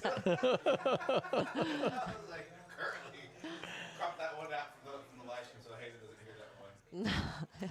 Yeah, where's the edit button again? I don't think Robert has enough zeros in his checkbook. We could be like Jen when she's like, remember she said. Oh, grab a microphone. Nobody can hear you. Here. Talking this one, can they still hear me? Yes, we All definitely right, can hear. we're good. All right, here we go. I got new microphones. Dream team in here. Dream Let's team go. wrapping up this 5-5-10 live stream. Biggest stakes here at Poker House. Still with over 80 viewers in the chat. That is so awesome. Is that crazy? Yeah, That it's number's great. been steady. Yeah, we Nice. had, I think our drop off hit like 78 at one point, and Yeah. I was like sad about it. Yeah. And then we were You got a up couple to back. 90 something, right? About 96 Yeah. a couple times. Yeah.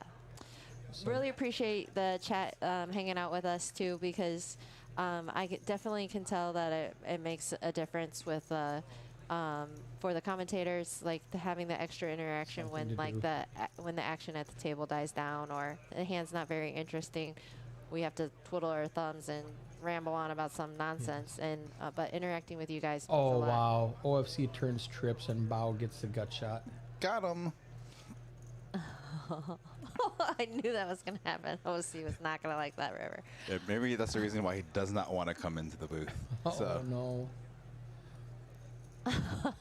So Dory's in the chat. Did you know she sent me a message saying, about she said, move that logo over because... Oh, she was the one who told Yeah, you. Oh, she I said- thought you noticed that. That was No, brilliant. no, I don't see this. And All right, so I'm I gonna ran here and I moved it and I said, normally we don't have six-way action to the flop. Normally it doesn't get Yeah. that high. okay, so I'm gonna do this. We're done with the At- stream now. Yeah, as a retirement present this for is it? Dory, as a retirement present for Dory, I'm gonna give you Oh. guys some points. Oh no, Eric, you let him have the mouth. Eric hates it when I'm in the booth because he knows I used to give away points Here. like Texas Oprah. You get points. You get points. You get points. can't- Everybody gets points. And I really don't talk like that for the record. So, sorry. You're giving it to Jim? Well, they're both retired today. Oh, you're giving them both? Yeah, today All right. they both officially retired. You know, we were supposed to go have a party while Jim was working today. Oh, that's right. Oh, sorry. I Yikes. had plumbing problems, so I couldn't make it.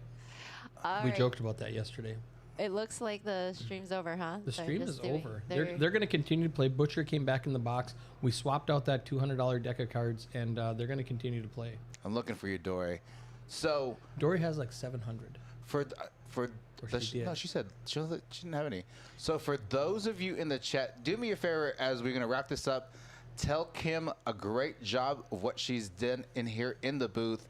Super fan favorite. Got a lot of love. Get some cameras. I really Yeah, let's get the appreciate you yeah. guys. Let's get Oh, some no, cameras in we here. don't need to do that. No. Oh, We're gosh. gonna put the cameras on. We definitely need cameras. Definitely need the cameras on. Let's go max, Max camera. camera. Got it. Transition over. Here we go. All three of us in the booth. Hey, pew pew. All right. Oh, we got to go pew-pew soon. Next Yes. week. Now, you guys can still see us. I actually have a different screen up because I'm trying to Give Dory points. give Dory points. Let's go, Dory. There it is right there. Boom. Do me a favor. Don't gamble all your points because I don't want to see. I don't want people to know how many points I'm giving you, okay? 5 million? What? 1 kajillion points. Okay. All right. I did give more to Dory than I Anyways, did. let's all right. close out this awesome commentary strong and just say thank you guys so much and always wanting to give props to Eric and Eddie for the hard work they do here and It's a labor really of love. Labor of really appreciate Poker House for believing in this stream and investing the money and the time to build something great. I definitely expect that 2023 is going to be an epic year for this stream, and it should be a great year for Dallas Poker. So you guys do the right thing. Please click like on these streams. Please share them on your social media. I know we say that all the time, but I think it's super sad that I see 70 viewers right now, and there's no way there's 70 likes. So if everyone could just stop by and click the like button, you know, it doesn't involve a bunch of spam or anything like that. So please just like the streams, even if you don't have time to watch them. Like sometimes I don't even have time to watch them, but to support the stream, Jump I always on try like. to like the button, hit the like button. So we just need to support this channel and help it grow and give back to the guys that are putting so much time and energy into it. Thank you so much. Now- Have you talked about tomorrow's tournament? I was going to end on that new my outro. So for those of you still in the chat, tomorrow our biggest one-day tournament, 20K guarantee, starting at 3 p.m. $365 bounty, $365 buy-in, 30-minute levels, 20K guarantee. Gonna ring in the new year and the new year. 40K starting stack. 40K starting set. Thank you. With none other than playing poker. So we look forward to having you all here that are available to play our tournament tomorrow. And also, there's going to be some bounties on the Next Gen boys, at least the ones that are playing. So that's it for us here in the booth here at Poker House Dallas, Poker House Live. Again, thank you to Texas Kim Stone for guest commentating. First 5-5-10 live stream here at Poker House. See you tomorrow. Good night.